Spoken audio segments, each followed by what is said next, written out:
यह है यामोरी बाकुटो, जो आज तक का सबसे पावरफुल कल्टीवेटर था, जो सीधा डीमंस की पूरी आर्मी के सामने खड़ा था। इसी ने डीमन किंग की फौज को हरा के पूरे कॉन्टिनेंट को तबाही से बचाया था। बड़ी बैटल के बाद हमारा प्रोटैगनिस्ट सोचता है कि सब कुछ बिल्कुल परफेक्ट हो गया है और अब फाइनली डेंजर खत्म हो चुका है। लेकिन तभी उसकी साथी अजीब सी शक्ल बना के आती है और अपना नेक्स्ट प्लान के बारे में बात करने लगती है। उसी पल एकदम अनएक्सपेक्टेड चीज होती है और अचानक से अटैक उसके अपने ही अलाइज की तरफ से आ जाता है और बस उसी सेकंड यामोरी को एक तेज स्टेक से बेदर्दी से छेद दिया जाता है, जो उसी इंसान ने मारा होता है जिसे वो सबसे ज्यादा ट्रस्ट करता था। अपनी हीरोइक अचीवमेंट्स के बदले हमारे हीरो को मिलता है सबसे बड़ा रिवॉर्ड, अपने ही साथियों से बिट्रेयल। गुस्से से भरा हुआ चेहरा लेके वो ट्रेटर्स को घूरता है। उसे समझ नहीं आता कि क्या हो रहा है उसके साथ। जमीन पर पड़ा हुआ वो पूछता है कि उन्होंने उसे धोखा क्यों दिया और कसम खाता है कि वो लोग इस बात को जिंदगी भर याद रखेंगे। अपनी आखिरी सांस के साथ चीखते हुए हमारा प्रोटैगनिस्ट वादा करता है कि वो सबको अपने साथ नीचे ले जाएगा। अचानक यामोरी होश में आता है और अनजान आवाजें उसका नाम बार बार पुकार रही होती है। एक लड़की उसके पास आती है, लेकिन उस बंदे के दिमाग में सिर्फ यही चल रहा होता है कि वो तो हमेशा के लिए मर जाना चाहिए था। इधर उधर देखते हुए उसे लगता है जैसे वो स्टूडेंट से घिर चुका है और उसे बिल्कुल भी आइडिया नहीं होती वो कहाँ है। पूरा कंफ्यूज हमारा प्रोटैगनिस्ट सोचने लगता है कि शायद वो सच में अंडरवर्ल्ड में ही पहुंच गया है। तभी एक बंदा उसका मजाक उड़ाता है, कह रहा होता है कि टेस्ट के बीच में भी बेहोश हो गया। दूसरा बंदा ताना मारता है कि अब इसे यंग मास्टर नहीं बुलाना चाहिए क्योंकि इसे क्लैन से निकाल दिया गया था। एक लड़की इन सब चीजों को इग्नोर करके किटाबा को बोलती है कि टेस्ट पे वापस ध्यान दे और एक नया रिकॉर्ड बना दे। किटाबा स्मग स्माइल के साथ पीछे मुड़ता है और पूरी अकड़ के साथ लड़की की बात मान लेता है। टीचर सबको बुलाती है कि टेस्ट कंटिन्यू करो और उसी वक्त हमारे प्रोटैगनिस्ट के दिमाग में यादें फ्लड होने लगती है। इन सबके सामने उसे रियलाइज होता है कि अब वो अपनी दुनिया में नहीं है और इसी नाम वाले एक लड़की के बॉडी में रिबॉर्न हो चुका है। अपनी यादों से उसे पता चलता है कि वो एक पावरफुल फैमिली में पैदा हुआ था, लेकिन पेरेंट्स के मरने के बाद उसे क्लैन से बाहर निकाल दिया गया था। ये सब जान के वो शॉक में चला जाता है क्योंकि उसे एक बिल्कुल ही अलग दुनिया में दोबारा जिंदगी मिली होती है। आगे देखते हुए उसे लगता है कि इस दुनिया के लोग अपनी इनर एनर्जी को कल्टीवेट करना ही नहीं जानते। यहाँ हवा में एक स्पेशल पावर होती है जिसे ची कहते हैं, लेकिन कोई भी उसे अपने फायदे के लिए यूज करना ही नहीं जानता। भले ही ये फेंट हो, हमारा प्रोटैगनिस्ट अपने आसपास की ची की हल्की सी प्रेजेंस महसूस कर सकता है और अपने पिछली जिंदगी की वजह से उसे बिल्कुल पता होता है कि इस एनर्जी को एब्जॉर्ब करने का सही तरीका क्या है। इसलिए वो प्रैक्टिस शुरू करता है और रियलाइज करता है कि वो इस पावर से अपने बॉडी को स्ट्रॉन्ग बना सकता है। जैसे जैसे उसकी बॉडी स्ट्रॉन्ग होती है उसे याद आता है कि एक असली कल्टीवेटर होने का मतलब क्या होता है। बस इतनी सी कल्टीवेशन पावर ही उसके बंद पड़े मेरिडियन को क्लियर करने के लिए काफी होती है। अपनी पावर अवेकन होने के बाद वो कसम खाता है कि जैसे ही अपनी ओरिजिनल स्ट्रेंथ वापस पाएगा वो अपने कॉन्टिनेंट में लौट जाएगा। उसके बाद से उसका मेन गोल सिर्फ एक ही होता है, उन सब ट्रेडर्स से बदला लेना जिन्होंने पीठ में छुरा घोंपा था उसके। लेकिन फिलहाल उसकी स्ट्रेंथ सिर्फ फर्स्ट स्टेज पर होती है और उसे धीरे धीरे लेवल अप करना पड़ेगा। सिचुएशन को देखते हुए वो डिसाइड करता है कि टेस्ट का यूज करके अपनी बॉडी के चेंजेस और नई एबिलिटीज को एक्सेस करेगा। उसके बाद हमारा प्रोटैगनिस्ट ग्रुप के पास जाता है और टीचर उससे पूछती है कि क्या वो ठीक महसूस कर रहा है। वो कंफर्म करता है कि वो ठीक है और होने वाली 100 मीटर डैश में पार्टिसिपेट करेगा। एक बुली हंसने लगता है और पॉइंट आउट करता है कि नेक्स्ट किटाबा है, जो स्कूल का रिकॉर्ड होल्डर है और पहले से ही कॉलेज में सिलेक्ट हो चुका है। किटाबा और उसकी गर्लफ्रेंड भी उसका मजाक उड़ाते हैं, कह रहे होते हैं कि इस बंदे में अब बिल्कुल भी सेल्फ रिस्पेक्ट नहीं बची। हमारा प्रोटैगनिस्ट उन सबको इग्नोर करता है, सोचते हुए कि अभी वो सिर्फ फर्स्ट स्टेज कल्टीवेशन पे ही है, लेकिन एक कल्टीवेटर की बॉडी नॉर्मल इंसान के बॉडी से कहीं ज्यादा पोटेंशियल रखती है। बुली फिर से ताना मारता है, बोलता है कि वो एक रिकॉर्ड होल्डर के सामने जा रहा है और किसी और ने तो रेस करने का भी इंटरेस्ट नहीं दिखाया। उनके कमेंट्स को इग्नोर करते हुए यामोरी और किटाबा स्टार्टिंग लाइन पर अपनी पोजीशंस ले लेते हैं। दोनों रेडी होते हैं, ऑफिशियल फाइनल कमांड देता है और दोनों अपना बेस्ट देने के लिए तैयार हो जाते हैं। किटाबा तेजी से आगे बढ़ जाता है जबकि हमारा प्रोटैगनिस्ट स्टार्टिंग लाइन पर ही खड़ा रहता है, एक भी मसल मूव नहीं करता। वो 1 सेकंड तक वही खड़ा रहता है, चेहरे पर हल्की सी स्मग के साथ, और सब लोग कंफ्यूज हो जाते हैं। ये देख के बुली हंसने लगते हैं, सोच रहे होते हैं कि ये बंदा इतना लूजर है कि हिल भी नहीं पा रहा। तभी हमारा प्रोटैगनिस्ट सोचता है कि सिर्फ 3 सेकंड ही जीतने के लिए काफी है उसके लिए, और उसके तुरंत बाद ही वो तेज स्पीड से आगे निकलता है, सबको पीछे छोड़ता हुआ। ये देख के बुली के मुंह खुले के खुले ही रह जाते हैं और वो बिल्कुल बिलीव नहीं कर पाते वो क्या देख रहे हैं। टीचर भी पूरी तरह से स्टन हो जाती है क्योंकि कल्टीवेटर्स का होना इस दुनिया का कॉमन सेंस को पूरी तरह से तोड़ देता है। यही से वो आसानी से किटाबा को पीछे छोड़ देता है, असली स्ट्रेंथ दिखाता हुआ जो इंसान की लिमिट से काफी ऊपर होती है। और बस यूं ही वो अपने ओपोनेंट से काफी पहले फिनिश लाइन क्रॉस कर लेता है, सबको हक्का बक्का छोड़ते हुए। इसी बीच किटाबा अभी भी भाग रहा होता है, दिमाग सुन पड़ चुका होता है जब उसे दिखता है कि वो कितना पीछे रह गया है। ये देख के सब लोग उस बंदे की अनबिलीवेबल परफॉर्मेंस से पूरी तरह से शॉक हो जाते हैं। एक कल्टीवेटर और नॉर्मल इंसान के बीच डिफरेंस बिल्कुल मॉडर्न ह्यूमन और प्रिमिटिव लोगों जैसा होता है। सीधी बात में बताना चाहो तो उनकी पावर के बीच का गैप आसमान और जमीन जितना बड़ा होता है। टीचर जब टाइम देखती है तो उसे शॉक लगता है क्योंकि टाइमिंग होती है 9.88 सेकेंड्स, एक नया रिकॉर्ड। इसी वजह से किटाबा घुटनों के बल गिर जाता है, पूरी तरह बेइज्जती और हार पर यकीन न कर पाने के साथ। यूं ही हरा हुआ बंदा जमीन पर पड़ा होता है, ठंडे पसीने में चिल्लाता हुआ कि ये इम्पॉसिबल है।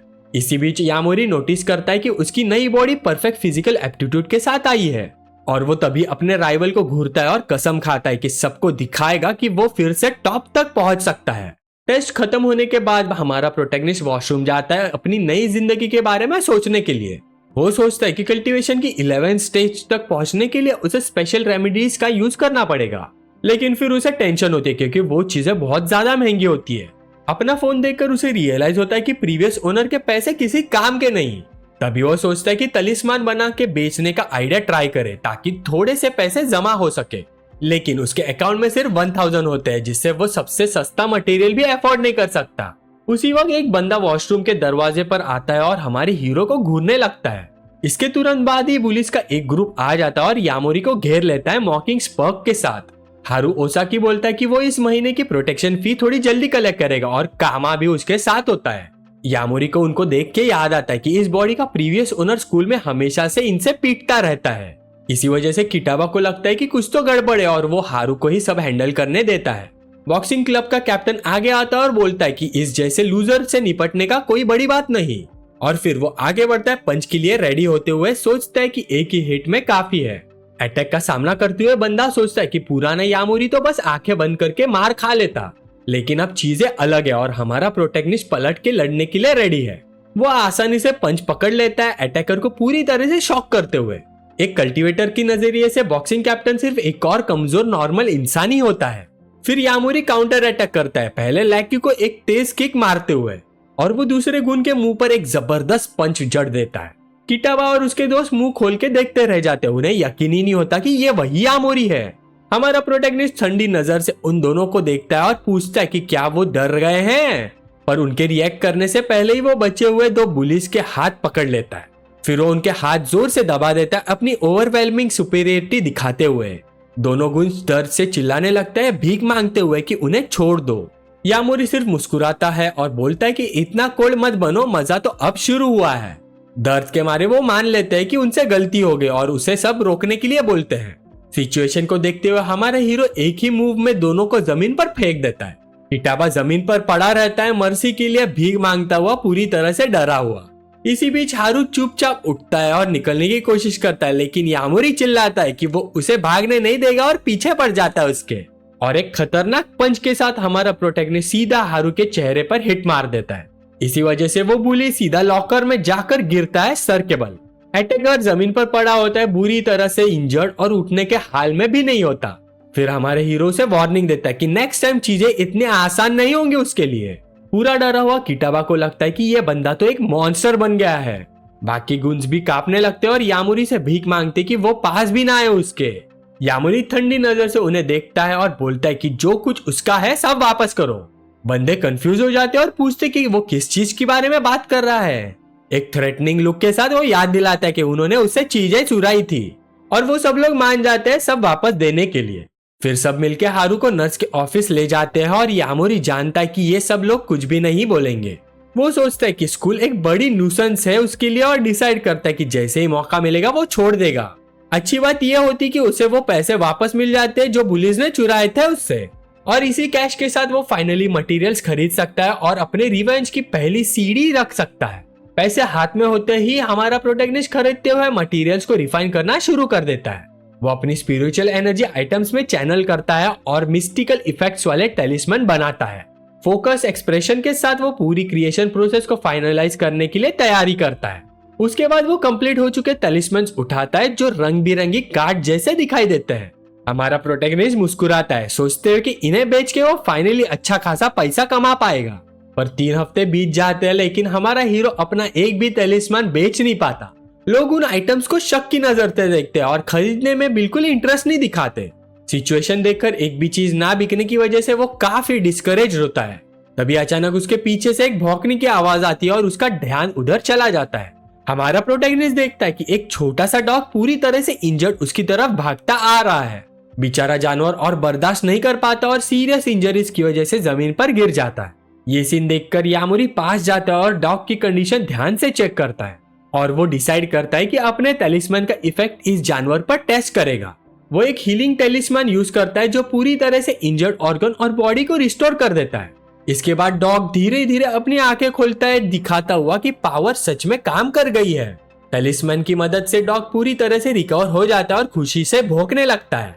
हमारा प्रोटैगनिस्ट झुककर बैठ जाता है जब छोटा जानवर शुक्रिया अदा करते हुए उसे रब करता है। फिर अचानक वो पपी स्ट्रीट पर आ रहे एक कपल पर ग्राउल करने लगता है। ये लोग शाओडा और शिजुरा सुगा होती है, दोनों रिच फैमिली से, और लड़के को जानवर से कोई खास फर्क पड़ता हुआ नहीं दिखता। यंग वुमन अपने साथी को बोलती कि उसे हॉस्पिटल ले जाना होगा और उसे ही इस प्रॉब्लम से डील करना होगा। तभी उसकी नजर कुछ अजीब चीज पर पड़ती है और वो काफी सरप्राइज्ड हो जाती है। प्रोटैगनिस्ट के हाथ में उस कुत्ते को ठीक देखकर वो सोचने लगती है, ये कुत्ता तो थोड़ी देर पहले ब्लीडिंग कर रहा था ना। इसी वजह से शिजुरो आगे बढ़कर पूछती है कि हमारे हीरो ने डॉग के साथ क्या किया। वो बताती है कि जानवर पूरी तरह से खून से भरा हुआ था और उसे लगा था कि अब कोई होप नहीं बची। हमारा प्रोटैगनिस्ट नोटिस करता है कि उसके हाथ में एक पेपर होता है और पूछता है कि क्या वो किसी को हॉस्पिटल में विजिट करने जा रही है। तभी उसे रियलाइज होता है कि ये उसके प्रोडक्ट्स बेचने का परफेक्ट मौका है, इसलिए वो उसे वही तलिस्मान दिखाता है जिससे उसने छोटे जानवर को हील किया था। पर शाओडा इस बात पर बिल्कुल बिलीव नहीं करता और बंदे पर स्कैमर होने का इल्जाम लगा देता है। ऊपर से वो कहता है कि यामोरी ने जानबूझकर डॉग को गाड़ी से कुचला होगा। शिजुरू भी उस बंदे को इग्नोर करती है और पूछती कि क्या तलिस्मान किसी इंसान पर भी यूज हो सकता है। बेचैन होकर वो पूछती कि क्या ये चीज वेजिटेटिव स्टेट में पड़े किसी इंसान को हील कर सकती है। हमारा प्रोटैगनिस्ट तुरंत कंफर्म करता है कि वो उस इंसान को बचाना चाहता है और बताता है कि उसकी पावर्स ब्रेन डैमेज तक हील कर सकती है। फिर वो एक स्पेशल तलिस्मान दिखाता है और कहता है कि ये इस सिचुएशन के लिए बिल्कुल परफेक्ट है। अब तक शाओडा इरिटेट हो जाता है और लड़की से कहता है कि इस बेकार बकवास पर भरोसा मत करो। हमारा हीरो उसे इग्नोर करता है और तलिस्मान लड़की के हाथ में दे देता है, साथ ही यूज करने का तरीका भी समझा देता है। उसके बाद वो प्राइजेस बताता है, जहाँ सबसे महंगा 4 लाख और सबसे सस्ता 2 लाख का होता है। शिजुरू सारे तलिस्मान्स के लिए 1 मिलियन ऑफर करती है, जिससे उसका दोस्त पूरी तरह से शॉक हो जाता है। इस पल शाओडा हमारे हीरो पर चढ़ दौड़ता है और उसे निकल जाने का बोलता है, लेकिन यामोरी आसानी से उसका हाथ पकड़ लेता है और अटैक को वही के वही रोक देता है। एक मजबूत ग्रिप के साथ हमारा प्रोटैगनिस्ट वार्निंग देता है कि उसके बिजनेस के बीच में इंटरफियर मत करो, और एक डरावनी नजर के साथ वो कहता है कि यहाँ से चले जाओ, दोबारा रास्ते में मत आना। अगले ही पल हमारा प्रोटैगनिस्ट एक ही मूव में अटैकर को जमीन पर गिरा देता है और इसी तरह से नेगोशिएशन सक्सेसफुल हो जाते हैं और वो आइटम्स क्लाइंट को दे देता है। इसके अलावा वो 2 तलिस्मान्स फ्री भी देता है, एक प्रोटेक्शन के लिए और दूसरा फायरबॉल के लिए। और स्मग के साथ वो कहता है कि उसे उम्मीद है कि उन दोनों को कभी यूज ना करना पड़े उसे। शिजुरू ये सब देखकर इमोशनल हो जाती है और दिल से उसका शुक्रिया अदा करती है। शिजुरू जाते हुए जल्दी से मुड़कर पूछती कि जिस बंदे ने उसकी मदद की उसका नाम क्या है। हमारा प्रोटैगनिस्ट भी पलटकर जवाब देता है, उसका नाम यामोरी बाकुटो है। शाओडा चिल्लाता है कि यह बंदा स्कैमर है और इस पर भरोसा नहीं किया जा सकता। यंग वुमन मान लेती कि उसे भी ये सब इम्पॉसिबल लगता है, लेकिन अपनी माँ को बचाने के लिए वो कुछ भी करने को तैयार है। उसके बाद वो छोटा डॉग डिसाइड करता है कि वो हमारे प्रोटैगनिस्ट को हर जगह फॉलो करेगा। अभी पॉकेट में कैश होते ही वो फाइनली रहने के लिए एक ढंग की जगह ढूंढ सकता है। उसके बाद उसका नेक्स्ट स्टॉप होता है मेडिसिनल हब ढूंढना, ताकि कल्टीवेशन फास्ट हो सके। तभी अचानक पपी भौंकने लगता है और उसका ध्यान पास किसी चीज पर चला जाता है। उनके सामने वो एक ऐसी मैंशन देखता है जहां से स्ट्रॉन्ग स्पिरिचुअल एनर्जी निकल रही होती है। एनर्जी देख के हमारा प्रोटैगनिस्ट हैरान हो जाता है और सोचता है कि इस घर के गार्डन में आखिर क्या उग रहा है। और सरप्राइज की बात यह होती है कि उसे रेयर सिल्वर हार्ट ग्रास मिल जाती है, जो एक बहुत ही पावरफुल हर्ब होती है। इसी बीच हॉस्पिटल में शाओडा अपनी इंजरीज का ट्रीटमेंट करवा रहा होता है।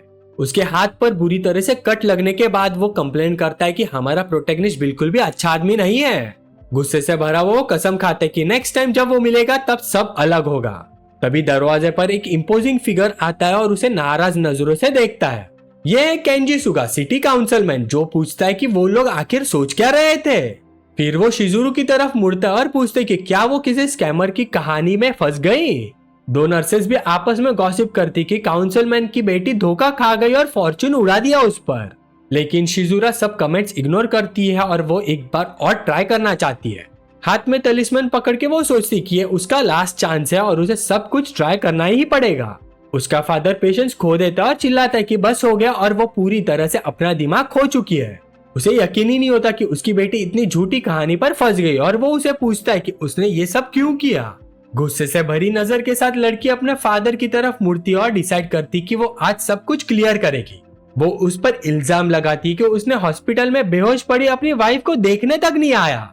यंग वुमन चीख कर कहती कि अगर उसने अपनी माँ को टाइम पर हॉस्पिटल ले आया होता तो ये सब कभी नहीं होता।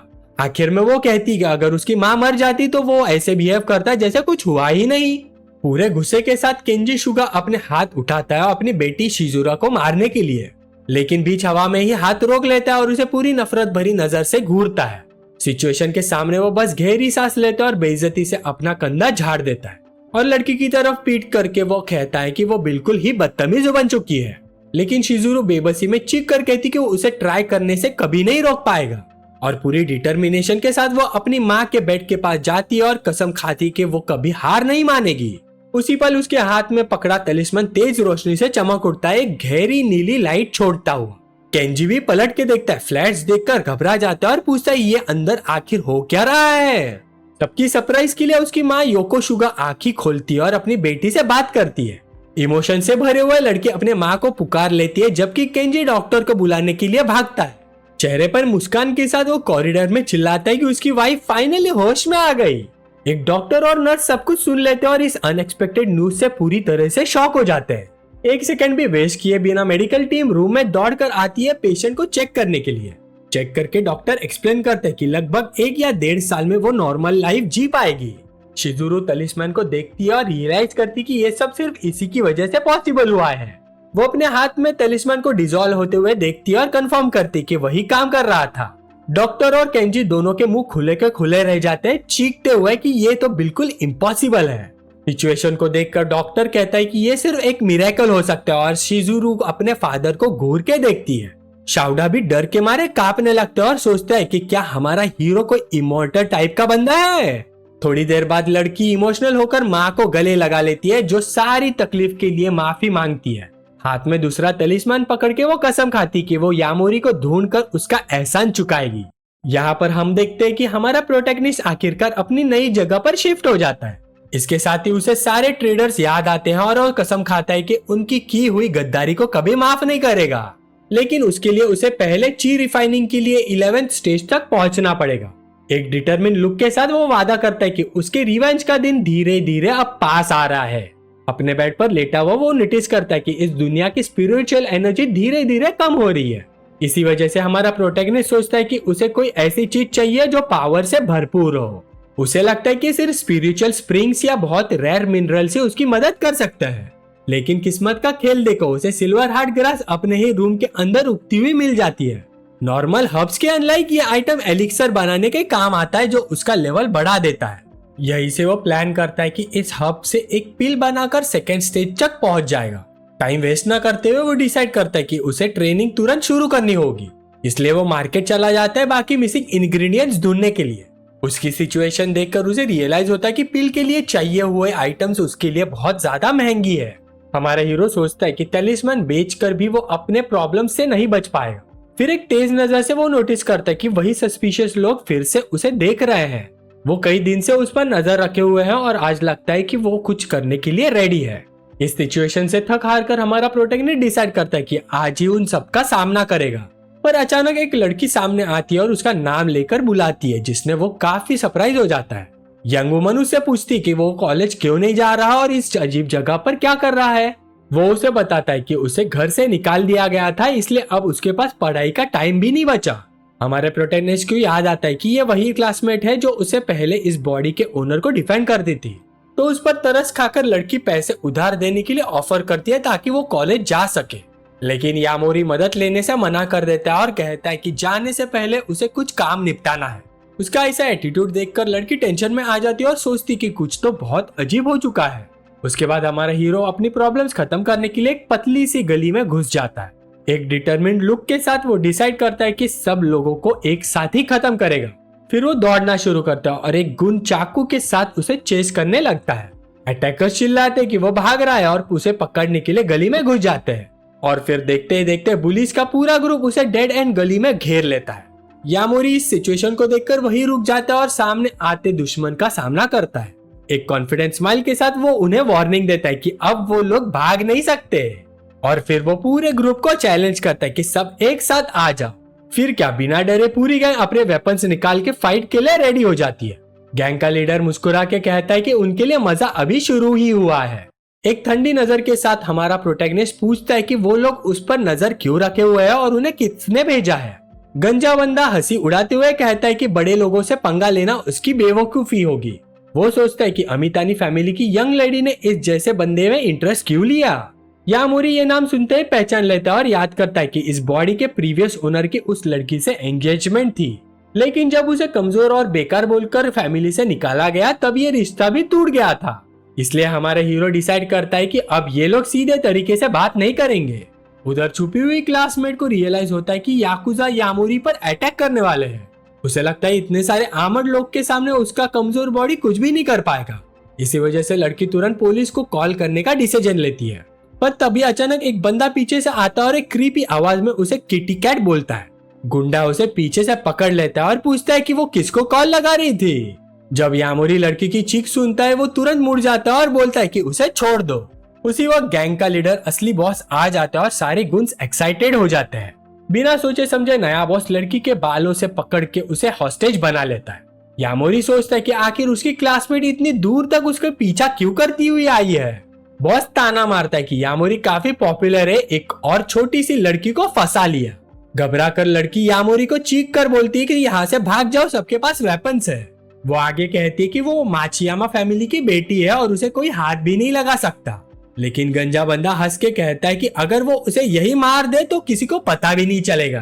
फिर वो चाकू निकालता है और लड़की पर अटैक करने की तैयारी करता है, जबकि वो उसे रोकने के लिए भीख मांग रही होती है।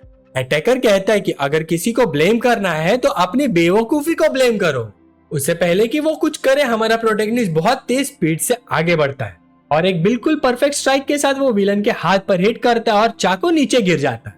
आंखों में एक चमक के साथ वो सोचता है कि वो अटेंशन अट्रैक्ट करना चाहता था, लेकिन फिर सोचता है कि पकड़े जाना और पीटना उसके स्टाइल भी नहीं है। और अगले ही पल एक जबरदस्त पंच सीधा गंजे के चेहरे पर पड़ जाता है। यंग वुमन का मुंह खुला का खुला रह जाता है। उसे यकीन ही नहीं होता है कि ये वही यामोरी है। सिचुएशन को देखकर बाकी गुंड्स डर के मारे जम जाते हैं, समझ ही नहीं पाते कि क्या करे। हमारे हीरो यामोरी एक ठंडी नजर से उन्हें देखता है और फिर से पूछता है कि उन्हें किसने भेजा। दूर कहीं एक पुलिस ऑफिसर रेडियो पर गैंग मूवमेंट की अर्जेंट कॉल रिसीव करता है। ऑफिसर का आया तुरंत क्रिमिनल्स के एग्जैक्ट लोकेशन पूछता है। रेडियो से रिपोर्ट आती है कि 30 से ज्यादा लोग एक गली में घुस गए हैं और एक लड़की को हॉस्टेज बना लिया गया है। ये सिचुएशन देखते ही वो फुल स्पीड में गाड़ी भगाता है और बिना बॉस को बताए बैकअप मांग लेता है। उसे तुरंत वार्निंग आती कि संभल के रहे, क्योंकि वो लोग किसी की जान लेने से भी नहीं हिचकिचाएंगे। चिंता में ऑफिसर अपने कलीग को कॉल करता है जो सीन पर होता है, लेकिन कोई रिस्पॉन्स नहीं मिलता उसे। थोड़ी देर की खामोशी के बाद रेडियो से आवाज आती है बैकअप की जरूरत नहीं है। कांपते हुए आवाज में सीन पर मौजूद ऑफिसर उस लड़के के बारे में बताना शुरू करता है। वो कहता है कि वहाँ मौजूद बंदे ने अकेले ही सारे गुंडों को हरा दिया।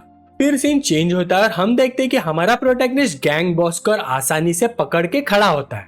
गंजा बंदा यकीन ही नहीं कर पा रहा होता है कि यामोरी फैमिली का कचरा उसे इतनी आसानी से हरा गया। एक ठंडी नजर के साथ यामोरी पूछता है कि उसकी लोकेशन की इन्फो किसने दी। वो अल्टीमेटम देता है और कहता है कि सिर्फ 3 सेकेंड्स में सब बता दो। और डर के मारे गैंग लीडर दर्द में चीखता है और थोड़ा टाइम मांगता है। उसी पल क्लासमेट आती है और यामोरी को रुकने के लिए चिल्लाती है। पुलिस भी भागते हुए आते हैं और एक ऑफिसर चिल्लाता है कि यामोरी उनके लेवल तक मत गिरे। हमारा प्रोटैगनिस्ट पुलिस को देखकर सोचता है कि क्या उनका आना सिर्फ कोइंसिडेंस है। उसे पता होता है कि वो सामने खड़े सब लोगों को आसानी से खत्म कर सकता है, लेकिन वो डिसाइड करते हैं कि अभी ऑफिसर्स के सामने अपनी असली स्ट्रेंथ रिवील नहीं कर सकता। इसलिए वो गुंडों को जमीन पर फेंक देता है और फिलहाल पीछे हट जाता है। गंजा बंदा चैन की सांस लेता है और हमारे हीरो सोचता है कि गवर्नमेंट की पावर से लड़ना अभी सही नहीं होगा उसके लिए। ऑफिसर काया को रिलीफ मिलता है और उसे यकीन ही नहीं होता कि एक लड़के ने अकेले ही ये सब हैंडल कर लिया। वो यामोरी से इम्प्रेस होता है कि एक ही सिंगल किड ने इतने क्रिमिनल्स को गिरा दिया। फिर काया आगे बढ़कर अपना इंट्रोडक्शन देता है और बताता है कि वो नी सिटी का पुलिस ऑफिसर है। क्लासमेट भी मुस्कुराते हुए ऑफिसर को ग्रीट करती है। दोनों पुलिस ऑफिसर फॉर्मल इंट्रोडक्शन देते हैं और कहते हैं कि बाकी सब वो हैंडल कर लेंगे। हमारा प्रोटैगनिस्ट रियलाइज करता है कि गवर्नमेंट ने सब कुछ देख लिया है और उनकी सर्विलियंस बिल्कुल फ्लॉलेस है। फिर काया उसे बताता है कि उसका पार्टनर उसका स्टेटमेंट लेगा बिना बाकी चीजों के बारे में पूछे। पर तभी अचानक दूसरा ऑफिसर चिल्लाता है कि चीफ आ गए जो अभी अभी सीन पर पहुंचे हैं। गुस्से से भरी नजर के साथ एक बुजुर्ग आदमी मुस्कुराता हुआ सामने आता है और बोलता है कि अगर वो ना होता तो ये गुंडे कब के भाग चुके होते। नी सिटी के पुलिस चीफ ओनेगा अपीयर होते हैं और सीधा हमारे हीरो को असॉल्ट के चार्ज में अरेस्ट करने का ऑर्डर दे देते हैं। वो अरेस्ट वारंट दिखाते हैं और एक विकेट सी मुस्कान के साथ उस लड़के को घूरता है। क्लासमेट गुस्से में चिल्लाती है और कहती कि असली अटैकर्स तो ये गुंडे थे। ओनेगा अजीब सी नजर से लड़की से पूछता है कि क्या सच में उन पर अटैक हुआ था। वो आगे बोलता है कि उसने तो सिर्फ प्रोटैगनिस्ट को ही गुंडों को मारते हुए देखा, जबकि एक थग हल्की सी हंसी हंसता है। काया का सब्र अब टूट जाता है और वो अपने चीफ से भिड़ जाता है, कहता है कि ये पूरी सिचुएशन बिल्कुल ही एब्सर्ड है। लेकिन ओनेगा ठंडे टोन में जवाब देता है कि वो कोई बकवास नहीं कर रहा। धमकाते हुए नजर के साथ में वो वार्न करता है, अगर ज्यादा बोलेगा तो तुम्हारी रैंक भी छीन सकता है। वो गुस्से से भरा हुआ काया चिल्लाता है कि उसका सुपीरियर एक नंबर का घटिया और करप्ट आदमी है। उसका पार्टनर उसे पकड़ के रोकता है और कहता है कि शांत हो जाओ, अपना दिमाग मत खो। अब यामोरी को समझ आ जाता है कि पीछे से किसी ने पूरी प्लानिंग के साथ उसे फंसाने की कोशिश की है। चीफ उसे मॉक करता है, लेकिन हमारा हीरो सोचता है कि ये इन्फॉर्मेशन निकालवाने का बेस्ट मौका है। यामोरी पूछता है कि ऑफिसर को कैसे पता चला कि वो सिर्फ एक सिंपल स्टूडेंट है। ओनेगा को एहसास हो जाता है कि उसे ज्यादा ही बोल दिया और हमारा हीरो समझ जाता है कि वो बस किसी का पॉन है। चेहरे पर हल्की सी स्माइल के साथ यामोरी सोचता है कि क्या उसे असली मास्टरमाइंड का ख्याल रखना चाहिए। ओनेगा अनजान बनने की एक्टिंग करता है और अपने आदमियों को ऑर्डर देता है कि प्रोटैगनिस्ट को ले जाओ यहाँ से। पर जब उसे ले जा रहे होते हैं, एक पुलिस ऑफिसर उसे हैंडकफ पहना देता है और क्लासमेट काफी वरीड हो जाती है। स्मोक के साथ यामोरी एक बटन दिखाता है जो उसने बिना किसी को पता चले चीफ से चुरा लिया। ओनेगा शॉक में रह जाता है जब उसे पता चलता है कि उसका बटन गायब है और उसे बिल्कुल समझ नहीं आता कि ये कब हुआ। हमारा हीरो उसे वार्निंग देता है कि नेक्स्ट टाइम वो सिर्फ एक सिंपल बटन नहीं उठाएगा। गुस्से से भरा ओनेगा कसम खाता है कि वो ये बात याद रखेगा और इसे ऐसे ही नहीं छोड़ेगा। थोड़ी देर बाद हमारे प्रोटैगनिस्ट को पुलिस स्टेशन के अंदर एक अंधेरी सेल में डाल दिया जाता है। सेल के अंदर एक बहुत ही मस्कुलर आदमी दरवाजे की तरफ पीठ करके शांत बैठा मेडिटेशन कर रहा होता है। एक गार्ड बैटन से सलाखों पर मार के उसका ध्यान खींचता है। वो वार्न करता है कि जल्दी कोई आने वाला है और रिक्वेस्ट काफी उसकी स्पेसिफिक है।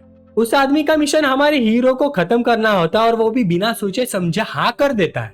हमारे प्रोटैगनिस्ट को जेल के अंदर ले जाया जाता है और वो पूछता है कि क्या प्लान यही उसे खत्म करने का है। एक मेटेलिक आवाज के साथ सेल का दरवाजा खुलता है और उसे अंदर धकेल दिया जाता है। अंधेरी जगह में जाते ही वो दो बड़े बड़े आदमियों को दरवाजे के पास खड़ा देख लेता है। सिचुएशन देखकर यामोरी मुस्कुराते हुए पूछता है कि क्या ये लोग उसे निपटाने का प्लान बना रहे हैं। एक डेफिएंट लुक के साथ वो सोचता है कि ये पूरी सिचुएशन काफी इंटरेस्टिंग है। यामोरी एक कोने में खड़ा मुस्कुलर आदमी को देखता है और सोचता है कि शायद यही असली बॉस है। वो बड़ा आदमी बोलता है कि प्रिंसिपल के हिसाब से उसे कभी नॉर्मल लोगों को हर्ट नहीं किया। वो आगे कहता है कि उसकी नजर में बच्चे जैसे लोगों को काफी वीक होता है।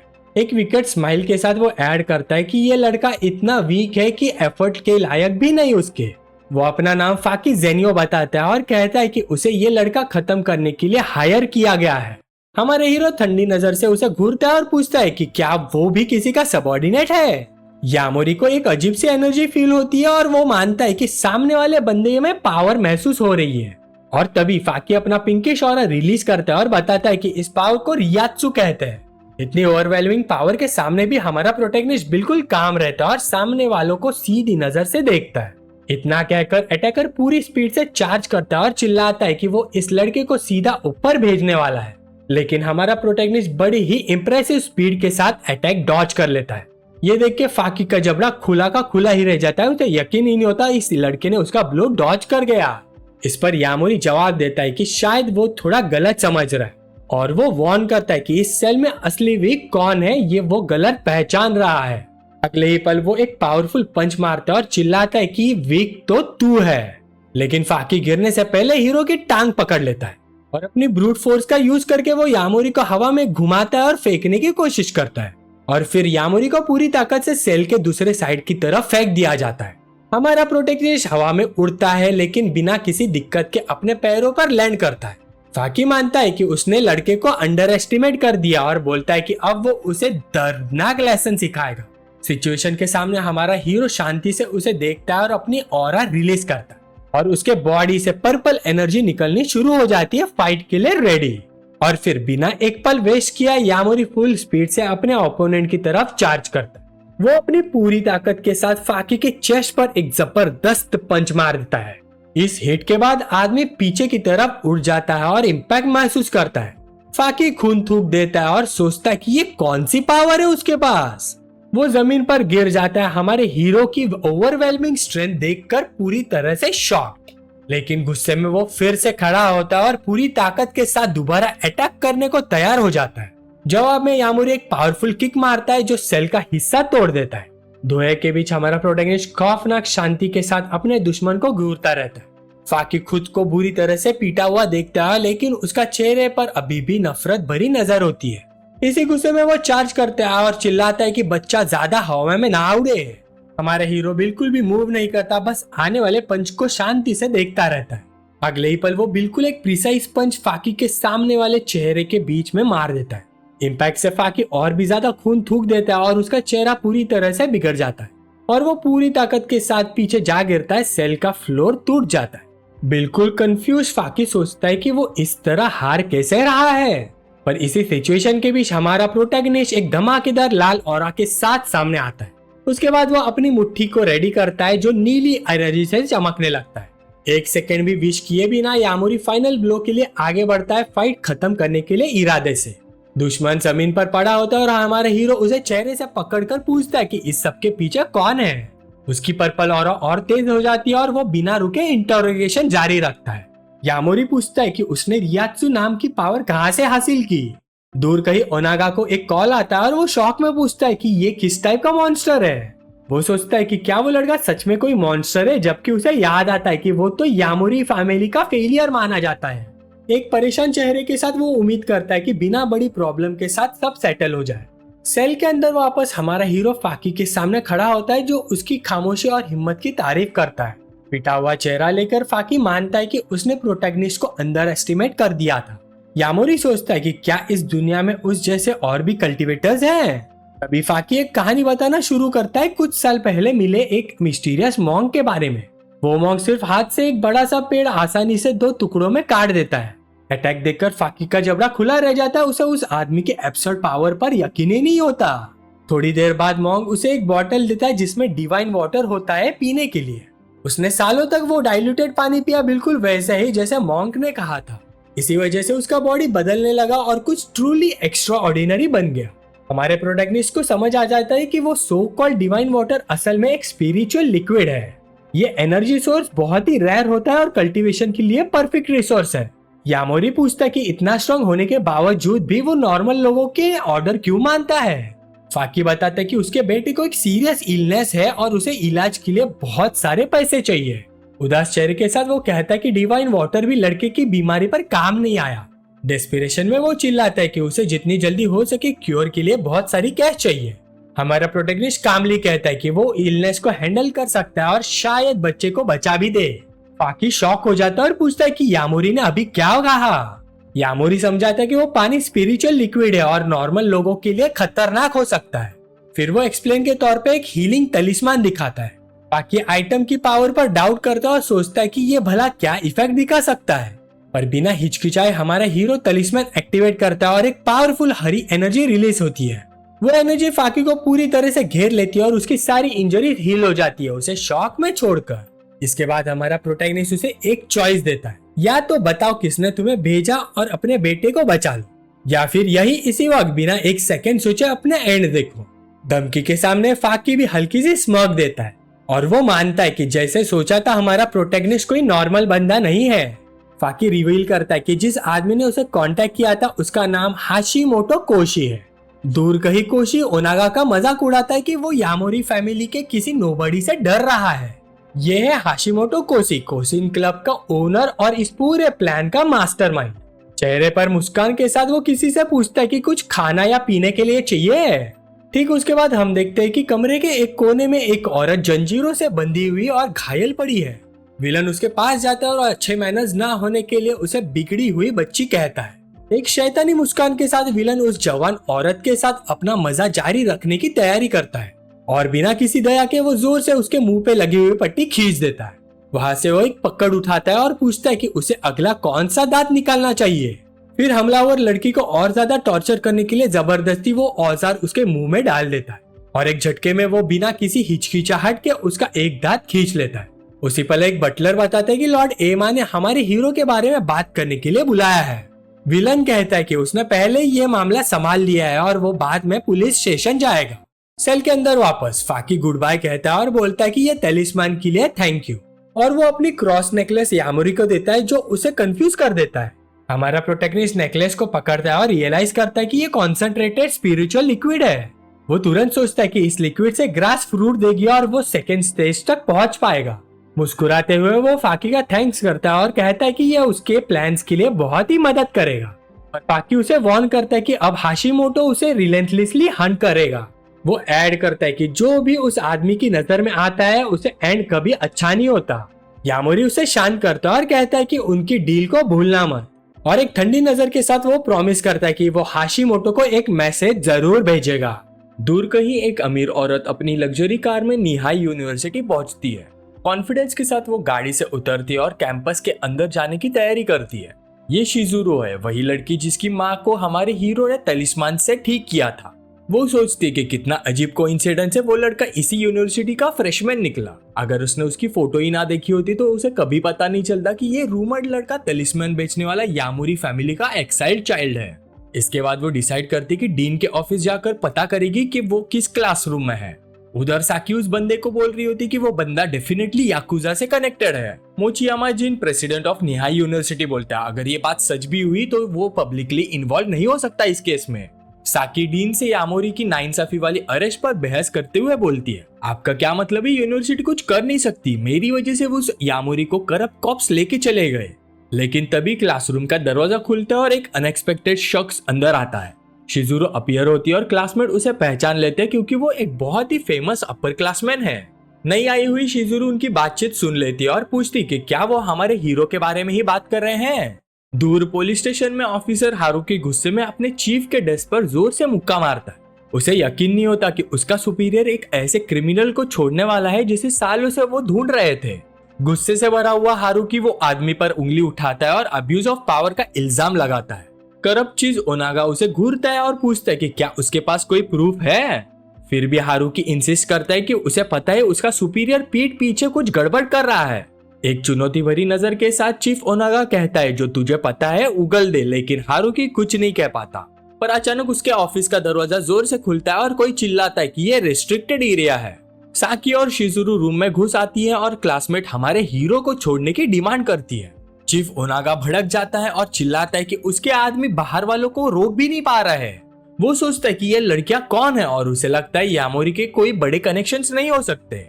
लॉलीपॉप मुंह में दबाए वो कहता है कि उसका दोस्त एक सस्पेक्ट है और रियलाइज नहीं हो सकता।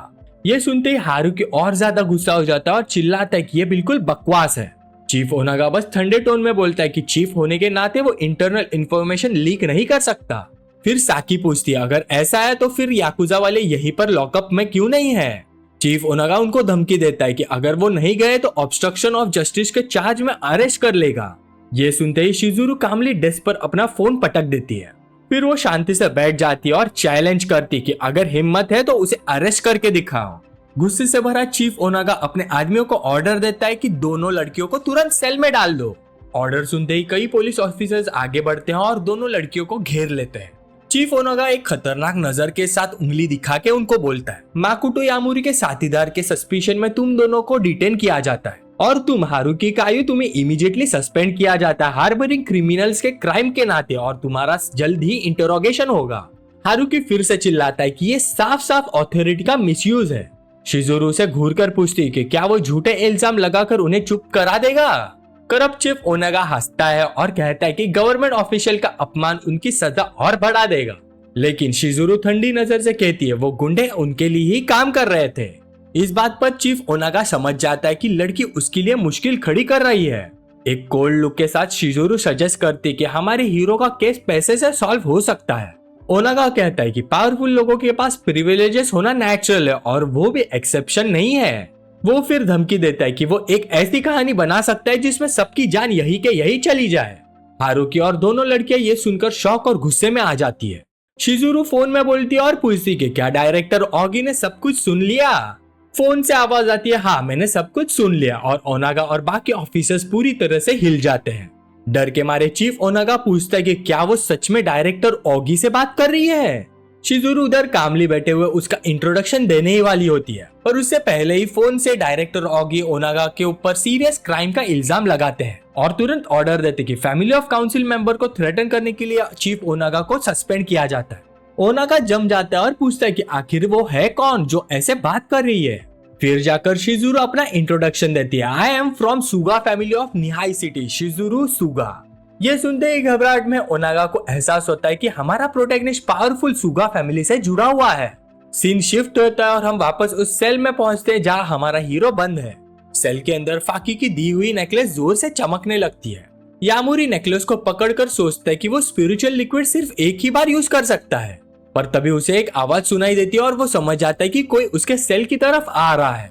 थोड़ी देर बाद हाई हील्स पहने हुई एक औरत कॉरिडोर में चलती हुई उसके पास आती है। फिर सेल का दरवाजा खुलता है और वो लड़की अंधेरे कमरे में एंटर करती है। हमारा हीरो यामुरी एक सीरियस नजर से उस अनएक्सपेक्टेड विजिटर को देखता है।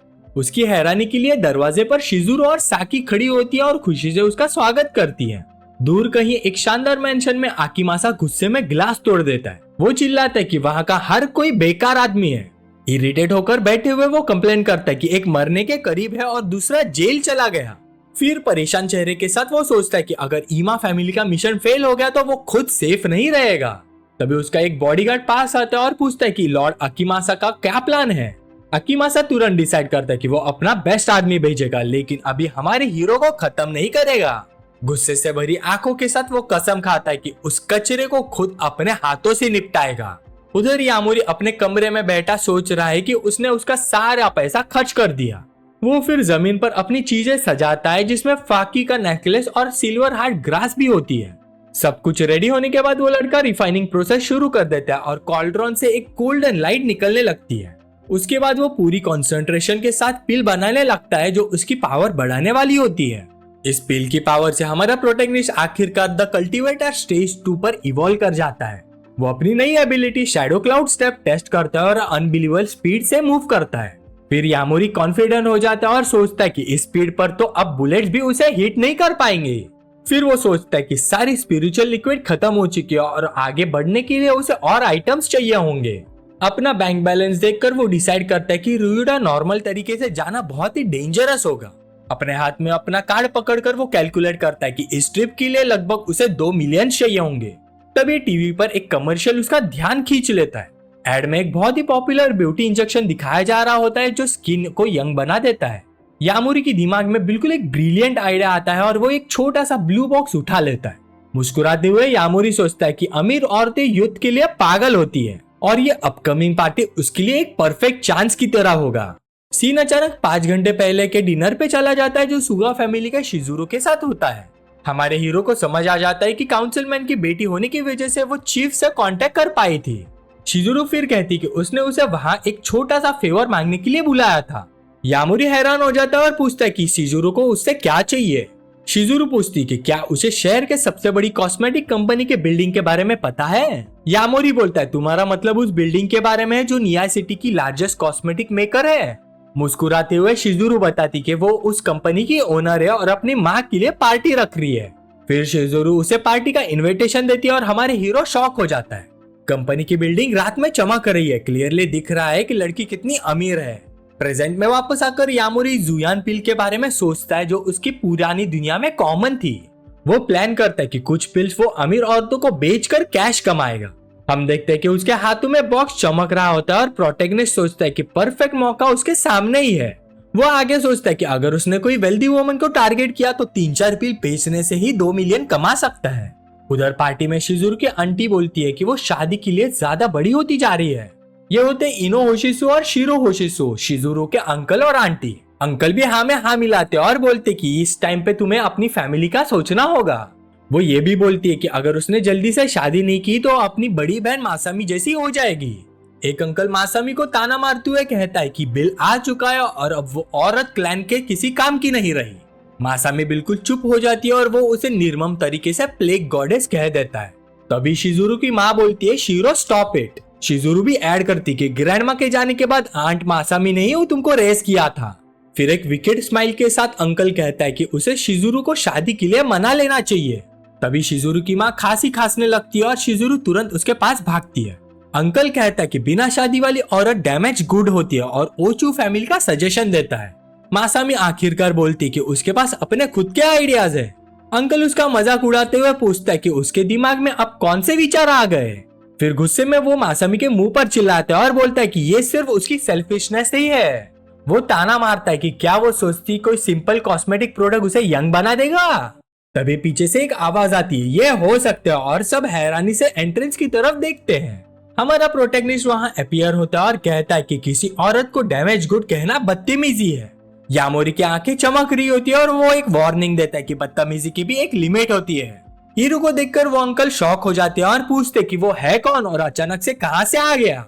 फिर वो सिक्योरिटी को चिल्लाकर कहता है कि इस आदमी को बाहर निकाल दो, लेकिन शिजुरू उसका सपोर्ट करती है और कहती कि यामोरी को उसने खुद इनवाइट किया है क्योंकि उसने उसकी माँ की जान बचाई थी। फिर व्हीलचेयर पर बैठी हुई शिजुरू की माँ भी तलिस्मान के लिए उसका शुक्रिया अदा करती है। यामोरी शांति से कहता है कि थैंक्स की कोई जरूरत नहीं इसके लिए। अंकल फिर भी ताना मारते हुए कहता है कि वो एक स्कैमर है और साइंस ने उसे बचाया है।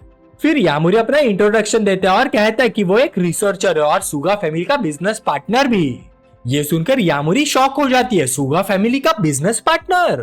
पीछे से एक आदमी सवाल करता है कि तुम्हारा बिजनेस आखिरकार है क्या, और हीरो जवाब देता है कि बात कॉस्मेटिक्स और यूथ की है। हाथ में एक बॉक्स पकड़कर वो कहता है कि वो सबको इस डिस्कशन का जवाब दिखाएगा। आंटी भी उससे इम्प्रेस होती है और बोलती कि ये तो इंटरेस्टिंग होगा देखने को कि कौन से टाइप की पिल है। फिर वो मासामी के पास जाता है और उसे अपनी डेमोन्स्ट्रेशन में मदद करने को कहता है। मुस्कुराते हुए यामोरी बॉक्स आगे बढ़ाता है और कहता है कि अंदर रखी चीज को खा लो। मासामी के सामने वो बॉक्स तेज रोशनी से चमकने लगता है जैसे उसे बहुत ही पावरफुल एनर्जी निकलती है। पिल ऑफर करते हुए यामोरी बोलता है कि ये जुयान पिल है। बॉक्स खुलते ही जुयान पिल सभी गेस्ट के सामने आ जाती है। अंकल चीख कर कहता है कि ये झूठ है और पिल जरूर जहरीली होगी। सिचुएशन देखकर मासामी भी डर जाती है और पूछती है कि क्या ये लेना सेफ है। शिजुरू मुस्कुराते हुए कहती कि उसे यामोरी पर पूरा भरोसा है और अगर जरूरत पड़ी तो वो खुद भी बिना सोचे ले लेगी। इस पर लड़की की माँ भी बोलती है कि उसे भी पूरा भरोसा है क्योंकि उसने ही उसकी जान बचाई थी। पीछे से दो गेस्ट बोलते हैं कि रिजुनेशन मेडिसिन का एग्जिस्ट करना इम्पॉसिबल है इस दुनिया में। तभी हमारा प्रोटैगनिस्ट यामोरी मासामी के करीब जाता है और उससे पूछता है क्या तुम दोबारा यंग फील नहीं करना चाहती। ये सुनते ही मासामी को याद आता है कि कैसे उसे हमेशा ओल्ड और आउटडेटेड बोला गया था। फिर एक डिटरमिन्ड लुक के साथ वो डिसाइड करती कि वो पिल ट्राई करेगी और अपना हाथ आगे बढ़ा देती है और अगले ही पल वो पूरी हिम्मत के साथ पिल मुंह में डाल देती है।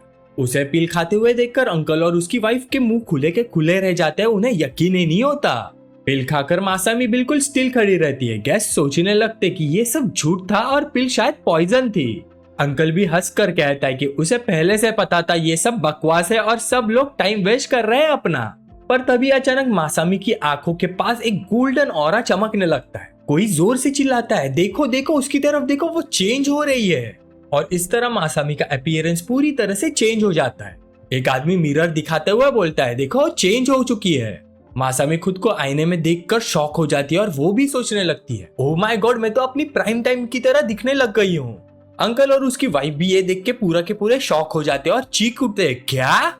पिल से इंप्रेस होकर एक बूढ़ी औरत यामोरी से उसकी प्राइस पूछती है क्योंकि उसे भी एक चाहिए होती है।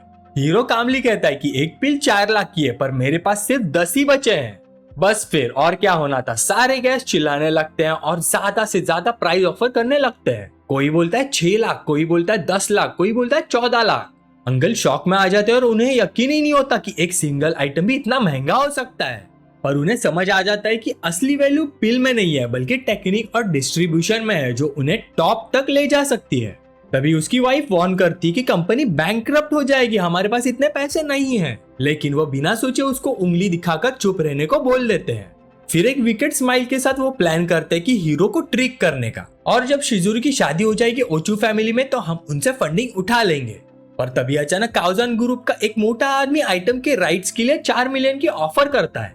पर पीछे खड़े चश्मा पहने हुए अंकल घबरा जाते हैं और माँ का हाथ से जाने से बचने के लिए 20 मिलियन की ऑफर करते हैं। पर शिजुरू के अंकल सबको शांत करने की कोशिश करते हैं और याद दिलाते कि हीरो सिर्फ एक गेस्ट है शिजुरू का। फिर एक डिसेप्टिव स्माइल के साथ वो यामुरी को प्राइवेट बातचीत के लिए बुलाते हैं। वो उसे बात करते टाइम 30 मिलियन और 30-70 प्रॉफिट स्प्लिट का ऑफर करते हैं। यामुरी डाउट में पूछता है कि 70% मुझे मिलेगा और कंपनी को 30% ना। ये सुनकर अंकल हंसकर कहते हैं डोंट बी सिली, 70% हमारा होगा और साथ ही होशिसु फैमिली की कनेक्शंस भी प्रोवाइड करूंगा। तभी शिजुरू अचानक आ जाती है और पूछती है होशिसु फैमिली की कौन से कनेक्शंस। उसका सवाल सुनते अंकल शॉक हो जाते हैं और चीखते कि वो भी तो फैमिली का ही हिस्सा है। शिजुरू गुस्से से उसे घूरती है और रिवील करती कि जब उसने 160 मिलियन लॉस किए तब उसने फैमिली के बारे में नहीं सोचा। डेस्परेट होकर वो अंकल सबको डिनाई करते हैं और कहती कि ये सब बकवास है। फिर शिजुरू अपना फोन दिखाकर फंड विड्रॉवल और बैंक के नोटिसेस का प्रूफ दिखाती है। मासामी और उसकी माँ ये सुनकर शॉक हो जाती है और पूछती है कि क्या तुमने सच में कंपनी को कोलैटरल बना दिया। अंकल ठंडे पसीने में आ जाते हैं और पूछते कि उसे ये सब कैसे पता चला। शिजुरू उसे अक्यूज करती है कि वो अपनी माँ से भी पैसे निकालने की कोशिश कर रहा था जैसे उसने दादी के साथ किया था। फिर गुस्से के साथ शिजुरू चिल्लाती कि उसे उसके पास से 1 सेंट तक नहीं मिलेगी। फिर वो रिवील करती कि उसके पास 30 मिलियन भी नहीं थे और वो हीरो को सिर्फ ट्रिक करने वाला था। अंकल जमीन पर गिरकर शिजुरू से भीख मांगती कि ऐसा कुछ भी नहीं है। फिर वो जाकर उसकी माँ से गिड़गिड़ाता है कि कुछ तो बोलो सिस्टर, मैं आखिर में तुम्हारा एक लौता ब्रदर हूँ। शिजुरू की माँ बोलती है वो भी उस पर डिसअपॉइंटेड है, उसने सिर्फ कंपनी उसके हवाले करी थी क्योंकि उसने कसम खाई थी कि वो चेंज हो जाएगा। फिर वो मासामी से मदद मांगता है ये कहकर कि वो होशिसु फैमिली का आखिरी मर्द है। मासामी बड़े ही ठंडे दिल से कहती कि माँ की इनहेरिटेंस का मिसयूज करना बिल्कुल माफ के लायक नहीं है। फिर वो उसे लात मारकर दूर करती है और कहती कि अपनी प्रॉब्लम्स खुद ही सॉल्व करो। अंकल जमीन पर पड़ा डेस्परेट पूछता है क्या तुम सच में मुझे यही छोड़ दोगी। शिजुरू बड़े ही कॉन्फिडेंस में उसे 2 ऑप्शंस देती है, या तो जस्टिस और जिंदगी भर के लिए डेप्थ का सामना करो या फिर तुम्हारी बैंकरप्ट कंपनी मुझे सिर्फ 1 येन में बेच दो। हाँ, अगर तुम्हें कोई और बायर ना मिला इस सिंकिंग शिप को खरीदने के लिए। ये सुनकर अंकल बिल्कुल शॉक हो जाता है। बाकी गेस्ट भी हंसकर कहते कि उसे वही मिला जो वो डिजर्व करता था। फिर शिजुरू यामोरी की तरफ मुड़कर कहती कि पार्टी में बहुत सारे प्रोफेशनल्स हैं, अगर तुम्हें सच में बिजनेस के लिए हेल्प चाहिए तो वो उनसे इंट्रोड्यूस करवा सकती है। वो उसे बताती है 40 मिलियन फेयर प्राइस है राइट्स के लिए और तुम 80% तक रख सकते हो, पर याद रखना यहाँ पे काफी सारे वल्चर्स है तो थोड़ा ध्यान रखना। उसकी बातें सुनकर यामोरी बोलता है तुम जो बोल रही हो सच है, पर बिजनेस के लिए मैं सिर्फ और सिर्फ तुमको ही ट्रस्ट करता हूँ उसको हैंडल करने के लिए। फिर सीन शिफ्ट होता है और हम देखते हैं कि शिजुरू उसके गाड़ी में उसे घर छोड़ती है और उसकी करंट लिविंग प्लेस की तारीफ करती है। गाड़ी से उतरते हुए यामोरी बोलता है कि ये तो सिर्फ रेंटल है। वो उसे राइड के लिए थैंक यू बोलता है और कहता है कि ये उसके लिए बहुत हेल्प थी। शिजुरू कहती है ये सब मत बोला, हम तो फ्रेंड्स हैं। यामोरी इस वर्ड से थोड़ा सरप्राइज हो जाता है, वो सोचता है फ्रेंड्स। फिर शिजुरू एक प्यारी सी स्माइल के साथ अपना हाथ आगे बढ़ाती है और बोलती है हाँ राइट फ्रेंड्स, हम फ्रेंड्स नहीं है क्या। सब होने के बाद यामोरी हाथ जेब में डालकर थॉटफुल लुक के साथ उसकी कार को दूर जाते हुए देखता रहता है। चमकते चांद की तरफ देखते हुए यामोरी सोचता है कि ये नई जिंदगी इतनी बुरी भी नहीं है। फिर वो मुड़ता है और अपने नए घर की दरवाजे की तरफ बढ़ता है। शांत दिमाग से वो डोर नॉब पकड़ता है और उसे अनलॉक करता है अंदर जाने के लिए। तभी दरवाजा हल्का सा खुलता है और अंधेरे से एक पतली सी रोशनी बाहर आती है। पर जैसे ही वो घर के अंदर जाता है लिविंग रूम के फ्लोर पर खून का बड़ा सा पूल देखता है। आगे उसकी नजर पड़ती है उस छोटे कुत्ते पर जो हमेशा से उसके पीछे पीछे घूमता था और अब वो जमीन पर पड़ा हुआ है, उसकी पीठ में एक चाकू घुसा हुआ। कुत्ते को इस हालत में देखकर गुस्से से भरी आंखों के साथ हीरो सोचता ये सब क्या हो रहा है। दूर कहीं एक आदमी अपने बॉस को बताता है कि यामोरी एक औरत के साथ घर आया था और शायद वो उसकी गर्लफ्रेंड होगी। ये सुनकर अकीमासा ऑर्डर देता है कि उस लड़की को तुरंत पकड़ लो ताकि हम हीरो को दर्द महसूस करवा सके। एक विकेट स्माइल के साथ विलन कहता है कि उम्मीद है इस हीरो को उसका गिफ्ट पसंद आएगा। फिर सीन उस बैडली इंजर्ड छोटे कुत्ते पर फोकस करता है जो लिविंग रूम में पड़ा है। डेस्परेट होकर यामुरी अपने दोस्त की तरफ भागता है। पास जाकर उसे पता चलता है कि कुत्ता अभी भी सांस ले रहा है तो उसे बचाया जा सकता है। बिना एक सेकंड सोचे यामुरी हीलिंग तलिस्मान यूज करता है उसकी जान बचाने के लिए। पर तभी अचानक उसके पीछे से एक असासिन अपीयर होता है बैक से वार करने के लिए रेडी। मौका देख के अटैकर चाकू लेकर जंप करता है सीधा फेटल ब्लो देने के इरादे से। ब्लेड हाथ में लिए वो फाइनल स्ट्राइक के लिए एकदम तैयार होता है, लेकिन यामुरी टाइम पर मुड़ जाता है और एक जोरदार पंच सीधा एनिमी के फेस पर मारता है। छोटे कुत्ते को संभालते हुए वो अटैकर के चिन पर एक डिवास्टेटिंग किक मार देता है। उसी वक्त और गुन्स भी अपीयर होते हैं और ये सीन देखकर शॉक में आ जाते हैं। फिर यामुरी उस कुत्ते को जमीन पर रख कर कहता है जाओ कहीं छुप जाओ, मैं इन्हें संभालता हूँ। पहले एनिमी को तो वो गिरा चुका होता है पर वो रियलाइज करता है कि उसके बैकअप भी था। फिर एक पर्पल ऑरा के साथ हीरो पूछता है क्या मैं इन्हें एक एक करके निपटाऊं। फिर गैंग लीडर अपने गुंडों को ऑर्डर देता है अटैक करो इसको लेकिन जिंदा छोड़ना। एक अटैकर वेपन के साथ चार्ज करता है लेकिन हीरो बिल्कुल भी घबराता नहीं। फिर एक कोल्ड लुक के साथ वो अपने हाथ में एक पर्पल एनर्जी जमा करता है और एक जबरदस्त ब्लो के साथ वो उस एनिमी को जमीन पर गिरा देता है। अपने साथी को ऐसे जमीन पर वन शॉट में गिरे हुए देख बाकी के सारे गुंडे भी डर जाते हैं। फिर एक खतरनाक लुक के साथ यामुरी बोलता है कि पहला गुंडा डाउन, काउंट अभी शुरू ही हुआ है। दूसरा एनिमी गुस्से में पाइप लेकर पूरी ताकत से अटैक करता है, लेकिन हीरो उसका भी अटैक इजीली ब्लॉक कर देता है अपनी सुपीरियरिटी दिखाते हुए। फिर सीधा एक पावरफुल पंच अटैकर के चेस्ट पर मार देता है। उसके बाद हीरो उसे गर्दन से पकड़ लेता है। एनिमी पूरी तरह से टेरिफाइड होता है और बिना किसी मेहनत के वो उस एनिमी को एक हाथ से हवा में उठा देता है। उसे जमीन पर फेंकते हुए यामुरी बोलता है कि दूसरा भी डाउन। और अब हीरो बाकी ग्रुप की तरफ देखता है फाइट के लिए रेडी। उनकी डामाडोल सिचुएशन देखकर सारे गुंडे अपना प्लान चेंज करते हैं और गन्स निकाल लेते हैं। यामुरी अपनी स्पीड से हर बुलेट डॉच करता है और कहता है कि वो सबको खत्म करेगा। गुस्से से भरी आंखों के साथ वो कसम खाता है जब तक सच नहीं बोलते तब तक लड़ाई रुकेगी नहीं। दूर कहीं विलेन अकीमासा हंस रहा होता है और अपने टॉर्चर इंस्ट्रूमेंट्स तैयार करता है। फिर वो शिजुरो के पास जाता है और एक खौफनाक हंसी के साथ बोलता है मुझे तो लगा था तुम कोई आम सी औरत हो। फिर वो शिजुरो के पास जाता है और स्कॉफ करता है तुम तो पूरे शहर की ड्रीम वुमन हो। शिजुरो बेड पर जंजीरों से बंधी होती है। विलन पहचान लेता है कि वो काउंसिल मैन की बेटी है शिजुरो सुगा। पर तभी अकीमासा का फोन बजता है। पूरे कॉन्फिडेंस के साथ वो कॉल उठाता है और पूछता है मिशन कंप्लीट हुआ, टारगेट खत्म हुआ क्या। लेकिन दूसरी तरफ से यामुरी की आवाज आती है तुम्हारे गुंज तो दोबारा नहीं उठने वाले। फोन पर जोर जोर से हंसते हुए अकीमासा कहता है हा तुम सच में लोगों को सरप्राइज करना जानते हो। फिर अकीमासा शिजुरो को पकड़कर रिवील करता है कि मेरे पास काउंसिल मैन की बेटी हॉस्टेज के रूप में है। ये सुनकर यामुरी का चेहरा गुस्से से भर जाता है, उसकी आंखों में चमक उठती है। वो धाड़ कर कहता है कि उसे छोड़ दो और बेकार के लोगों को इन्वॉल्व मत करना। विलन अकीमासा सिर्फ हंसकर कहता है हीरो तो काफी फन और बोल्ड किड है। फिर वो उसे 40 मिनट्स की डेडलाइन देता है और बोलता है लोकेशन तुमको खुद ही ढूंढनी पड़ेगी और फिर कॉल कट कर देता है। यामुरी खामोशी से फोन पकड़कर खड़ा रहता है। अगले ही सेकंड गुस्से में डिवाइस को तोड़ देता है और कसम खाता है हाशिमोटो अकीमासा को अब भी ढूंढ के ही रहेगा। उधर अकीमासा डिसाइड करता है कि वो हीरो को प्रोवोक करने के लिए एक वीडियो शूट करेगा। वो शिजुरो के पास जाता है और उसके मुंह पे लगी हुई पट्टी निकाल देता है। शिजुरो पैनिक में रेजिस्ट करने की कोशिश करती है। तभी उसे बाहर से नॉक नॉक करने की आवाज आती है। अकीमासा इरिटेट होकर मुड़ता है और बोलता है क्या है, मैं अभी बिजी हूँ। दो गुंडे अंदर आके उसे बताते कि वेयरहाउस की फाइल अलार्म बज गई है। ये सुनते ही अकीमासा चीखता है मैंने अलार्म डीएक्टिवेट करने का ऑर्डर दिया था तुम्हें, तुम लोग किसी काम के नहीं, मैं खुद जाकर चेकआउट करता हूँ, तुम तब तक इस लड़की पे नजर रखो। थोड़ी देर में उसके गार्ड्स पूछते हैं कौन है वहाँ और क्या कर रहे हो। फिर अचानक दरवाजा जोर से टूटकर खुलता है और एक एनिमी हवा में उड़ता हुआ बाहर गिरता है। दरवाजा खुला हुआ होता है, एक गार्ड जमीन पर पड़ा होता है और पूरा रूम तबाह होता है। शिजुरो धीरे से यामुरी का नाम बोलती है क्योंकि उसे पता होता है कि वो उसे बचाने जरूर आएगा। फिर सीन शिफ्ट होकर 1 घंटे पीछे फ्लैशबैक करती है। फाके अपने मोटरसाइकिल पर डिलीवरी को लेकर कंप्लेन करता हुआ दिखता है। हाथ में लेटर लेकर वो एड्रेस कंफर्म करता है और कहता है कि हाँ जगह बिल्कुल सही है ये। फिर वो मेंशन की तरफ देखता है और सोचता है कि क्या यही प्रोटैगनिस्ट यामुरी का घर है। पर तभी अचानक उसे एक आवाज आती है जो कम्युनिकेटर पर वार्न करती है कि यामुरी फाइनली घर लौट आया है। उसी वक्त वो आदमी कंफर्म करता है कि 6 एसेसिन्स उस लड़के का काम तमाम कर देंगे।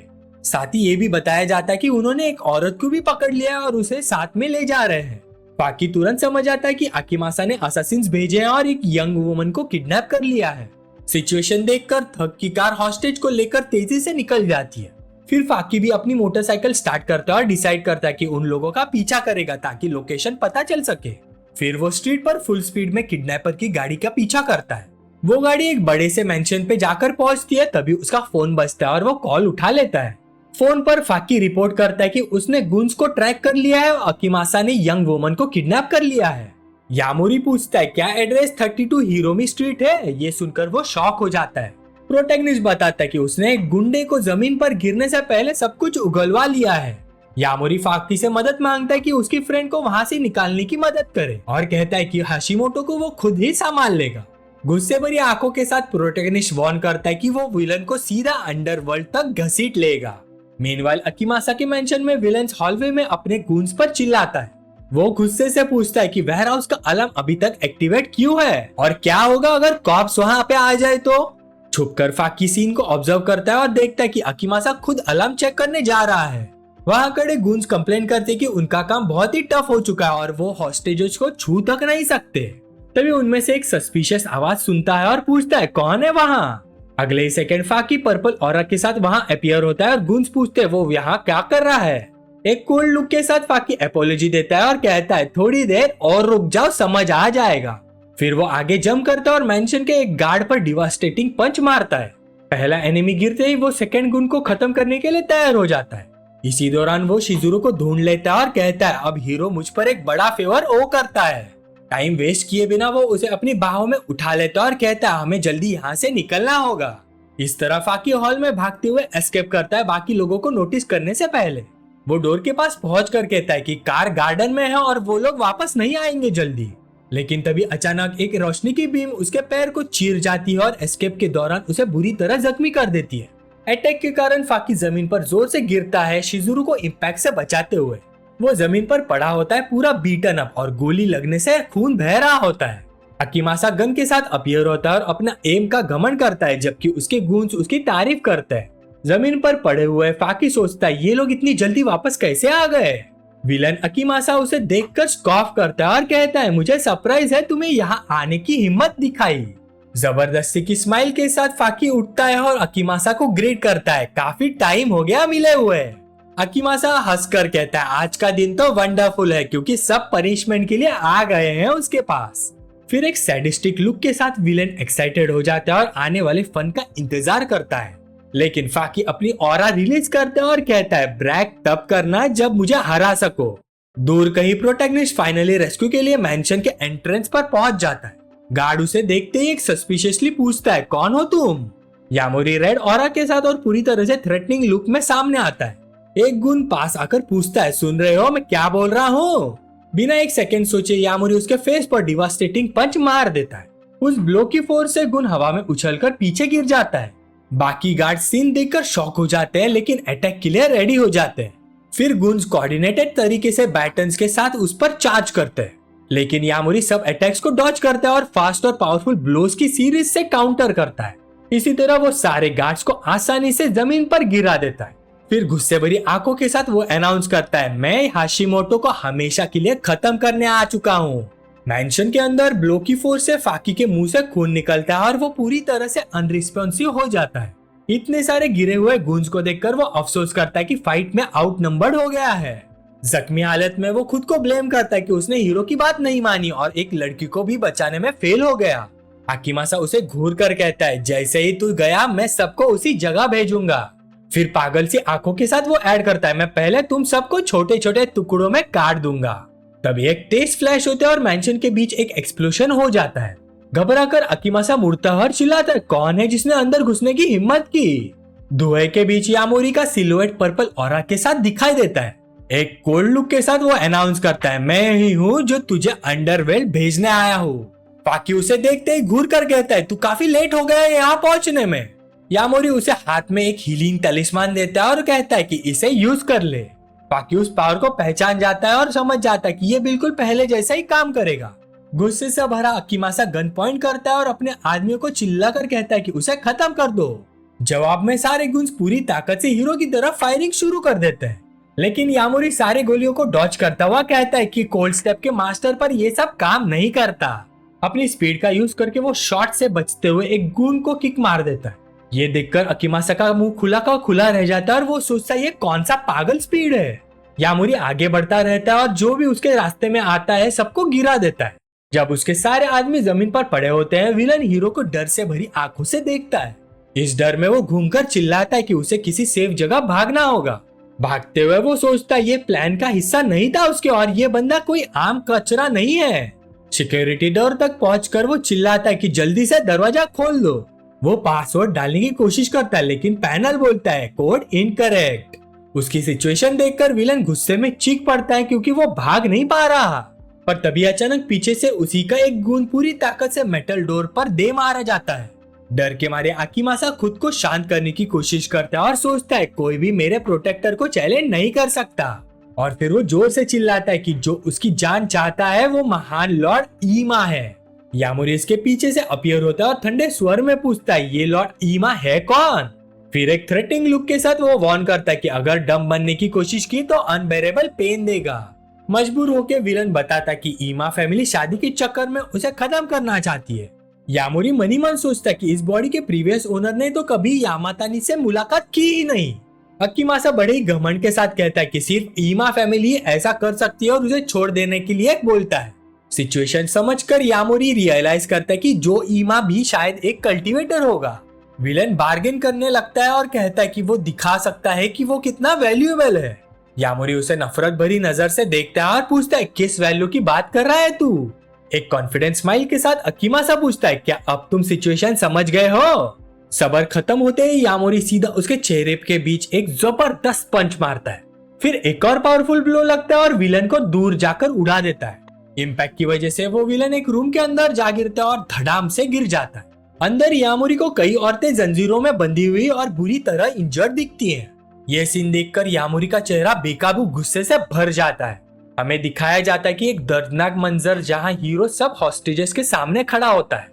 एक डार्क लुक के साथ वो कहता है कि ये लड़कियां ही विलन की असली वैल्यू अच्छे से समझा सकती है। टाइम वेस्ट किए बिना वो अपना नाइफ निकालता है और सब यंग वुमन को आजाद करने की तैयारी करता है। फिर एक ही स्ट्राइक में वो जंजीरें काट देता है और सबको उस जगह से फ्री करा देता है। मेटल की आवाज के साथ जंजीरें काटने वाली नाइफ जमीन पर फेंक देता है। फिर एक कोल्ड लुक के साथ हीरो कहता है कि ये लड़कियां विलन के साथ जो चाहे कर सकती हैं। डर के मारे अकीमासा अपनी जान बख्शने की भीख मांगता है और सारा पैसा देने का वादा भी करता है। उनमें से एक औरत तलवार उठाकर कहती कि उन्हें उसका पैसा नहीं चाहिए। नफरत भरी नजर के साथ वो कहती कि उसे अंडरवर्ल्ड भेजना है उनके लिए काफी होगा। हॉल में यामुरी अपनी पावर से शिजुरू को हील करता है जो काउच पर पड़ी होती है। फिर यामुरी फाकी को वार्न करता है कि तुम यहाँ से निकल जाओ क्योंकि उसने पुलिस को बुला लिया है। फाकी उससे पूछता है क्या तुम श्योर हो। शांत लुक के साथ यामुरी जवाब देता है कि लड़की को पुलिस के हवाले करके वो तुरंत वापस आ जाएगा। फिर फाकी पूछता है कि अब जब इंफॉर्मेशन मिल चुकी है तो वो आगे क्या करने वाला है। हीरो कहता है कि वो ईमा फैमिली की इन्वेस्टिगेशन करेगा चाहे फाइट में आउट नंबर्ड ही क्यों ना हो। अगली सुबह हीरो थोड़ा रिलैक्स करता है लेकिन उसका दिमाग शांत नहीं होता। वो सोचता है कि हाशिमोटो को हरा दिया लेकिन उसका पार्टनर अभी भी बाहर है और उसे ढूंढना होगा। तभी अचानक छोटा डॉग भौंकता है जैसे दरवाजे पर किसी खतरे की वार्निंग दे रहा हो। यामुरी दरवाजा खोलता है और एक सूट पहने आदमी को देखता है जो उसे लॉर्ड यामुरी कहकर बुलाता है। वो आदमी कहता है कि प्रेसिडेंट शुगा की तरफ से एक डिलीवरी है और मैसेज है कि प्रिपेयर होने को बोला गया है। ये सुनकर यामुरी कंफ्यूज हो जाता है और सोचता है शिजुरू अब क्या प्लान कर रही है। फिर वो पैकेज लेकर दरवाजा बंद कर देता है। पैकेज हाथ में लेकर वो शिजुरू को कॉल करता है और पूछता है कि उसने सूट क्यों भेजा है। दूसरी तरफ से यामुरी कंफर्म करती है कि फाइनली तुम्हें वो सूट मिल गया और बताती है कि ये सूट होशिसु फैमिली की गाला के लिए है। इनविटेशन लेटर देखकर यामुरी पूछता है कि उसे भी इस इवेंट के लिए क्यों बुलाया गया है। यामुरी उसे बताती कि अगर हमें ब्यूटी रिटेंशन पील को सेल करना है तो होशिसु फैमिली के साथ पार्टनरशिप पे जाना पड़ेगा। उनकी सिटी की पूरी फार्मा इंडस्ट्री होशिसु क्लैन के ही रूल में है। वो लास्ट में ये भी ऐड करती कि उसकी एक्स फियांसे भी शायद वहाँ होगी। तब यामुरी को कुछ याद आता है और वो शॉक में एक्स फियांसे के बारे में पूछता है। घबराए हुए एक्सप्रेशन के साथ उसे समझ आ जाता है कि वो कितनी बुरी सिचुएशन में फंस गया है। फिर शिजुरू कंफर्म करती कि ये पार्टी अमातानी सेत्सु के लिए है, जो पावरफुल अमातानी फैमिली की बेटी है। फिर सीन शिफ्ट होता है अमातानी फैमिली के पार्टी हॉल में। पार्टी में हम दो ऐसे इंपॉर्टेंट आदमियों को देखते हैं जो शहर के बिजनेस वर्ल्ड को कंट्रोल करते हैं। तैयार होकर खड़ा यामोरी उन्हें देखते हुए सोचता है कि वो भी होशिसु फैमिली के करीब आना चाहते होंगे। शिजुरू से एक्सप्लेन करते कि सिर्फ अमातानी फैमिली से रिलेटेड होने भर से ही सब लोग कनेक्शन बनाना चाहते हैं। फिर वो ऐड करती है कि पावरफुल अमातानी फैमिली की बेटी बस आने ही वाली है। पार्टी हॉल पूरा भरा हुआ है, शहर के सारे इंपॉर्टेंट लोग मौजूद है, सब ग्रेट हाई रेस का इंतजार कर रहे हैं। और फाइनली हॉल में दो औरतों की एंट्री होती है। कोई चिल्ला कर बोलता है कि ये तो होशिसु मैट्रियार्क है और उसके पीछे अमातानी सेत्सु लेडी। जैसे ही वो यंग वुमन एंट्री लेती है, यामोरी को एक अजीब सी एनर्जी फील होती है और वो सोचता है क्या ये प्रीवियस ओनर की एक्सपीरियंस हो सकती है। फिर एक सीरियस एक्सप्रेशन के साथ वो उस न्यूकमर को ध्यान से ऑब्जर्व करता है। ये होती है अमातानी सेत्सु, यंग मिस ऑफ अमातानी क्लैन। उसके बिल्कुल पास खड़ी होशिसु नाना, हेड ऑफ द होशिसु क्लैन। अमातानी सेत्सु को देखकर हीरो तुरंत समझ जाता है कि ये भी एक कल्टीवेटर है। अमातानी सेत्सु के बॉडी से एक स्ट्रॉन्ग ब्लू ऑरा निकल रही होती है और वो उसे बिल्कुल भी छुपाने की कोशिश भी नहीं करती। यामोरी सोचता है कि शायद ये ईमा को जानती होगी और डिसाइड करता है कि बाद में इसे पूछेगा। फिर एक स्माइल के साथ शिजुरू आगे बढ़कर नाना को ग्रीट करती है। होशिसु नाना उसे तुरंत पहचान लेती है और उसके मदर की हेल्थ के बारे में पूछती है। शिजुरू उनके कंसर्न के लिए उसे थैंक्स बोलती है और बताती कि उसकी मदर धीरे धीरे रिकवर हो रही है। फिर शिजुरू अपनी आंट को गिफ्ट के तौर पर वो नए जोयान पिल्स देती है। नाना पिल्स देखकर हैरान रह जाती है और बोलती है, अच्छा तो यही है rumour beauty retention pills. Pills का नाम सुनते ही पूरे हॉल में एक्साइटमेंट फैल जाती है। सब लोग उस आइटम को देखकर इंप्रेस हो जाते हैं। बॉक्स में जोयान पिल चमक रही होती है और अमातानी सेत्सु उसे देखकर थोड़ी कंफ्यूज होती है। फिर नाना पिल को गौर से देखती है और उसकी क्वालिटी की तारीफ करती है। वो कहती है इसका क्रिएटर तो एक्स्ट्राऑर्डिनरी स्किल वाला लगता है। फिर नाना शिजुरू से पूछती है कि ये पिल्स किसने बनाई है, क्योंकि उन पर कोई अल्केमी सील नहीं है। शिजुरू कामली बोलती है ये पिल्स मेरे पार्टनर ने बनाई है। और तभी हमारा हीरो यामोरी आगे बढ़कर अपना इंट्रोडक्शन देता है। सेत्सु और नाना दोनों यामोरी का नाम सुनते ही शॉक हो जाते हैं। नाना तुरंत उसे पहचान लेती है और बोलती कि कैसे वो बचपन में उसे खिलाती थी और वो उसकी स्किल की तारीफ भी करती है। उधर सेत्सु यामोरी का नाम सुनते ही थोड़ी इरिटेट दिखाई देती है। साथ ही वो यामोरी फैमिली को ताना मारती है कि उनके पास कभी कोई टैलेंट ही नहीं था। वो आगे ऐड करती है एक ग्रेट क्लैन के लिए ऐसे स्किल्स होना वर्थलेस है, पर जो मैटर करता है वो है कल्टीवेशन बेस होना। वो आगे और बोलती है अगर ये सब ना होता तो ये लड़का कब का अमातानी फैमिली में एक्सेप्ट हो चुका होता। उसकी ये बातें सुनकर यामोरी समझ जाता है कि नोबल फैमिलीज कल्टीवेशन वर्ल्ड पर राज करती है, लेकिन उसको पता है कि उनकी टेक्निक काफी प्रिमिटिव है उसके मुकाबले। अमातानी सेत्सु फिर बोलती कि सिर्फ अपने लो स्टेटस की वजह से उसकी ये स्किल कोई वैल्यू नहीं रखती। सिचुएशन को देखते हुए नाना पूछती है तुम्हें पिल्स रिफाइन करना किस मास्टर ने सिखाया। ये सवाल सुनकर यामोरी थोड़ा रुक सा जाता है। उसे अपनी प्रीवियस लाइफ याद आती है जब वो एक महान कल्टीवेटर था, जब उसके पास बेपनाह पावर थी। फिर कैजुअली बोलता है कि बस हॉबी है, मेरा कोई मास्टर नहीं, और जल्दी से टॉपिक चेंज कर देता है। तभी अचानक एक व्हाइट हेड मैन पार्टी में एंटर करता है और नाना को बर्थडे विश करता है। उसकी एंट्री से पूरा हॉल साइलेंट हो जाता है। लोग उसे क्यूरियोसिटी से देखने लगते हैं। कुछ गेस्ट उसे पहचान लेते हैं, ये तो पावरफुल ईमा फैमिली का हेड है। नाना फिर हीरो की तरफ देखकर कहती है ये जो ईमा है, ईमा फैमिली का हेड। नाम सुनते ही हमारा प्रोटेगनिस्ट का दिल जोर से धड़क जाता है। वो शॉक में होता है, ये आदमी यहाँ पार्टी में क्या कर रहा है। एक खुशनुमा टोन के साथ जो बोलता है कि आंट नाना का बर्थडे था तो मुझे आना ही था। फिर एक मॉकिंग टोन के साथ पूछता है तुम्हारे साथ खड़ी ये यंग लड़की कौन है। नाना तुरंत शिजुरू का इंट्रोडक्शन देती है, ये शिजुरू है, पावरफुल सुगा फैमिली की हायरेस।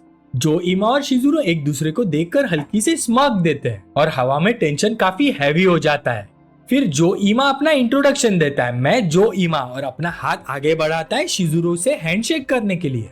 एक हैंडशेक के बाद यामोरी बोलता है कि उसने जो ईमा के बारे में काफी रूमर्स सुने हैं।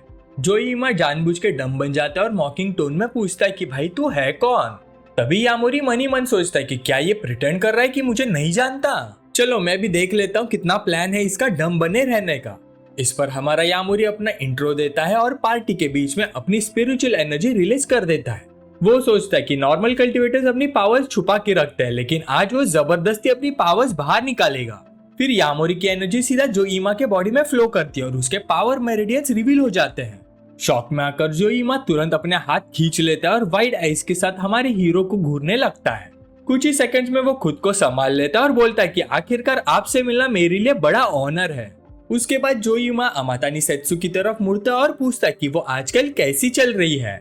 यामोरी उसके पीछे से सब कुछ ऑब्जर्व करता है और सोचता है कि कुछ तो काफी अजीब चल रहा है। उसे उस बंदे की पावर्स बिल्कुल फील ही नहीं हो रही और वो सोचता है कि क्या यह बंदा कल्टीवेटर है भी या नहीं। यामोरी जोईमा को देखते देखते मन ही मन सोचता है कि उसका नाम सुन के भी ये लड़का जरा भी नहीं डरा। फिर सीन चेंज हो जाता है और सब गेस्ट ग्रैंड पार्टी हॉल में डिनर एंजॉय कर रहे होते हैं। लोग बैंक्वेट का मजा ले रहे होते हैं और वाइन ग्लासेस के साथ चीयरफुली टोस्ट करते हैं। तभी एक होस्ट अनाउंस करता है कि खाने के बाद डांस पार्टी शुरू होगी और सभी को मेन हॉल में गैदर होने को बोलता है। और तुरंत ही काफी कपल्स उठ के मेन हॉल के बीच में डांस करना शुरू कर देते हैं। यामोरी अपना सूट एडजस्ट करता है और सोचता है कि ईमा कल्टीवेटर ही नहीं है और उसे बेवकूफ बनाया गया है। वो आगे सोचता है कि इतनी बड़ी झूठी कहानी के पीछे आखिरकार मकसद क्या हो सकता है उनका। वही शिजुरु दूर से ग्लास हाथ में पकड़े हुआ उसे देख रही होती है, लेकिन तभी एक रैंडम बंदा उसके पास आता है और डांस के लिए पूछता है। लेकिन यामोरी तुरंत ही मना कर देती है और बोलती कि वो किसी और को ढूंढ ले। तभी तीसरा बंदा आके उस लड़के को डांटता है, क्या तू पागल है, वो शिजुरु है। सुगा क्लैन की यंग मिस कभी भी तेरे जैसे नोबडी के साथ डांस नहीं करेगी। वो आगे कंटिन्यू करते हुए बोलता है, लगता है वो सबको रिजेक्ट कर रही है, यहाँ तक कि कैटेगरी फैमिली के यंग मास्टर को भी रिजेक्ट कर चुकी है। वो दोनों बंदे गॉसिप करते कि ऐसे कम ही मर्द है जो उसका अटेंशन पकड़ सके। पर अचानक ही उनमें से एक शॉक हो जाता है और कुछ पॉइंट आउट करता है। अमातानी सेत्सु भी पलट के उस अनएक्सपेक्टेड सीन को देख के हैरान हो जाती है। तभी एक आवाज हमारे हीरो को यामोरी कह के बुलाती है और वो मुस्कुराते हुए पलट जाता है। एक एलिगेंट जेस्चर के साथ शिजुरु अपना हाथ बढ़ाती है यामोरी की तरफ। फिर वो यामोरी को डांस के लिए इनवाइट करता है और हमारा लड़का क्लियरली इंटरेस्टेड लगता है। गॉसिप करने वालों के तो मुंह खुले के खुले रह जाते हैं, उन्हें यकीन ही नहीं होता कि इतनी हिम्मत कैसे हुई। बाहर जोईमा और उसका बॉडीगार्ड निकलने की तैयारी कर रहे होते हैं। उसके गूंज आके उसे लॉर्ड जो कह के बुलाते हैं, जैसे उसकी लग्जरी कार आ जाती है। फिर एक इशारे पर एक गुण लिमोजिन का दरवाजा खोलता है जो ईमा फैमिली के हायर के लिए। गाड़ी में बैठने से पहले जो अपने आदमियों को कहता है कि दूर ही रहो और किसी को पास ना आने दो। फिर उसके सारे बॉडीगार्ड उसकी बात सुन लेते हैं और गाड़ी से दूर जाने लगते हैं। दूर से दो बंदे सब देख के सोचते कि वो बॉडीगार्ड के साथ अकेले क्या करने जा रहा है। उनमें से एक बताता है कि उसके चुने हुए हर बॉडीगार्ड का बिहेवियर बाद में काफी अजीब हो जाता है। अचानक गाड़ी के अंदर जोईमा के मुंह पर जोर से थप्पड़ पड़ता है। एक मिस्टीरियस फिगर उसे डांटता है कि सेत्सु के सामने किसी और औरत का हाथ पकड़ने की हिम्मत कैसी हुई उसकी। सूजे हुए चेहरे के साथ जोईमा घबरा के माफी मांगता है, लेकिन असली बॉस उसे ठंडी नजर से घूरता है और बोलता है, मैंने तुम्हें अब तक जिंदा सिर्फ इसलिए रखा है कि तुम मेरे काम आ सको, पर अगर तुम ये सिंपल सा टास्क भी हैंडल नहीं कर सकते तो वो कसम खाता है कि इसका एंड कभी शांत नहीं होगा तुम्हारे लिए। और हमें दिखाया जाता है एक असली जोईमा। बाहर असली जोईमा फिर से पार्टी वेन्यू पहुंचता है और अपनी लग्जरियस लिमोजिन से उतरता है। उसके लोग उसे लॉर्ड जो कह के सैल्यूट करते हैं और फुल रिस्पेक्ट के साथ वेलकम करते हैं। फिर जोईमा दो गुंज को ऑर्डर देता है कि मेरे साथ अंदर चलो। तभी उनमें से एक बंदा नोटिस करता है कि रूमर सही थे और कार से सिर्फ एक ही आदमी निकला। वो सोचता है कि अंदर क्या हुआ होगा और हमें अंदर का सीन दिखाया जाता है जहाँ जो बंधा हुआ है चेहरा नीला पड़ा हुआ है और आंखों में आंसू है। वही पार्टी हॉल के अंदर म्यूजिक चल रहा होता है और मेहमान मजे में होते हैं। फिर असली जोईमा सेत्सु को फिर से ग्रीट करता है और कहता है कि किसी अनएक्सपेक्टेड काम की वजह से उसे निकलना पड़ा। पर अमातानी सेत्सु उसके ऊपर ध्यान ही नहीं देती क्योंकि उसकी नजर तो किसी और पे टिकी थी। तभी अचानक सबकी नजर डांस फ्लोर पे चली जाती है। सबके मुंह खुले के खुले रह जाते हैं जहाँ शिजुरु को हमारे प्रोटैगनिस्ट के साथ डांस करते देखते हैं। हल्की सी ब्लश के साथ शिजुरु क्लियरली उसके साथ मूवमेंट एंजॉय कर रही होती है। यामोरी भी मुस्कुराते हुए उसे डांस फ्लोर पर गाइड करता है। तभी म्यूजिक चेंज होता है और ग्रैंड पियानो पर एक नई मेलोडी बजने लगती है और इस नए मेलोडी में दोनों परफेक्ट स्टेप्स के साथ सबके बीच में डांस कंटिन्यू करते हैं। थोड़ी शर्माई हुई शिजुरी उसकी तारीफ करती है और बोलती कि वो काफी अच्छा डांसर है। हमारा प्रोटैगनिस्ट बस थोड़ा ऑकवर्ड सा स्माइल देता है और कुछ नहीं। तभी उसे याद आता है यामोरी का कहना कि पिल्स बेचने के लिए उसे पार्टी में फिट इन होना होगा। फिर वो मन ही मन सोचता है कि प्रीवियस ओनर ने डांस सीखी हुई थी और कल्टीवेटर बॉडी का बैलेंस तो परफेक्ट ही होता है। दूर से नाना पूछती कि क्या सेत्सु को भी उसके स्किल्स के बारे में पता था, लेकिन अमातानी सेत्सु उसे बस एक कॉमनर कह के टाल देती है। पर नाना उसे टीज करती है और बोलती कि फिर भी वो सब कुछ काफी ध्यान से देख रही थी। तभी जोहिमा पास आता और कमेंट करता कि हमारे प्रोटैगनिस्ट में डांस का भी काफी टैलेंट है। नाना तुरंत उससे पूछती कि क्या उसे सच में हमारे हीरो के बारे में कुछ पता नहीं, पर बंदा तुरंत कंफर्म करता है कि ये पहली बार मिलना हो रहा है उसका। फिर नाना सोचती कि इतनी पावर होने के बावजूद भी ईमा एक एक्सपर्ट लड़के के बारे में इन्वेस्टिगेट तक नहीं कर पाए। जो ईमा उस सिचुएशन को शांत करने की कोशिश करता और बोलता कि यहाँ हंगामा नहीं कर सकते वो लोग। नाना कहती कि तरीके मैटर नहीं करते क्योंकि इस लड़के का अल्केमी एप्टीट्यूड काफी एक्स्ट्राऑर्डिनरी है। वो ऐड करते हुए कहती कि वो इस पोटेंशियल को फ्यूचर से कनेक्ट करना चाहती है, जबकि हमारा हीरो शांति से अपनी वाइन पी रहा होता है। फिर एक डिटरमिन्ड लुक के साथ वो औरत बोलती कि वो उसे अब फ्री नहीं छोड़ सकती। जो ये माँ तुरंत समझ जाता है कि वो औरत उसे थ्रेटन कर रही है और सोचता है कि अब तक तो उसे हटा देना चाहिए था। फिर वो हमारे प्रोटैगनिस्ट की तरफ देखता है और उसे नफरत से ट्रैश कह देता है। दो गेस्ट गॉसिप करते, एक कहता है कि शिजुरू के साथ जो लड़का है वो यामुरी फैमिली से है, दूसरा याद करता है कि वो तो अमातानी सेत्सु का एक्स था और सोचता है कि क्या वो सेत्सु की वजह से आया है। वो लोग बोलते कि जब वो एक्सपर्ट हो चुका है उसके पास बस एक ही रास्ता है, लड़की को वापस जीतना। उन्हें लगता है कि वो सिर्फ सेत्सु का फायदा उठाना चाहता है और फिर से नोबल बनना चाहता है। तभी नाना सेत्सु को बोलती है तुम जा रही हो, थोड़ा एंजॉय नहीं कर सकती और पार्टी को। यूकी बोलती कि वो थक गई है और पार्टी जल्दी छोड़ रही है। फिर नाना एक सास के साथ उसके बिहेवियर पर अफसोस करती है और उसे जाते हुए देखती रहती है। तभी अमातानी सेत्सु पलटकर हमारे हीरो को नाम से बुलाती है और वो पूरी तरह से कंफ्यूज हो जाता है।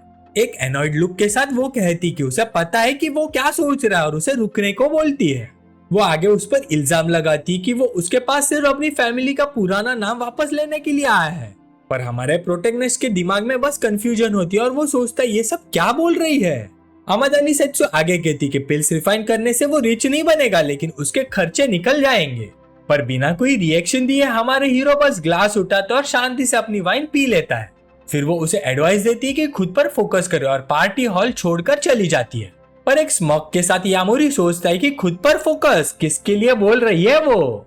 अमातानी सेत्सु तुरंत रुक जाती है और कंफ्यूज लुक के साथ पलट के उसे देखती है। उसे समझ ही नहीं आता बंदा क्या पूछ रहा है।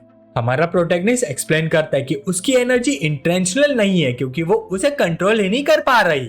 ये सुनते अमातानी सेत्सु शॉक हो जाती है, उसकी ऑरा ग्लो करने लग जाती है और वो पूछती है उसे ये सब कैसे पता। यामुरी उसे वार्न करता है कि अगर वो जबरदस्ती अपनी कल्टीवेशन करेगी तो उसकी बॉडी डिस्ट्रॉय हो जाएगी जो ऑलरेडी लिमिट पर है। पार्टी हॉल में दोनों अकेले रह जाते हैं और सेत्सु की डेलिकेट कंडीशन पर बात करते हैं। मुस्कुराते हुए यामुरी कहता है कि वो इस प्रॉब्लम को सॉल्व कर सकता है, पर सेत्सु सोचती कि एक कॉमनर ये कैसे जान सकता है। वो डाउट करती है और पूछती कि क्या वो सच में एक्सपेक्ट करता है कि वो उसकी बात मान लेगी। हमारा हीरो सीधा उसकी आंखों में देखता है और बोलता है कि अगर वो बिलीव नहीं करेगी तो लॉस उसका ही होगा। फिर एक सीरियस लुक के साथ सेत्सु रियलाइज करती कि उसके पास प्रॉब्लम सॉल्व करने का टाइम खत्म होता जा रहा है। तभी यामुरी एक बिजनेस डील प्रपोज करता है और कहता है कि उसे एक फेवर चाहिए। वो रिवील करता है कि वो चाहता है कि वो ईमा फैमिली के हायर को कुछ डिलीवर करे। दूर से जो ईमा और नाना पार्टी हॉल के बीच दोनों को धीरे धीरे बात करते हुए देखते हैं। गुस्से से भरा जो ईमा नफरत भरी आवाज में हमारे हीरो का नाम विस्पर करता है। फिर सीन चेंज होता है और हम मैंशन के बाहर का व्यू देखते हैं जहाँ पार्टी चल रही होती है। हमारा प्रोटैगनिस्ट और शिजुरू साथ में हॉल छोड़ते हैं और गार्डन में वॉक करते हैं। पर तभी अचानक एक आवाज दोनों को बुलाती है और यामुरी पलट के देखता है कौन। पीछे से नाना सामने आती है और वो बोलती है कि वो जोएन पिल में इंटरेस्टेड है और उससे बात करने के लिए बुलाती है। और इस तरह तीनों तारे भरी रात के नीचे मैंशन के गार्डन में चलने लगते हैं। तभी हमारा प्रोटैगनिस्ट बोलते है कि नाना को सिर्फ पिल्स ही नहीं उससे ज्यादा कुछ चाहिए। नाना भी उसे कहती है कि उसे आंटी बुलाओ, पर एक सीरियस लुक के साथ वो याद दिलाता है कि वो अब यामुरी फैमिली का हिस्सा नहीं रहा। नाना कहती कि वो और सेत्सु काफी सिमिलर है और बंदा हैरान हो जाता है। वो एक्सप्लेन करती कि उसके पेरेंट्स के मरने के बाद सेत्सु अपने अंकल के कंट्रोल में आ गई जो उसके सारे डिसीजंस लेता था। इसी के चलते सेत्सु एक लेजेंडरी कल्टीवेटर बन गई, लेकिन अपनी फैमिली से कभी फ्री नहीं हो पाई। ये सुन के शिजुरू कंफ्यूज हो जाती है और पूछती कि कल्टीवेटर क्या होता है और ट्रांसेंड का मतलब क्या होता है। तभी हमारा हीरो एक्सप्लेन करता है कि कल्टीवेशन का थर्ड स्टेज होता है और डिफरेंस बहुत ही बड़ा होता है। और इसी वजह से सेत्सु ने पावर पाने के लिए एक इम्पॉसिबल मेथड यूज किया, अपनी लाइफ को स्ट्रेंथ के बदले ट्रेड कर दिया। फिर यामुरी नाना से पूछता है कि उसे ये सब क्यों बता रही है। नाना उसे कहती है कि क्योंकि इसका कोई क्योर नहीं है। वो बताती कि बिल्कुल शिजुरी की माँ की तरह जो भी किया जाए उस पर कोई असर ही नहीं होता। फिर एक बुलंद आवाज के साथ वो प्रोटैगनिस्ट को देखते हुए बोलती कि उसे उस फेट से बचाना चाहती है। फिर नाना यामोरी को बोलती कि उसकी स्किल सुपीरियर है और शायद अभी भी उम्मीद हो सकती है। शिजुरू शॉक हो जाती कि नाना डॉक्टर से ज्यादा उस पर भरोसा कर रही है और उसे तलिस्मान याद आ जाता है। शिजुरू और ज्यादा कंफ्यूज हो जाती है और सोचती कि क्या ये लेजेंडरी कल्टीवेटर वाली बात सच में रियल है। तभी हमारा प्रोटैगनिस्ट मन ही मन सोचता है कि इस दुनिया के कल्टीवेशन मेथड्स बहुत ही प्रिमिटिव है। वो ये भी रिफ्लेक्ट करता है कि नाना असल में उस जोयान पिल में भी इंटरेस्टेड है जो वो खुद बेच रहा है। नाना फिर एक डील प्रपोज करती है और शिजुरू प्रॉफिट्स के बारे में सोचकर काफी एक्साइटेड हो जाती है। इस पर नाना उसे डांट देती है और कहती कि वो सिर्फ पैसे के बारे में ही क्यों सोच रही है। वो आगे बताती कि जबकि उसका असली गोल सेत्सु की मदद करना है। एक उदास लुक के साथ वो एक्सप्लेन करती कि सेत्सु एक बहुत ही काइंड और डेलिकेट लड़की है। फिर वो रिवील करती कि जब एंगेजमेंट तोड़ी गई थी तब सेत्सु ने भी एक बार रिबेलियन की थी। हमारा हीरो चुपचाप सब सुनता रहता है और अपनी फॉर्मल फियांसे के बारे में मिली नई इन्फॉर्मेशन को प्रोसेस करता है। पर अचानक ही पीछे से जोइमा गार्डन में आ जाता है और अपनी आंट को बुलाता है जो उनके साथ खड़ी होती है। मुस्कुराते हुए वो कहता है कि जाने से पहले ग्रैंड पार्टी को प्रॉपर गुड बाय कहना चाहता था। फिर उसकी नजर हमारे हीरो और शिजुरू पर पड़ती है और वो दोनों को ध्यान से देखता है। फिर वो हमारे प्रोटैगनिस्ट को आज जो भी हुआ उसके लिए थैंक यू बोलता है। इतना कहकर वो अपना हाथ आगे बढ़ाता है और बोलता है कि अगर दोबारा मिल पाए तो उसे खुशी होगी। यामोरी भी मुस्कुराते हुए एग्री करता है और कहता है कि मिलने का फीलिंग म्यूचुअल है। फिर दोनों हाथ मिलाते हैं और उनके बीच एक अजीब सी एनर्जी स्पार्क होती है। एक सीरियस लुक के साथ हमारा प्रोटैगनिस्ट फील करता है कि इस बंदे में कुछ बहुत ही स्ट्रेंज है। उसी वक्त जो इमा के बॉडी से स्पिरिचुअल एनर्जी निकलती है और यामोरी उसकी पावर फील करता है। उसके बाद जो इमा और उसके गुंज पार्टी से निकलने की तैयारी करते हैं। तभी एक गार्ड आता है और कहता है कि लॉर्ड जो के लिए सेत्सु का एक गिफ्ट है।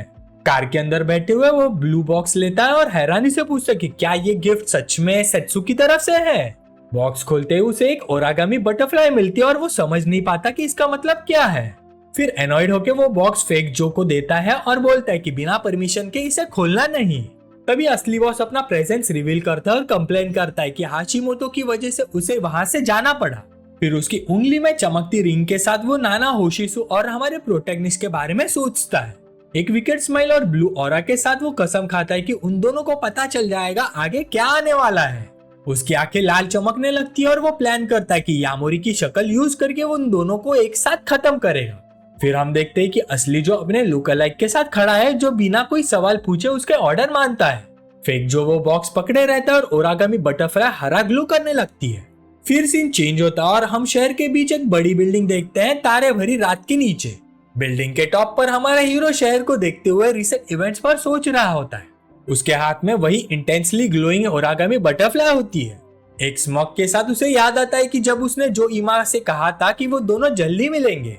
फिर वो बटरफ्लाई शहर के ऊपर उड़ने लगती है टारगेट ढूंढने के लिए गाइड बनती हुई। फिर तलिस्मान अचानक रुक जाता है, इशारा देता है कि एनिमी इसी बिल्डिंग के अंदर है।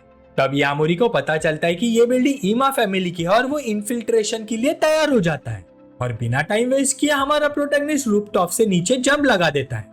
एक डिटरमिन्ड लुक के साथ वो चिल्लाता है कि असली मजा अब शुरू होने वाला है। मीनवाइल नाना होशिसु अपने रॉयल प्लांट्स को एडमायर कर रही होती है जो हर 3 साल में फल देते हैं। वो प्लान करती है कि इन वैल्यूएबल चीजों को 3 महीने बाद होने वाली कल्टीवेटर टूर्नामेंट में ट्रेड करेगी। पर तभी अचानक उसे एक अजीब सी प्रेजेंट फील होती है और वो पूछती है कि कौन आ रहा है। एक शैडोई फिगर उसके सेंसेस की तारीफ करता है, चाहे वो इंजर्ड हो और उसकी कल्टीवेशन वीक हो। फिर एक बाल्ड मॉन्ग रेड ऑरा के साथ सामने आता है और बोलता है कि वो अभी भी शार्प है। शॉक में नाना समझ जाती कि इंट्रूडर्स भी पावरफुल कल्टीवेटर्स हैं। वो उनसे पूछती कि वो कौन है और क्या चाहते हैं, साथ ही एस्केप का रास्ता सोचती रहती है। मॉन्क हंसकर पूछता है कि क्या होशिसु फैमिली की हेड भागने का प्लान बना रही है। फिर मोटा मॉन्क बोलता है कि शेर खरगोश का शिकार करते वक्त भी अपनी पूरी ताकत लगाता है और इसीलिए हम बिल्कुल भी होल्ड बैक नहीं करेंगे भले ही तुम वीक हो। इस पर नाना नोटिस करती है कि दोनों गार्डन में उसके साथ बहुत ही कॉशियस बिहेव कर रहे हैं। फिर एक स्मॉक के साथ वो पूछती कि उनका असली ऑब्जेक्टिव क्या है। मोटा मॉन्क कहता है कि वो उनके साथ चले और कोई बेवकूफी ना करे। बाल्ट मॉन्क सजेस्ट करता है कि सीधा उसके हाथ पैर तोड़ देना ज्यादा आसान होगा। पर तभी नाना एक अजीब से प्लान को छूती है और उनको पूछती कि उनको क्या लगता है वो कहाँ खड़े हैं। फिर वो प्लान की मदद से गैस रिलीज करती है और बोलती कि वो उनका प्रॉपर एंटरटेनमेंट करेगी। बाल्ट मॉन्क स्मोक देखकर हैरान हो जाता है और पूछता है कि ये सब क्या है। दूसरा मॉन्क अपना मुंह कवर करता है और रियलाइज करता है कि ये एक बहुत ही पावरफुल पॉइजन है।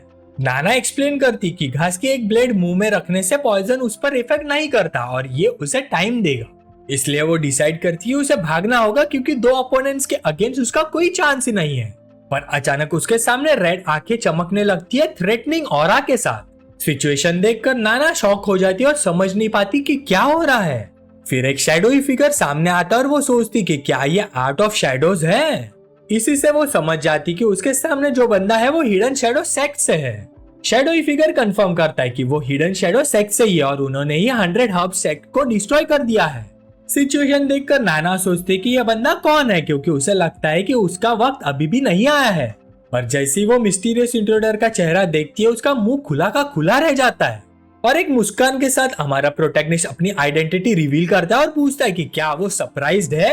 पर गाइस ये फेक यामोरी होता है, ये होता है जो ईमा डिस्गाइज्ड में। दूर कहीं एक गार्ड उबासी लेता है और कहता है कि उसकी शिफ्ट खत्म हो गई है और अब फाइनली कुछ खाने जा सकता है। उसका पार्टनर एग्री करता है और सजेस्ट करता है कि ठंड की वजह से कोई गरम स्ट्यू ले लेते हैं। उनमें से एक सोचता है कि लॉर्ड जो क्या खा रहा होगा और कंक्लूड करता है कि जरूर कोई गॉर्मे फीस्ट होगी। शैडो क्लाउड स्टेप यूज करके हमारा हीरो बिना नोटिस हुए गार्ड के पास से स्लिप हो जाता है। टलिस्मान हाथ में लिए वो सोचता है कि क्या ये सच में असली जो ईमा का रूम है। ओरिगामी बटरफ्लाई उड़ती है और एक दरवाजे के सामने रुक जाती है, राइट प्लेस इंडिकेट करते हुए। हमारा प्रोटैगनिस्ट तलिस्मान को फॉलो करता है और रूम चेक करने के लिए दरवाजे के पास आ जाता है। थोड़ी देर बाद वो रियलाइज करता है कि वो अंदर नहीं है और सोचता है कि वो कहाँ गया होगा। मीनवाइल फेक जो एक गंदे से रूम में इंस्टेंट नूडल्स खा रहा होता है। वो सोचता है कि उसकी लाइफ में कभी भी चॉइस नहीं थी और आज भी सब कुछ वैसा की वैसा ही है। नूडल्स खाते हुए वो सोचता है कि क्या कभी उसे मैंशन में रहना और अच्छा खाना खाना नसीब नहीं होगा। फॉर्क हाथ में लिए वो लुक लाइक सोचता है कि उसकी लाइफ ऐसे क्यों बन गई। नफरत से भरा हुआ वो पूछता है कि सिर्फ ओरिजिनल जैसे दिखने की वजह से उसे इतना क्यों सफर करना पड़ता है। उसे याद आता है कि जब असली जो ने उसे गाड़ी के अंदर बांध के रखा था। उसका बॉस घूरती हुई नजर से उसे याद दिलाता है कि अगर सच बाहर आ गया तो उसका क्या होगा। कोल्ड लुक के साथ वो कहता है कि ये बंदा बस एक फेक है जिसे वो पास में जिंदा रखता है। बंदा हुआ वो रोते हुए लुक अलग सुनता है कि उसकी एक ही वैल्यू है, ओरिजिनल की कॉपी बन के रहना। वो बॉक्स ना खोलने के ऑर्डर पर हंस देता है और डिसअपियर करने का फैसला करता है। जैसे ही वो बॉक्स खोलता है ओरागामी बटरफ्लाई तेज हरा ग्लो करने लगती है। बटरफ्लाई बाहर उड़ जाती है और बंदा घबरा जाता है, समझ नहीं पाता ये सब क्या है। तभी अचानक उसके पीछे से एक शैडो अपीयर होती है और फेक से पूछता है कि तुम कौन हो। तभी हमारा प्रोटैगनिस्ट एक जबरदस्त पंच मारता है और लुक अलग दर्द से चीख उठता है। वो जमीन पर गिर जाता है पूरी तरह से कंफ्यूज, जबकि हमारा हीरो उसे सीरियस नजर से घूरता है। यामोरी को समझ आ जाता है कि उसे स्पिरिचुअल एनर्जी क्यों फील नहीं हो रही थी। वो पूछता है कि क्या तूने मुझे पहचाना। डर से कांपते हुए लुक अलग पार्टी से पहचान लेता है और चिल्लाता है कि वो जो ईमा है पीछे हटने को कहता है। लेकिन हमारा प्रोटैगनिस्ट उसे घूर कर कहता है कि वो गलत है क्योंकि वो सिर्फ एक फेक है। लाल चमकती आंखों के साथ हमारा प्रोटैगनिस्ट डिमांड करता है कि असली जो ईमा कहाँ है। फिर सीन चेंज होता है, हम देखते हैं एक डार्क एली में गुंज का ग्रुप एम्बुश के लिए रेडी होता है। उनका लीडर फोन पर बोलता है कि टारगेट हमेशा यही से गुजरता है और एम्बुश तैयार है। वो प्रॉमिस करता है कि टारगेट के हाथ पैर तोड़ के बिना डिले लॉर्ड जो को डिलीवर करेंगे। फिर कॉन्फिडेंट अंदाज में हमारे हीरो शांति से उस एली की तरफ चलता है। वो स्पिरिचुअल आइटम के एग्जिस्टेंस पर सोचता है और वंडर करता है कि क्या कोई फोर्थ स्टेज कल्टिवेटर इसके पीछे है। स्पिरिचुअल आइटम एक ऐसा टूल होता है जो बहुत ज्यादा स्पिरिचुअल एनर्जी से बनाया जाता है और स्पेशल एबिलिटीज रखता है। वो सोचता है कि ऐसा आइटम बनाना सिर्फ प्रिसीजन कंट्रोल से पॉसिबल है जो सिर्फ फोर्थ स्टेज कल्टिवेटर के पास होता है। लेकिन अगर ईमा फैमिली के पास स्पिरिचुअल स्प्रिंग है तो पूरी कहानी ही बदल जाती है। इसलिए यामोरी डिसाइड करता है कि जो ईमा से निपटने के बाद वो रूडा स्प्रिंग ढूंढेगा इवॉल्व होने के लिए। पर तभी अचानक अटैकर्स उसे एली में घेर लेते हैं। लीडर कहता है कि वो आने में बहुत ही लेट हो गया। हमारा प्रोटैगनिस्ट थ्रेटनिंग ऑरा के साथ उन थग्स का सामना करता है जो एली में उसका इंतजार कर रहे होते हैं। लीडर हंसकर कहता है कि किसी ने बहुत पैसे दिए हैं उसे परमानेंटली खत्म करने के लिए। पर्पल ऑरा के साथ हमारा प्रोटैगनिस्ट सिर्फ स्मोक के साथ अटैकर्स को देखता रहता है। ये देखकर लीडर इरिटेट हो जाता है और सोचता है कि इस लुक में आखिरकार प्रॉब्लम क्या है। फिर गुस्से में लीडर अपने गूंज को ऑर्डर देता है कि तुरंत ही हमारे हीरो पर अटैक करो। अटैकर्स फुल स्पीड में आगे बढ़ते हैं चिल्लाते हुए कि अब एंड के लिए रेडी हो जाओ। कॉन्फिडेंस स्माइल के साथ लीडर बोस्ट करता है कि वो अपने बेस्ट आदमी फाइट के लिए लाया है। लेकिन उसके हैरानी तब होती है जब हमारा हीरो अनबिलीवेबल स्पीड के सहारे गूंज को गिरा देता है। सिचुएशन देखकर लीडर का मुंह खुला का खुला रह जाता है, उसे यकीन ही नहीं होता। हमारा प्रोटैगनिस्ट एक गून को जबरदस्त पंच मारकर जमीन पर गिरा देता है। सिर्फ एक ही ब्लो में वो दूसरे एनिमी को भी ओवरवेलमिंग फोर्स के साथ एली में गिरा देता है। लीडर देखते हुए चिल्लाता है कि ये इम्पॉसिबल है और सोचता है कि क्या ये बंदा इंसान भी है। सारे अटैकर्स जमीन पर पड़े होते हैं और हमारे हीरो पूछता है कि किसके ऑर्डर पर उस पर अटैक किया गया था। फिर सीन चेंज होता है। नाना होशिशु के रेसिडेंस पर सब कुछ बर्बाद और टूटा फूटा पड़ा होता है। अमाता निसेत्सु वहां पहुंचती है और अपने लोगों को क्राइम सीन इन्वेस्टिगेट करते हुए देखती है।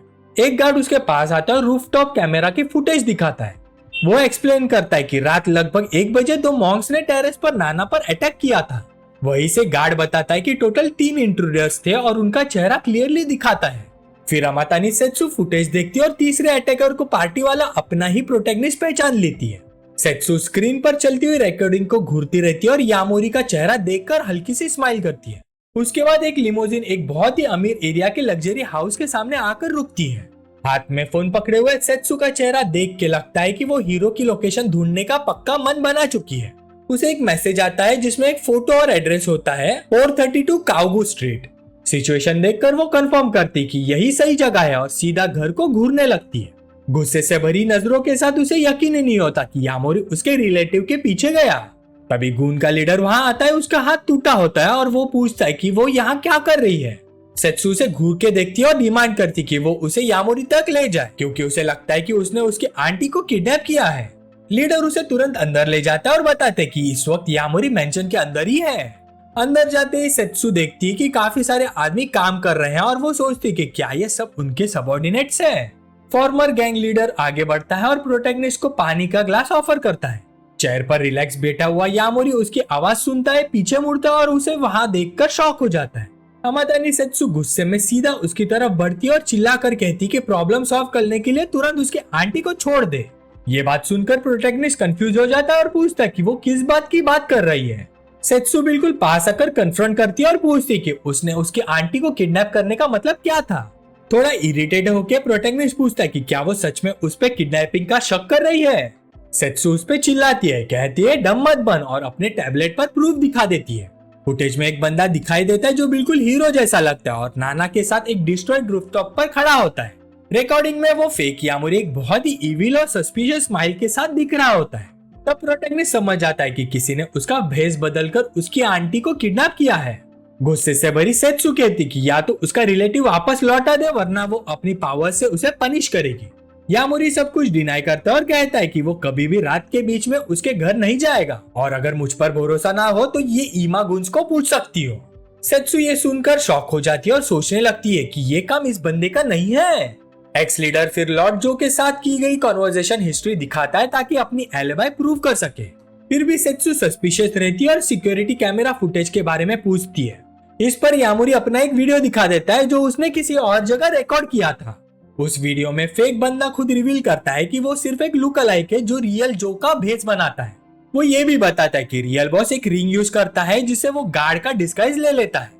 ये देखते ही सेत्सु का मुंह खुला का खुला रह जाता है और वो सोचती कि क्या जो सच में अपनी अपीयरेंस चेंज कर सकता है। प्रोटैगनिस्ट भी कंफर्म करता है कि ये तभी पॉसिबल है जब उसके पास कोई स्पिरिचुअल आइटम हो। सेत्सु और ज्यादा शॉक हो जाती है और यकीन ही नहीं कर पाती कि लॉर्ड जो के पास इतना रेयर और प्रीशियस आइटम है। इसके बाद प्रोटैगनिस्ट एक्सप्लेन करता है कि ये पूरा प्लान ही उसका भेष बना के उसे फ्रेम करने का था। गुस्से से भरी सेत्सु कहती कि वो सब कुछ हैंडल कर लेगी, लेकिन यामोरी उसे वार्न करता है कि उसकी आंटी अभी भी डेंजर में है। बेचैन होकर वो चिल्लाती है और पूछती कि वो क्या करे क्योंकि वो बस चुपचाप बैठ के नहीं रह सकती। तभी यामोरी बताता है कि दुश्मन के प्लान को ही उसके अगेंस्ट यूज करने का एक तरीका है। फिर एक स्मोक के साथ वो कहता है कि जो खुद अपनी कब्र खोदने वाला है। कहीं और एक आदमी दर्द से चीख रहा था जब उसका गला जोर से दबा दिया गया। उसके जिस्म से बैंगनी आग निकल रही थी, फिर उसे जोर से जमीन पर फेंका गया। असली जोइमा उसके ऊपर खड़ा था, पूरे पर्पल ऑरा से घिरा हुआ, ठंडी आवाज में बोलते हुए कि एक आम इंसान का टेस्ट वैसे भी मीडियोकर ही होता है। फिर वो मस्कुलर मॉन्क की तरफ मुड़कर पूछता है कि सब तैयार है या नहीं। मॉन्क समझाता कि अब आम लोगों की लाइफ एनर्जी काफी नहीं रही लॉर्ड ईमा की कल्टीवेशन को सस्टेन करने के लिए। लेकिन अच्छी बात यह है कि जैसे ही वो 100 हब सेक्स के बचे हुए मेंबर्स की लाइफ एनर्जी निगल लेगा वो कल्टीवेटर्स के रैंक में एंटर कर पाएगा। लालच और एक्साइटमेंट से भरा हुआ जोईमा अपनी मुट्ठी भींच लेता है और डिक्लेयर करता है कि जैसे ही वो पहले कल्टीवेशन स्टेज पर पहुंच जाएगा वो एल्डर्स काउंसिल में अपनी सीट पक्का करेगा और मॉन्क्स को हिडन सेक्ट में रिकमेंड करेगा। ये सुनते ही मस्कुलर मॉन्क गहरी श्रद्धा से झुक जाता है। तभी दूसरा मॉन्क आता है और रिपोर्ट देता है कि यामोरी को पकड़ लिया गया है। पूछता है कि लॉर्ड इमा उसके साथ क्या करना चाहते हैं। ये सुनते ही जोईमा पागलपन भरी हंसी हंसने लगता है और ऑर्डर देता है कि यामोरी को गोयान टेम्पल भेजा जाए, लेकिन उसे जिंदा रखा जाए क्योंकि वो खुद उसकी जुबान चीर कर निकालना चाहता है, फिर उसे यूकी के हवाले करेगा। फिर सीन शिफ्ट होता है कोगान टेम्पल पर, जहाँ सूट पहने आदमी एंट्रेंस गार्ड कर रहे होते हैं। एक गार्ड दूसरों को डांटता है कि बकबक बंद करो, याद दिलाता है कि यंग मास्टर ने उन्हें कैप्टिव पर नजर रखने के पैसे दिए हैं, रिलैक्स करने के नहीं। दूसरा गार्ड धीरे से मजाक उड़ाता है कि वो छोटी सी बात इतना बड़ा बना रहा है जैसे कोई सुप्रीम इम्पोर्टेंस की चीज हो।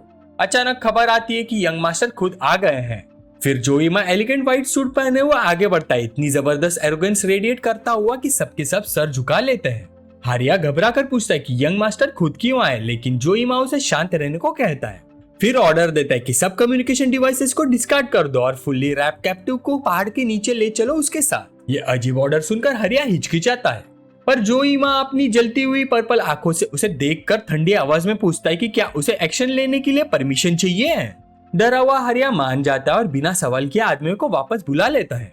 कोर्टयार्ड में अकेला खड़ा जोईमा धीरे से बोलता है कि कुछ बहुत गलत लग रहा है।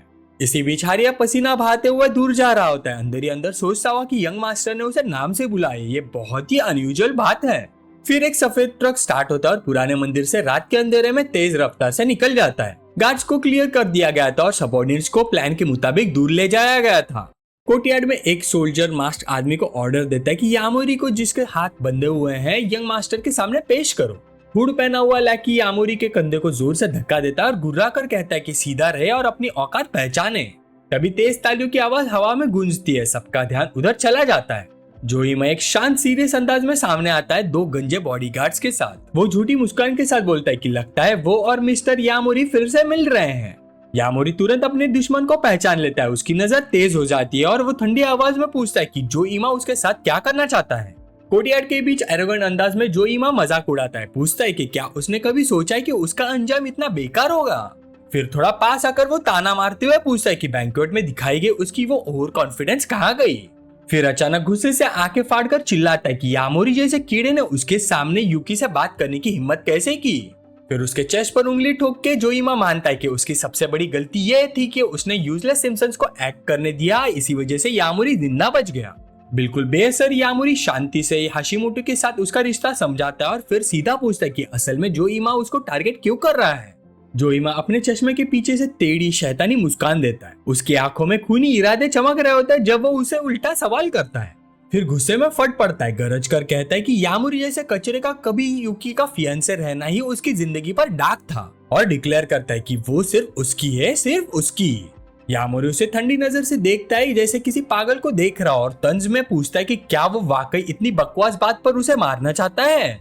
जोईमा अचानक पागलपन भरी हंसी हंसने लगता है, पर्पल एनर्जी का जोर का वेव उसके आसपास घूमने लगता है। वो सर हिलाकर कहता है कि अभी मार देना तो वेस्ट होगा। फिर उसके पीछे से एक विशाल बैंगनी साया मैनिफेस्ट होता है। गर्व से सीधा खड़ा होकर जोईमा डिक्लेयर करता है कि यामोरी जैसे एक मामूली इंसान ने अपनी पूरी जिंदगी में इतना बड़ा चमत्कार कभी नहीं देखा होगा।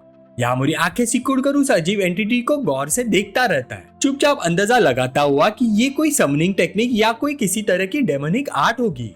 जोईमा ने फिर अपनी अंधेरी एम्बिशन खोल के रख दी। उसने प्लान बनाया थी कि वो नाना की जिस्म को, जिसमें अजीब सी लाजवाब वाइटलिटी थी, सैक्रिफाइस करेगा और उसे शैडो को चढ़ा देगा ताकि वो पूरी तरह से इमोर्टल कल्टीवेशन रेल में एंटर कर सके। फिर उसका चेहरा हद से ज्यादा एक्साइटमेंट से टेढ़ा हो गया, आंखों में जुनून जल रहा था जब उसने कसम खाई कि वो सब मॉर्टल्स का पूजा किए जाने वाला सुप्रीम गॉड बनेगा। बिल्कुल शांत यामोरी ने उसे सीधा सवाल किया, अगर वो इतना ही पावरफुल है तो उसने उसे सीधा मार क्यों नहीं दिया गया, जिंदा क्यों रखा। हाथ की रिंग को हल्का सा घुमाते हुए यामोरी हल्की सी मुस्कान के साथ खड़ा रहा। उसने बताया कि उसने जानबूझकर किडनैपिंग्स के क्लू छोड़े ताकि यूकी को लगे कि यामोरी ही कल्प्रिट है और वो खुद आकर उसे मारने की कोशिश करे। अंधेरे में सीधा खड़ा हुआ ब्लू वॉयलेट फ्लैशेस से घिरा वो अपने परफेक्ट ट्रैप का फाइनल वर्डिक्ट सुनाने को तैयार था।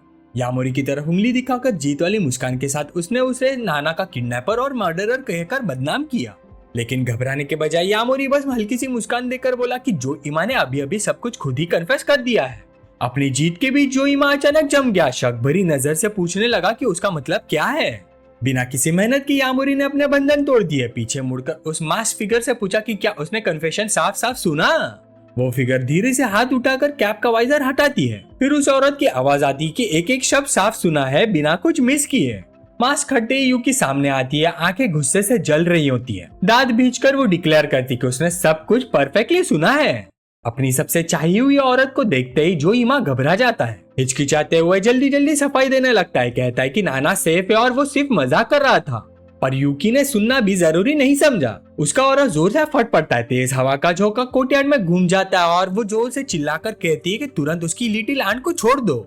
फिर हरा स्पिरिचुअल ग्लो उसे घेर लेता है और वो वार्न करती है कि अगर माना नहीं गया तो वो उस ईमा फैमिली को नहीं बख्शेगी। ये समझकर कि वो ट्रैप में फंस गया है, जो ईमा नफरत भरे टेढ़े चेहरे के साथ यामोरी की तरफ मुड़ता है और पागल की तरह गरजता है कि उसने उसको आउटप्ले करने की हिम्मत कैसे की। यामोरी संतुष्टि भरी मुस्कान के साथ याद दिलाता है कि उसने अपने जुर्म खुद एक्सेप्ट किए हैं। फिर आंखें बंद करके सिर हल्का सा हिलाता है और मजाक उड़ाता है कि अब वो सिर्फ एक कंक्लूजन निकाल सकता है कि जो ईमा वाकई सबसे ज्यादा बेवकूफ है। यामोरी की आंखें अचानक खुलती है, ठंडी और तेज, इतनी नफरत भरी कि जो ईमा का गुरूर छेड़ दे। गुस्से से पागल होते हुए जो ईमा यामोरी का नाम चिल्लाता है। उसकी आंखें ओमिनसली चमक रही होती है। उसे इग्नोर करते हुए यूकी यामोरी से कहती कि वो वहां से चला जाए। वो बताती कि उसने होशिकावा फैमिली को ऑलरेडी इन्फॉर्म कर दिया है और फिलहाल सब कुछ कंट्रोल में है।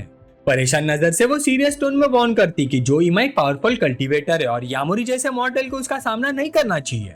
उन दोनों को इतना पास देखकर जो ईमा जलन से दांत पीसने लगता है और गुस्से से चिल्लाता है कि वो उसे ऐसे कैसे ट्रीट कर सकते हैं जैसे वो एग्जिस्ट ही नहीं करता।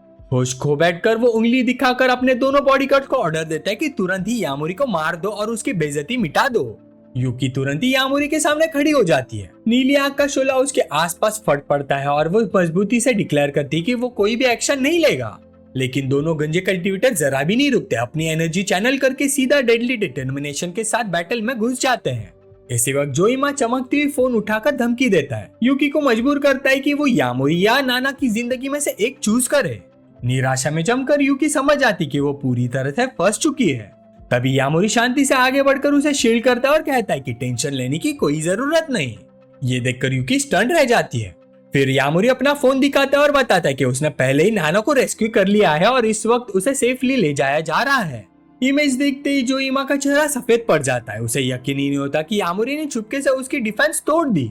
सर्विलेंस स्क्रीन पर अब एक खाली कमरा दिख रहा होता है जहाँ सिर्फ जंजीरें लटक रही हैं। अंदर ही अंदर जोइमा चीखता है, सोचता है कि उसके बेकार के सबऑर्डिनेट्स कहाँ गायब हो गए। फिर सीन 15 मिनट पहले रिवाइंड होता है कोगान टेम्पल के पीछे पहाड़ के नीचे। जोइमा ने अपने सब आदमियों को वहां इकट्ठा किया था कैप्टिव को गार्ड करने और अपना प्लान तैयार करने के लिए। गार्ड्स के बीच गर्व से खड़ा वो सबको पोजीशन पर रहने और वक्त का इंतजार करने का ऑर्डर देता है ताकि दुश्मन को इंटिमिडेट किया जा सके। फिर वो कैजुअली साइड में जाकर अपनी धमकी भरी कॉल करने लगता है। उसे जरा भी अंदाजा नहीं होता कि तबाही चुपके से पास आ रही है। पहाड़ों के बीच खड़े होकर जब वो फोन चेक करता है, अचानक उसे यामोरी का मैसेज मिलता है कि जिसमें लिखा होता है कि नाना को सेफली पहाड़ के नीचे लाया जा चुका है। गुस्सा उसके अंदर फट पड़ा और उसका पर्पल ऑरा और भी ज्यादा भड़क उठा। दांत पीसकर उसने समझा कि उसके आदमियों से किसी ने उसे धोखा दिया है। दूर से यामोरी को देखते हुए उसके दिल में डर घुसने लगा, क्योंकि अब उसे समझ आ रहा था कि यामोरी ने हर एक कदम डरावनी प्रिसिजन के साथ कैलकुलेट किया था। धूप के नीचे यामोरी की शांत और बर्फ जैसी ठंडी नजर का सामना करते हुए जो इमा के मन में शक पैदा होने लगा। क्या यह आदमी वाकई वही बेकार फैमिली मेंबर है जैसा उसने समझा था?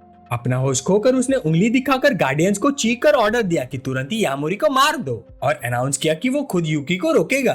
दोनों दानव जैसे बॉडी का जमीन हिला देने वाली मोमेंटम के साथ आगे बढ़े। यूकी ने धीरे से गाली दी और यामोरी का हाथ पकड़कर भागने की कोशिश की, पर अचानक दुश्मन के हाथों से चमकती हुई तबाह कर देने वाली पर्पल एनर्जी पाम निकली।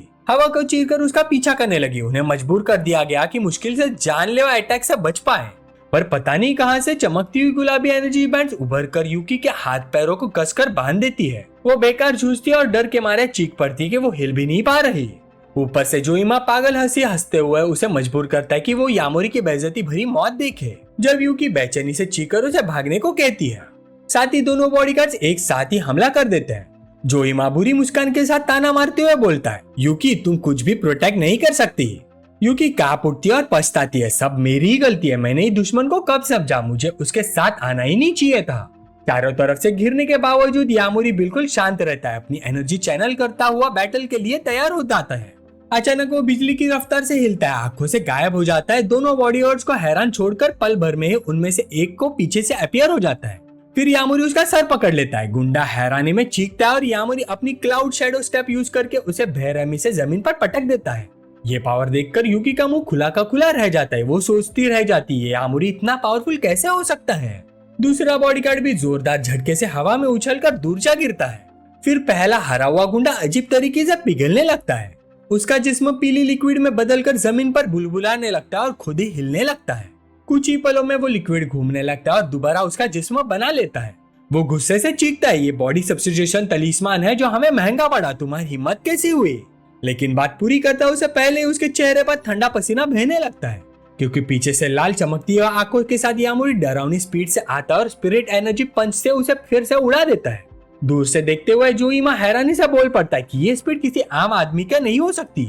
नीली चमकती ऑरा में लिपटा यामुरी सीधा खड़ा रहता है और जोइमा बेयकीन से फुसफुसाता है, यामुरी तुम भी कल्टीवेटर हो। ये सुनकर यूकी पूरी तरह से स्टन रह जाती है, क्या यामुरी भी कल्टीवेटर है। शांत कदम बढ़ाते हुए पैरों के इर्द गिर्द स्पिरिचुअल फ्लेम्स लपेटकर यामुरी जोइमा से कहता है, मैं काफी टाइम से तुमसे मिलना चाहता था। मुट्ठी भींचते हुए उसकी स्पिरिचुअल एनर्जी जलने लगती है और वो अपने दुश्मन के हर जुर्म को याद करता है। उसे जेल भेजना, लोगों से हमला करवाना, हाशिमोटो को उसके पीछे लगाना, उसकी दोस्त को किडनैप करना, उसके कुत्ते को चोट पहुंचाना। यामुरी डिक्लेयर करता है कि शुरू से ही जोइमा उसके आसपास मंडराता एक परेशान करने वाला मक्खी था। वो वार्न करता है कि वो बहुत देर तक बर्दाश्त करता रहा, लेकिन अब उसे हमेशा के लिए चुप करने का वक्त आ गया है। हारे हुए गार्ड्स पर विजयी खड़े यामुरी का सामना जोइमा से होता है, जो बिल्कुल बेअसर खड़ा रहता है। जोइमा हंसकर कहता है कि फर्क नहीं पड़ता अगर यामुरी कल्टीवेटर है। फिर वो एक अंधेरी एंटिटी समन करता है। वो मानता है कि वो इसे पहले यूज नहीं करना चाहता था क्योंकि इसका दाम बहुत ज्यादा है। फिर वो डिमोनिक क्रीचर यामुरी पर झपट्टा मार देता है, अंधेरी तबाह करने वाले पावर छोड़ते हुए। हारे हुए बॉडीगार्ड जमीन से उठते हुए पर्पल शैडो से निगल लिए जाते हैं। यामुरी हैरानी से महसूस करता है कि यह टेक्निक शायद टेलीपोर्टेशन जैसे लग रही है, शायद इस दुनिया की कोई कल्टीवेशन मेथड हो। जोइमा ठंडी आवाज में कहता है कि क्योंकि उसके बेकार गार्ड्स का कोई काम नहीं रहा, वो उसका हिस्सा बन जाएंगे, क्योंकि शैडो आर्ट को सिर्फ एक कल्टीवेटर को निगलना होता है। फिर पागल हंसी हंसते हुए वो शान से बोलता है कि उसने एक साथ 2 कल्टीवेटर्स को एब्सॉर्ब कर लिया है। पर्पल रोशनी के फ्लैश में गार्ड्स की लाइफ एनर्जी उसके जिस्म से खींच ली जाती है। पावर से भरा जोइमा अनाउंस करता है कि वो लेजेंडरी फर्स्ट कल्टीवेशन लेवल पर पहुंच गया है। यामुरी शॉक में देखता रहता है। उसे समझ आता है कि उसके दुश्मन ने अभी 2 लोगों की कल्टीवेशन बेस निगल ली है। अंधेरे के बीच एक अजीब आग जैसा आर्टिफैक्ट बुरी एनर्जी से धड़क रहा होता है और शैडो पावर में लिपटा जोइमा पागल मुस्कान के साथ वार्न करता है कि अब अगला नंबर यामुरी का है। इसी बीच यूकी खुद को दोष देती है, अपनी अकड़ पर पछताती है कि वो पहले क्यों नहीं समझ पाई कि जोइमा ने अपनी पावर कितनी गहराई से छुपा रखी थी। वो आगे बढ़कर सोचती कि यामुरी उसकी वजह से ही खतरे में है और चीखकर जोइमा से कहती कि उसे छोड़ दे और बात उन दोनों के बीच में सेटल करने की ऑफर देती है। जोइमा ने उसे नफरत भरी नजर से देखा और मजाक उड़ाया कि अभी भी वो उस कचरे को बचा रही है। शैडो एनर्जी से घिरा हुआ उसने यामुरी का नाम लेकर अपनी डार्क एंटिटी फिर से छोड़ दी। बेचैन होकर यूकी चीख उठती है कि यामुरी बचकर हट जाए। तभी अंधेरे प्रोजेक्टाइल्स की एक तेज बारिश आई और उस अटैक को बीच में ही रोक दिया। यामुरी पल भर में यूकी के सामने अपीयर हो गया, उसे प्रोटेक्ट करते हुए।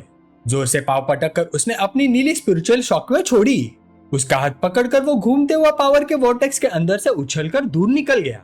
जोइमा हैरान रह गया, पूछने लगा कि यामुरी ने उसके ऑरा में लपटे हुए अटैक से बच कैसे गया। यामुरी हंसकर उसके so called first cultivation level का मजाक उड़ाता है। तंज में पूछता है कि क्या ये पावर वाकई इंप्रेसिव है। यूकी डर के साथ महसूस करती कि यामुरी का ऑरा जोइमा से ज्यादा पावरफुल है। फिर यामुरी सीधा चार्ज करता है और एक तबाह कर देने वाला पंच मार देता है और उसे जोर से उड़ा देता है। जोइमा खून उगलते हुए गिरता है, अंधेरा लहू उसके होठों से बहने लगता है। बेयकीनी में वो चीखता है, ये कैसे मुमकिन है। शैडो एंटिटी फिर से अपने मास्टर को बचाने के लिए झपटती है। यामुरी शांति से अपनी नीले ऑरा से उस पर्पल वेव को ऐसे रोक देता है जैसे कोई टूट ना सकने वाली शील्ड हो। जोइमा ठंडी हंसी के साथ कहता है कि चाहे यामुरी सेकंड लेवल कल्टीवेटर ही क्यों ना हो, उसका शैडो हार्ट उसे निगल लेगा। यामुरी जानबूझकर अंधेरे टेंटिकल्स को अपने इर्द गिर्द लपेटने देता है, फिर अचानक स्पिरिचुअल पावर से फट पड़ता है और पर्पल एनर्जी को तोड़कर बिखर देता है। लाल चमकती आंखों के साथ वो ठंडी आवाज में कहता है कि असली एब्सोल्यूट पावर के सामने ये सो कॉल्ड शैडो आर्ट बेकार है। फिर उसकी एनर्जी उस डेमोनिक रूप को 1000 टुकड़ों में चीर देती है। धुएं के बीच से निकलकर यामुरी आत्मविश्वास भरी मुस्कान देता है और अनाउंस करता है कि उसने ही जोइमा की पावर का असली सोच पकड़ लिया है। एक छोटा सा चिपचिपा पर्पल जीव जो एक चीखता हुआ कीड़ा था। यामोरी बताता है कि शैडो आर्ट असल में एक पैरासिटिक स्पिरिचुअल इंसेक्ट है जो इंसान की स्पिरिचुअल एनर्जी सॉक करता है। नफरत भरी नजर से वो उसे अपनी मुट्ठी में कुचल देता है, दुश्मन की पावर का सोर्स खत्म कर देता है।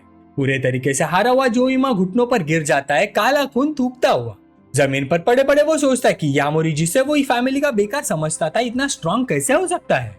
घबराहट में वो चीखता है कि यामोरी उसे मार नहीं सकता क्योंकि वो ईमा फैमिली से है जिसका परदादा एक ट्रू हिडन सेक्ट का हिस्सा था। वो धमकी देता है कि अगर उसे मारा तो यामोरी भी बचेगा नहीं। यामोरी हिडन शैडो सेक्ट शब्द पर सोच में पड़ जाता है, क्या ये इस दुनिया का कल्टीवेशन सेक्ट है? जोइमा पागल हंसी हंसते हुए चिल्लाता है कि उसकी पावरफुल बैकग्राउंड के सामने यामोरी कुछ भी नहीं है। शांति से यामोरी उसकी तरफ चलना शुरू करता है। नीली और डरावनी डिटर्मिनेशन के साथ जल रही होती है। डर जोइमा पर हावी हो जाता है। वो वार्न करता है कि सोच समझकर कदम उठाए, उसे मारने का कॉन्सिक्वेंसेस वो झेल नहीं पाएगा। लेकिन यामोरी रुकता नहीं, हर कदम में पक्का इरादा गूंजता है। जोइमा जमीन पर पीछे हटने लगता है घिसटते हुए। वो घबराकर चीखता है कि रुक जाओ, पूछता है कि क्यों आगे बढ़ रहा हो। जैसे ही यामोरी का हाथ नीचे आता है, जोइमा भीख मांगता है, कसम खाता है कि वो मजाक नहीं कर रहा। अगर उसे मारा तो यामोरी सच में मर जाएगा। डर के मारे जोइमा मानता है कि वो गलत था, उसे छोड़ देने की भीख मांगता है। लेकिन लाल जलती हुई आंखों के साथ यामोरी ठंडी आवाज में उसे नरक में आराम करने का हुक्म सुना देता है और बिना हिचकिचाहट के एक तबाह कर देने वाला वार करता है जो जमीन तक हिला देता है। बंधन से आजाद हुई युकी सन्नाटे में ये सब देखती रह जाती है, बोल भी नहीं पाती। यामोरी सीधा और शक्तिशाली खड़ा है। जोइमा के जिस्म पर उसकी नीली और अब भी चमक रही है। धूल बैठने पर टेम्पल कोर्टयार्ड की तबाही और बैटल का अंत साफ दिखाई देता है। मुड़कर यामोरी युकी से कहता है कि सब खत्म हो चुका है और बताता है कि उसे खबर मिली है कि उसकी आर्ट सेफली हो गई है। कांपते हुए आवाज में युकी शुक्रिया अदा करती है, मानती है कि वो हमेशा उसे सिर्फ एक आम इंसान समझती थी, कभी नहीं सोचा था कि वो इतना पावरफुल होगा। खुद से शर्मिंदा होकर वो महसूस करती कि असल में अंधी तो वो खुद थी। खंडर पर खड़ा यामोरी बताता कि वो वैसे भी नाना को ढूंढने वाला था और साथ ही उसे वो चीज मिल गई जो चाहता था। एक सुनहरा आर्टिफैक्ट उठाकर वो अंदाजा लगाता है कि ये स्पिरिचुअल ट्रेजर है। कहता है क्राफ्टमैनशिप रफ है लेकिन फिर भी ये चीज सिर्फ 4 स्टेज कल्टीवेटर ही बना सकता है। युकी उसके पास जाकर पूछती कि इतनी ओवरवेलमिंग पावर होने के बावजूद भी यामोरी फैमिली से उसे निकाल क्यों दिया गया। पीठ मोड़कर यामोरी ठंडी आवाज में जवाब देता है कि उसका यामोरी फैमिली से कोई लेना देना नहीं है अब, और उसकी असली ताकत तब सामने आएगी जब 3rd स्टेज के बाद क्वालिटेटिव ट्रांसफॉर्मेशन होगा। ये सुनकर युकी के अंदर तेज डिटर्मिनेशन जल उठता है। वो चुपचाप कसम खा लेती कि चाहे कुछ भी हो जाए वो उस लेवल तक पहुंचना है। फिर एक दर्द भरी याद उभर कर सामने आती है। उसका सच में कल्टीवेटर बनने का सपना अमातानी फैमिली के दबाव और कंट्रोल से आजादी पाने का चाहत से जुड़ा हुआ है। यामोरी उसे कुछ पल चुपचाप देखता है, बिना कुछ कहे उसके अंदर चल रही लड़ाई को समझ लेता है। खामोशी तोड़ते हुए यामोरी उसे उनकी डील की याद दिलाता है और कहता है कि वो उसकी जिस्म की प्रॉब्लम सॉल्व करेगा। अपनी उंगलियों के बीच एक चमकती हुई गोली दिखाते हुए बताता है कि ये स्पिरिट डिस्पर्सिंग स्पिल है जो उस वायलेट स्पिरिचुअल एनर्जी को खत्म करेगी जो उसके अंदर ही अंदर नुकसान पहुंचा रही है। डर कर युकी पूछ बैठी, क्या डिस्पर्स करने का मतलब ये होगा कि उसकी कल्टीवेशन बेस पूरी तरह से गायब हो जाएगी? यामोरी शांति से समझाता है कि जो पुराना तरीका वो प्रैक्टिस कर रही है वो फ्लॉड है और अगर ऐसा ही चलता रहा तो वो वक्त से पहले मर जाएगी। युकी हिचकिचाती है, कहती है अगर पावर छोड़ दी तो जिंदगी भर एक आम इंसान बनकर रह जाएगी। यामोरी उसे देखकर कहता है कि उसका अगला डील होगा। उसकी तीखी नजर और लाल चमकती आंखें उसे बिल्कुल हिला देती है। वो सीधा सवाल करता है, क्या वो असली इमोर्टल कल्टीवेशन मेथड सीखना चाहती है? फिर कुछ दिन बाद चमकते हुए धूप वाले दिन यामोरी के शानदार घर की डोरबेल बजती है। यामोरी सावधानी से दरवाजा खोलता है, सोचता है कि कौन मिलने आया होगा। उसकी हैरानी का ठिकाना नहीं रहता जब वो देखता है कि युकी शर्माती हुई खूबसूरत कपड़ों में हाथ में अपना लगेज लिए खड़ी है। घबराहट में युकी समझाती कि उनके एग्रीमेंट के मुताबिक वो अपना सामान ले आई है और कुछ दिन के लिए उसके घर रहेगी। उसका लाल चेहरा देखकर यामोरी पूछता है कि क्या उसकी चोट फिर से खुल गई है। शर्म से लाल पड़कर युकी उसे हल्का सा धक्का देकर अंदर चली जाती है और हकलाते हुए कहती कि उस बात का जिक्र ना करे। गार्डन से गुजरते हुए वो पूछते कि क्या वो लंबी जर्नी पर जा रहा है। यामोरी कहता है हाँ, लेकिन उसे नहीं पता कब वापस आएगा। अंदर ही अंदर वो सोचता है कि जब यहाँ का मामला सुलझ जाएगा तो वो रूडा के स्पिरिचुअल सोर्सेस के क्लूज ढूंढने जाएगा।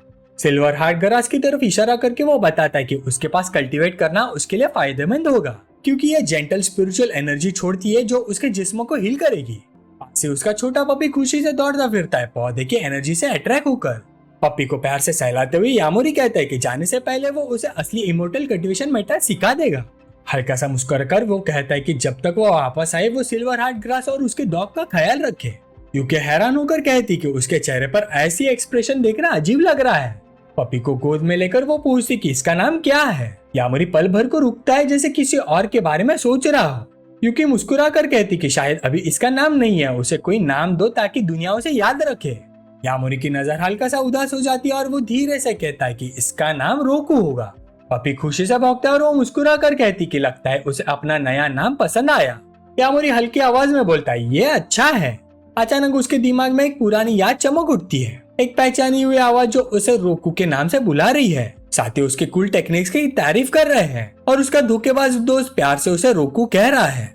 फिर स्टीम हट जाती है और यूकी अपने बाथरूम में हकीकत में वापस आ जाती है। यूकी बाहर आती है, बाल सुखाते हुए हल्का सा शर्मा कर पूछती है कि वो किस कमरे में सोएगी। बिना ऊपर देखे यामोरी बताता है कि गेस्ट रूम साफ कर दिया है, वो वही सो सकती है। बाद में स्टडी रूम में वो पूछती है कि वो ईमा फैमिली के साथ क्या करने का प्लान बना रहा है। फोन चेक करते हुए यामोरी आराम से कहता है कि वो सब अरेंज हो चुका है। लाल चमकती आंखों और हल्की सी खतरनाक मुस्कान के साथ वो कहता है कि दुनिया की नजर में जो ईमा कभी गायब नहीं होगा। इसी दौरान ईमा फैमिली के बैक माउंटेन्स पर जो ईमा जैसे दिखने वाला एक इम्पोस्टर क्लैन मेंबर से मिल रहा होता है। एक एल्डर उसे जोई कहकर एड्रेस करता है, सन फैमिली का हेड।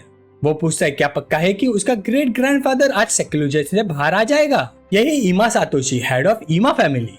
पसीना पोंछते हुए फेक जो ईमा कहता है कि उसकी इंफॉर्मेशन तो यही कहती है। अचानक एक बड़ा पत्थर का दरवाजा खुलने लगता है, अंदर से एक तेज रोशनी निकलती है। इम्पोस्टर जो ईमा हैरानी से बोल पड़ता है कि दरवाजा खुल रहा है। सब लोग उत्सुकता से देखने लगते हैं। अंदर से एक विशाल पंजा बाहर निकलता है। वो झुककर अनाउंस करता है कि ग्रेट ग्रैंडफादर बाहर आ गए हैं। एल्डर कहता है 5 साल पल भर में ही बीत गए। इमोर्टल कल्टिवेटर्स के लिए वक्त अलग तरह बहता है। ईमा फैमिली का ग्रेट ग्रैंडफादर एक अंधेरे बीच पर सवार होते हुए सामने आता है। यह है ताकुजो ईमा, जो ईमा के ग्रेट ग्रैंडफादर। सातोशी एल्डर को 3rd कल्टीवेशन स्टेज तक पहुंचने पर बधाई देता है। उसे लेजेंडरी इमोर्टल कहकर लंबी उम्र की दुआ देता है। जोर से हंसता है, सबका शुक्रिया अदा करता है कि इतना सुबह इंतजार करने के लिए, और अपने भतीजे से मजाक करता है कि उसकी जुबान अभी भी उतनी ही तेज है।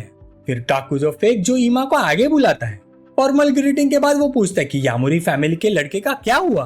कांपते हुए इम्पोस्टर कहता है कि मामला छोड़ दिया गया क्योंकि यामोरी बस एक आम इंसान है और पीछे करने लायक नहीं। छोड़ दिया गया, ये शब्द गूंजता है और उसका चेहरा सफेद पड़ जाता है।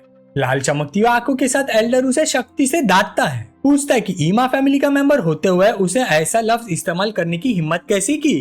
वो ठंडी आवाज में उसे वार्न करता है कि सिर्फ इसलिए क्योंकि वो उसे थोड़ा इंडल्ज कर रहा है, इसका मतलब ये बिल्कुल भी नहीं है कि वो उसे कभी डिस्कार्ड नहीं करेगा।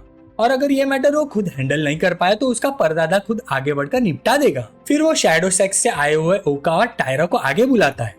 एल्डर उन्हें नेमी सिटी जाने का हुक्म देता है। नकली जो ईमा अंदर ही अंदर घबरा जाता है। उसे समझ आ जाता है कि ये सब बहुत ही खतरनाक मोड़ ले रहा है।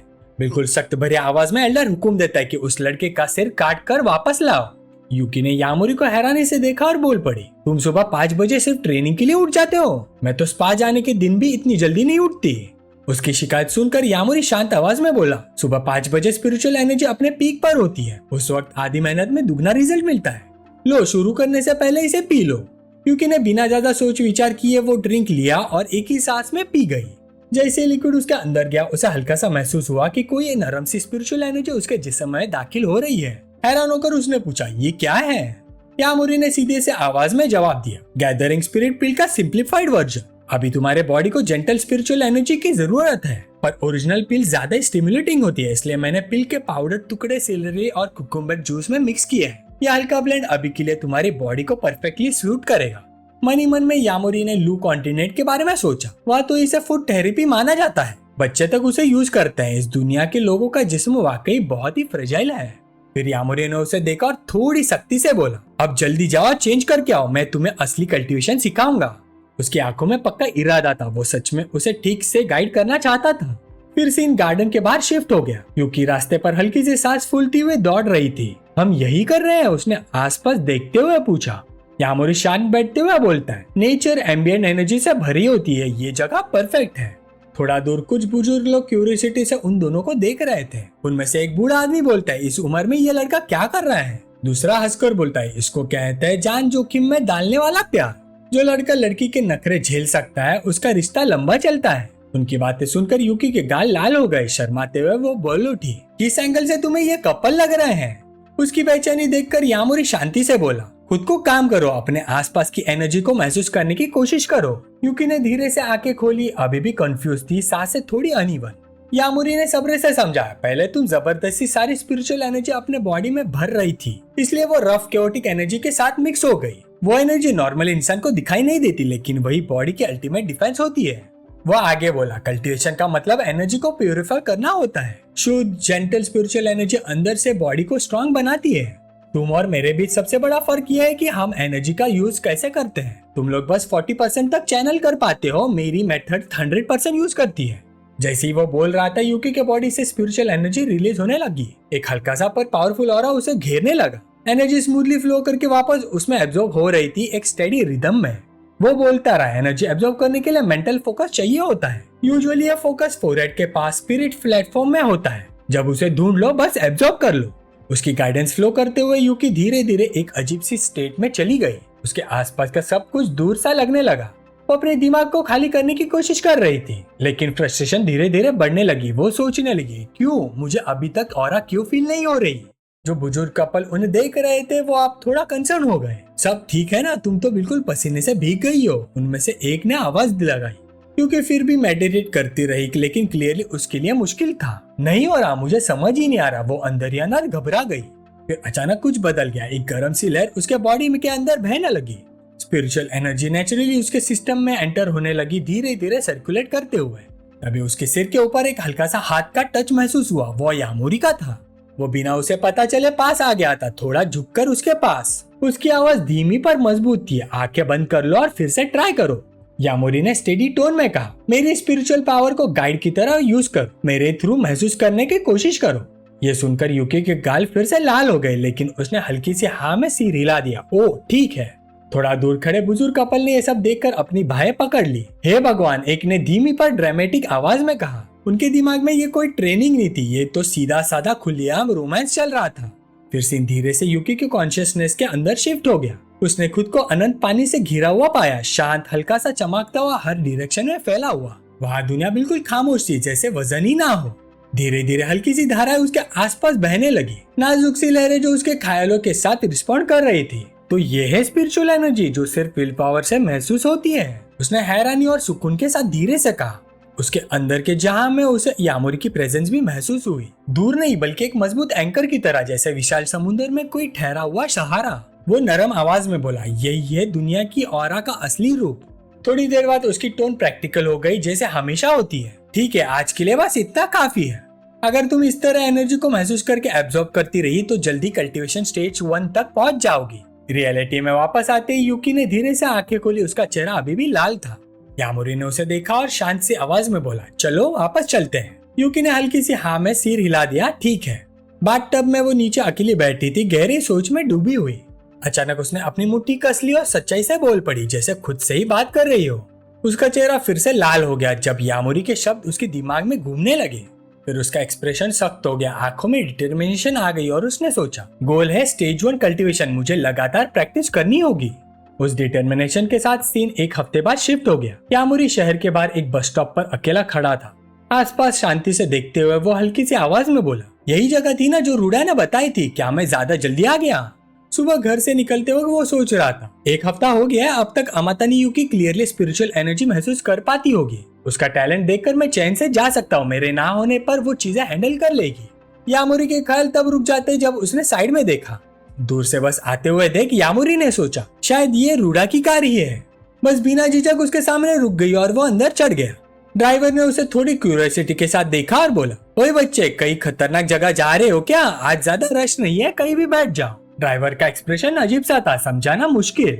यामुरी बस के अंदर आगे बढ़ा, अपने ख्यालों में डूबा हुआ। उसका दिमाग ऑलरेडी अगले चैलेंज के लिए तैयार हो रहा था। अंदर जाकर यामुरी ने आसपास देखा, काफी अनजान चेहरे थे। बिना किसी का ध्यान खींचे वो चुपचाप अपनी सीट पर बैठ गया। एक पल के लिए उसने आंखें बंद कर ली और मन में सोचा, आखिरकार वक्त आ गया। फिर बस धीरे धीरे आगे बढ़ने लगी, उसे हर पहचानी चीज से दूर ले जाती हुई। फिर सीन शिफ्ट हुआ, एक फ्लाइट लैंड हो रही थी और बैकग्राउंड में अनाउंसमेंट की आवाज गूंज रही थी, हम नेमी सिटी पहुंच चुके हैं। थोड़ा दूर दो लोग प्लेन से निकलते हुए बात कर रहे थे। आखिरकार पहुंच गए, एक ने सुकून की सांस लेते हुए कहा। दूसरा आदमी जिस्म को स्ट्रेच करते हुए बोला, बुढ़ापा मुश्किल होता है यार, ज्यादा देर तक बैठने से थक जाता हूँ। इसी बीच एक आदमी अपने फोन को घूर रहा था। स्क्रीन पर यामुरी और युकी के साथ वाली तस्वीर थी। उस छोकरे का एड्रेस मिल गया है, मौका मिलते ही वार करूंगा। उसकी आंखें सिकुड़ गई और होठों पर ठंडी सी मुस्कान के साथ बोला, 30 साल हो गए दुनिया में बाहर निकले, अब वक्त हो गया है खुद को पूरी तरह से एंजॉय करने का। सीन फिर से नेक्स्ट मॉर्निंग पे शिफ्ट होता है। शिजुरू के ऑफिस के अंदर सब कुछ बिल्कुल ऑर्डरली और प्रोफेशनल लग रहा था। उसकी सेक्रेटरी पास में खड़ी थी, चुपचाप वेट कर रही थी। लेकिन शिजुरू का फोकस काम पे बिल्कुल नहीं था। वो अपने हाथ के ब्रेसलेट को घूर रही थी, वही जो यामुरी ने जाते वक्त दिया था। उसके वर्ड्स उसके दिमाग में बार बार एको हो रहे थे, जब तक मैं नेमी सिटी से बाहर हूँ इस ब्रेसलेट को प्रोटेक्शन के लिए पहन कर रखना। वो धीरे से ब्रेसलेट को टच करती है। उसका एक्सप्रेशन समझ नहीं आ रहा, जैसे वो उसके वार्निंग का असली मतलब समझने की कोशिश कर रही हो। अपने थॉट्स में खोई हुई शिजुरू के गाल हल्का गर्म हो जाते और वो मोमेंट उसके दिमाग में क्लियरली रिप्लाई होता है। यामुरी की काम आवाज जब वो ब्रेसलेट उसे दे रहा था, हर बीड में एक वार्निंग सिजिल्ड एनग्रेव्ड है। अगर तुम्हें डेंजर फील हो तो इसे वैसे यूज करना जैसे मैंने दिखाया था। उस वक्त उसने सीरियसली सिर हिला दिया था, लेकिन अब जब वो सोचती है कि उसने पर्सनली उसके लिए ये बनाया था, उसका दिल हल्का सा फ्लस्टर मारने लगा था। बिना रियलाइज किए वो अपनी ही दुनिया में खो जाती है, बस अपने हाथों को देखते हुए। अचानक आवाज आती है, वो रियलिटी में वापस आ जाती है। मैं इतनी देर से बात कर रही हूँ और आप बस अपने हाथ को ही देखी जा रही है। ये उसकी सेक्रेटरी थी, क्लियरली कंफ्यूज्ड। वो काफी देर से काम की बात करने की कोशिश कर रही थी, लेकिन इग्नोर हो रही थी। सेक्रेटरी हल्का सा सिर टिल्ट करके टीजिंग टोन में बोलते, ये ब्रेसलेट ये मिस्टर यामुरी ने दिया है ना, आपको काफी पसंद है लगता है।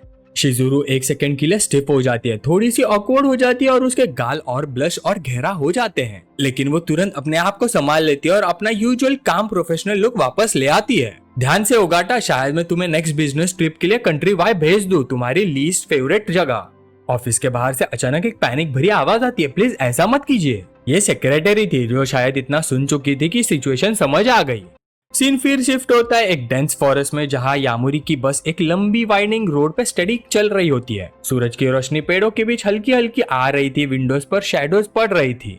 यामुरी अपनी सीट पर चुपचाप बैठा है, उसका एक्सप्रेशन काम है लेकिन अलर्ट भी। अपने दिमाग में वो कैलकुलेट करता है, डिपार्चर के लिए 6 घंटे हो गए। उसकी नजर थोड़ी देर के लिए बाकी पैसेंजर्स पर जाती है। लगता है इस बस में हर किसी के पास रुया जाने का अपना रीजन है। बस के अंदर का माहौल थोड़ा अजीब टेंस लग रहा था, जैसे हर ट्रैवलर के पास कोई हिडन इंटेंशन हो। पर अचानक बिना किसी वार्निंग के बस एकदम से रुक जाती है। सब लोग झटके से आगे गिरने लगते हैं। ये क्या, पीछे से कोई चिल्लाता है, आराम से ट्रैवल भी नहीं कर सकते क्या, कोई और गुस्से में बोलता है। कंफ्यूजन और इरिटेशन पूरे बस में फैल जाती है। ड्राइवर जल्दी से सिचुएशन कंट्रोल करने की कोशिश करता है, प्लीज काम रहिए, ये बस बिल्कुल सेफ है।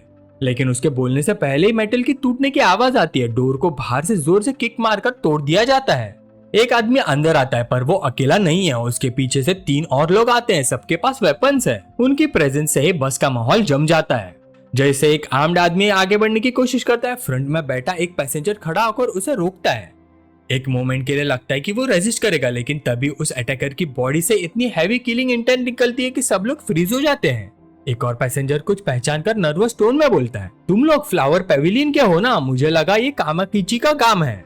उसके वर्ड्स खत्म होने से पहले ही एक गैंग मेंबर एक ही मूव में उसके गले में वेपन घुसा देता है। अटैक इतना फास्ट और रूथलेस होता है कि किसी को रिएक्ट करने का चांस ही नहीं मिलता। बस के अंदर केओस और स्क्रीम फैल रही होती है, सब लोग डर से कांप रहे होते हैं। जो लोग अभी कंप्लेन कर रहे थे वो अब बिल्कुल चुपचाप हो गए। जिस गैंग मेंबर ने अटैक किया था वो धीरे से पूरी बस को स्कैन करता है। उसकी आंखें ठंडी और बेरहम होती है, उसकी किलिंग इंटेंट और स्ट्रांग हो जाती है। सब लोग बस से बाहर निकलो, इस बस में कोई है जो यहाँ नहीं होना चाहिए। यामुरी चुपचाप उनकी तरफ देखता है, उसका एक्सप्रेशन बिल्कुल चेंज नहीं होता। अपने दिमाग में वो कामली सोचता है, तो ये लोग उसके पीछे हैं, लगता है मैं फिर से किसी मेस में फंस गया। तभी एक गैंग मेंबर उसकी तरफ उंगली दिखाता है, वो लड़के खड़े हो जा। यामुरी बिल्कुल रिएक्ट नहीं करता, वो अपनी सीट पर चुपचाप बैठा रहता है, बिल्कुल स्टिल। उस आदमी की आवाज और भी हार्श हो जाती है, चुपके चुपके घूम रहा है, दिखा बैग में क्या है। तभी गैंग का लीडर उस तरफ ध्यान देता है। उसकी आंखें बिल्कुल ठंडी थी जब वो अपने आदमी से बोलता है, काइटो, जो कॉपरेट नहीं कर रहे हैं उनको इग्नोर करो, टाइम वेस्ट मत करो, सीधा निपटा दो इसे। काइटो आगे बढ़ता है और सीधा यामुरी को घूरने लगता है। उसके बॉडी से एक पावरफुल किलिंग इंटेंट निकलने लगती है, हैवी और दबाव डालने वाली, जो ऑलरेडी डरे हुए पैसेंजर्स पर और भी प्रेशर डाल रही थी। हर स्टेप के साथ हवा और भी हैवी लगने लगती है। उसका वेपन रेडी था और उसकी हॉस्टिलिटी बिल्कुल क्लियर थी। पर अचानक उसकी आवाज हिल जाती है, शॉक में वो गायब हो गया। उसे समझ ही नहीं आता क्या हुआ। एक सेकंड पहले यामुरी अपने सीट पर शांति से बैठा होता और अगले ही पल वो गायब। गैंग मेंबर वही खड़ा रह जाता है, बिल्कुल स्टन्ड। पर अचानक यामुरी उसके बिल्कुल पीछे से अपीयर होता है। उसके रिएक्ट करने से पहले, ब्लॉक करने से पहले या मुड़ने से पहले ही यामुरी का पंच सीधा उसके फेस पर पड़ता है। इम्पैक्ट इतना पावरफुल था कि वो आदमी सीधा पीछे उड़ता है, बस की विंडो तोड़ता हुआ बाहर जा गिरता है और ग्लास हर तरफ टूट के बिखर जाता है। पंच मारने के बाद यामुरी ठंडी आवाज में बोलता है, इतनी जल्दी है ना तो मैं ही सबको एक साथ हैंडल कर लेता हूँ। ये देखते ही बॉस और बाकी गैंग मेंबर्स तुरंत अपने वेपन्स लेकर उसकी तरफ दौड़ते हैं, आंखों में गुस्सा भरा हुआ। एक बंदा सामने से चार्ज करता है और उसके फेस पर पंच मारने की कोशिश करता है, साथ ही एक और पीछे से अटैक करता है उसे सरप्राइज करने के लिए, पर सिर्फ एक पंच और यामुरी उसे गिरा देता है। इम्पैक्ट इतना स्ट्रॉन्ग होता है कि बॉस का सिर सीधा बस की छत से टकराता है, मेटल तक डेंट हो जाता है। यामुरी क्या क्या हल्का रेड ग्लो कर रही होती है इंटेंस ऑरा के साथ जब वो नीचे पड़े हुए लोगों को देखता है। बस इतने ही थे। पैसेंजर्स में से एक हुड पहनी लड़की जो पहले से सब कुछ चुपचाप देख रही थी, ये सब देखकर शॉक में थी। थोड़ी देर बाद chaos सेटल हो जाता है। गैंग मेंबर्स को बस से बाहर फेंक दिया जाता है, उनकी बॉडीज घसीटकर साइड में डाल दी जाती है। एक पैसेंजर बस को चेक करता है और सीरियस टोन में बोलता है, एक्सेल टूट गया है, अब ये बस नहीं चल सकती। ये सुन के एक गंजा आदमी फ्रस्ट्रेशन में बोलता है, सब जगह छोड़ के यही प्रॉब्लम होनी थी, सिग्नल भी नहीं आ रहा, अगर जंगल में वाइल्ड बीस्ट आ गए तो हम फंस गए। दो और पैसेंजर्स टेंशन में एक दूसरे को देखते हैं, अब क्या करें, हमें पता भी नहीं है आसपास क्या है। जंगल के पास का माहौल फिर से हैवी और साइलेंट लगने लगता है और जो टेंशन थोड़ी देर के लिए गायब हो गई थी वो वापस आ जाती है। यामुरी थोड़ा साइड में खड़ा होता है, एक ट्री के अगेंस्ट लीन करके, जबकि बाकी लोग पैनिक में बात कर रहे होते हैं। उसका एक्सप्रेशन बिल्कुल काम है लेकिन दिमाग ऑलरेडी आगे सोच रहा है, मेरी पावर से मैं इस जंगल से निकल सकता हूँ, लेकिन अगर मुझे रियूडा जाना है तो मुझे एक नया कॉन्टेक्ट चाहिए जो गाइड करे। तभी अचानक एक आवाज उसे बुलाती है। वो हुड वाली लड़की थी जिसका इनडायरेक्टली उसने बस में हेल्प किया था। वो आगे बढ़ती है आंखों में डिटर्मिनेशन के साथ, अगर तुम रूडा जा रहे हो तो मैं तुम्हें वहां ले जा सकती हूँ, बदले में मुझे सेफली गाड़ी तक ले चलो, वो फर्मली बोलती है। यामुरी एक सेकंड के लिए उसे देखता है, बिल्कुल अनइम्प्रेस्ड, फिर बिना कुछ बोले सीधा चलने लगता है। रुको, वो चिल्लाती है, आवाज तेज हो जाती है, सोच लो मेरे बिना तुम कभी रूडा तक नहीं पहुंच पाओगे। लेकिन वो रुकता नहीं, शांत टोन में ऑलमोस्ट डिसमिस करते हुए बोलता है, जो लोग अभी आए थे वो तुम्हें टारगेट कर रहे थे, शायद उस बॉक्स के लिए तुम जो कैरी कर रही हो। उसकी नजर उस ऑब्जेक्ट पर जाती है जो लड़की पकड़ रही होती है, और तुम में काफी हिम्मत है जो मुझसे डील करने की कोशिश कर रही हो। जैसे ही वो बोलता है उसके बॉडी से एक सटल एनर्जी वेव फिर से निकलती है, हवा का प्रेशर बदल जाता है हैवी और क्लियर। लड़की एक मोमेंट के लिए स्टिफ हो जाती है, वो दांत भींचती है, फिर एक डीप सांस लेती है, लेकिन वो रुकती नहीं। रुको, इस बार वो थोड़ी काम वॉइस में बोलती है, मेरा नाम विंटर है, मैं रूडा से ही हूँ। वो उसका एक्सप्रेशन ध्यान से देखते हुए पूछती है, तुम पैसों के लिए नहीं जा रहे ना? फिर धीरे से अपना हुड नीचे करती है, पहली बार अपना फेस क्लियरली दिखाते हुए। अब उसकी आंखों में सिर्फ डेस्पिरेशन नहीं बल्कि शार्प इंटेलिजेंस भी दिखाई देती है। फिर वो कुछ उसके सामने दिखाती है, तुम इसके लिए जा रहे हो ना? तभी अचानक दूर से जीप्स की आवाज आती है, जैसे वो लोग स्पीड से उनकी तरफ आ रहे हो। एक आदमी घबराकर चिल्लाता है, कोई आ रहा है। दूसरा तुरंत रिलीफ के साथ बोलता है, थैंक गॉड बच गए। उसी वक्त कई व्हीकल्स उनकी बस के पास आकर रुक जाती है। उनके आने से हवा में एक साथ टेंशन और होप दोनों फैल जाती है। एक आदमी जल्दी से व्हीकल्स की तरफ भागता है और जोर से चिल्लाता है, क्या तुम लोग कामाकिची के भेजे हुए रेस्क्यू टीम हो? लेकिन उसे जवाब मिलने से पहले ही एक आदमी आगे बढ़ता है और उसे इतनी जोर से किक मारता है कि वो सीधा पीछे जाकर जमीन पर गिरता है, और एक पल में ही माहौल रिलीफ से सीधा डर में बदल जाता है। एक फिगर धीरे से कार से बाहर निकलता है और ठंडी आवाज में बोलता है, कामाकिची, जैसे वो कभी हेल्प भेजेगा। फिर कुछ गार्ड्स एक आदमी को घसीटकर आगे लाते हैं और चिल्लाते हैं, मिस्टर हानाडाटे, टोबिटा मिल गया। वो वही गैंगस्टर था जो पहले दिखा था। उसकी हालत खराब थी, मुश्किल से खड़ा हो पा रहा था और उसे जबरदस्ती यंग मास्टर के सामने लाया जाता है। वो सिर झुकाकर कमजोर आवाज में बोलता है, हानाडाटे, मुझे माफ कर दो। उसकी हालत देखकर यंग मास्टर तेज टोन में पूछता है, वो लड़की कहाँ गई? गैंगस्टर और झुक जाता है और कांपते हुए बोलता है, हमारे सारे लोग एक ही लड़के ने खत्म कर दिए। ये सुनते हानाडाटे का एक्सप्रेशन बिल्कुल बर्फ जैसा ठंडा हो जाता है। धीमी लेकिन डरावनी आवाज में वो रिपीट करता है, एक ही लड़का? तुम्हें पता है ना अगर तुम झूठ बोल रहे हो तो क्या होगा तुम्हारे साथ? तभी एक गंजा आदमी जल्दी से आगे बढ़ता है और बोलता है, हानाडाटे, मुझे पता है वो दोनों कहाँ गए, अगर तुम हमें यहाँ से निकाल दो तो मैं वह सब कुछ बता दूंगा। कुछ और लोग भी उसकी बात सपोर्ट करते हैं, हाँ हाँ हम कंफर्म करते हैं। उसने मास्क पहना था लेकिन स्मेल से क्लियर था कि वो लड़की ही थी। ये सुनते हानाडाटे थोड़ा आंखें सिकुड़ता है और बोलता है, अच्छा बोलो फिर। गंजा आदमी हिम्मत जोड़ता है और जंगल की एक डार्क एरिया की तरफ इशारा करता है। वो लोग यहाँ से उस तरफ जंगल में गए, हो सकता है अब तक किसी बीस्ट ने उन्हें खा भी लिया हो। यंग मास्टर का एक गार्ड आगे बढ़कर धीरे से बोलता है, उस तरफ का रास्ता गामोटो को जाता है, शायद वो शागुरा गए हो। ये सुनते ही हनाडाटे हल्के से हंसी निकलता है। वो सोचते हैं रूडा की कार यूज करके वो सेफ हो गए, हम भी गामाटो ही जा रहे हैं। ये सुनते ही गंजा आदमी डेस्परेट होकर चिल्लाता है, हमें भी यहाँ से निकालो, हमने जो जानते थे सब बता दिया। हनाडाटे धीरे से मुड़कर अपने गार्ड्स को देखता है बिना कुछ बोले, और अगले ही पल सारे गार्ड्स बचे हुए लोगों की तरफ बढ़ने लगते हैं। सबके चेहरे पर पैनिक आ जाता है। क्या करने वाले हो तुम लोग हमारे साथ, कोई चिल्लाता है। गंजा आदमी इतना डर जाता है कि खड़ा भी मुश्किल से रह पाता है। मैंने कहा ना, हमने सब बता दिया। उसके बाद जंगल में गूंजती हुई चीखों की आवाज सुनाई देती है कुछ देर तक, और फिर सब कुछ शांत हो जाता है। सीन अचानक शिफ्ट होता है। अब माहौल शांत है, ऑलमोस्ट धोखेबाज तरीके से पीसफुल। हम देखते हैं यामोरी और विंटर साथ में एक स्ट्रीट पर चल रहे हैं। टाउन के बीच से गुजरते हुए विंटर सीरियस टोन में बोलती है, उसका एक्सप्रेशन फर्म है। सुनो, जब तक बहुत जरूरी ना हो अपनी पावर यूज मत करो। हनाडाटे जल्दी या देर से गामाटो आ ही जाएगा, इसलिए हमें लो प्रोफाइल रखना होगा। और अगर तुमने पावर यूज की तो लोग तुम्हारी असली आइडेंटिटी समझ सकते हैं। अगर उन्हें पता चल गया कि तुम डिवाइन वाटर का सीक्रेट जानते हो तो बहुत लोग तुम्हारे पीछे पड़ जाएंगे। यामोरी हल्का सा सिर हिलाता है, समझ गया। तभी विंटर आगे देखकर बोलती है, देखो वही बंदा है जिसका मैंने मेंशन किया था। उनके सामने एक आदमी खड़ा होता है, अपने डॉग को प्यार से थपथपाते हुए बोल रहा होता है, ओह चाय, तुमने काफी मुश्किल वक्त देखा है ना। फुटस्टेप सुन के वो मुड़ता है और हल्का सा स्माइल करता है, ओह विंटर तुम हो। यह आदमी सुगुरु कुनाइडा होता है, गामाटो का गाइड। विंटर बिना टाइम वेस्ट किए आगे बढ़ती है और पोलाइटली लेकिन अर्जेंट टोन में बोलती है, मुझे चाहिए कि आप मेरे दोस्त को जल्दी से रियूडा तक गाइड करें अगर पॉसिबल हो। ये सुन के कुनाइडा कामली सिर हिलाता है, आज एक कार रूडा के लिए जा रही है, तुम दोनों उसमें जा सकते हो।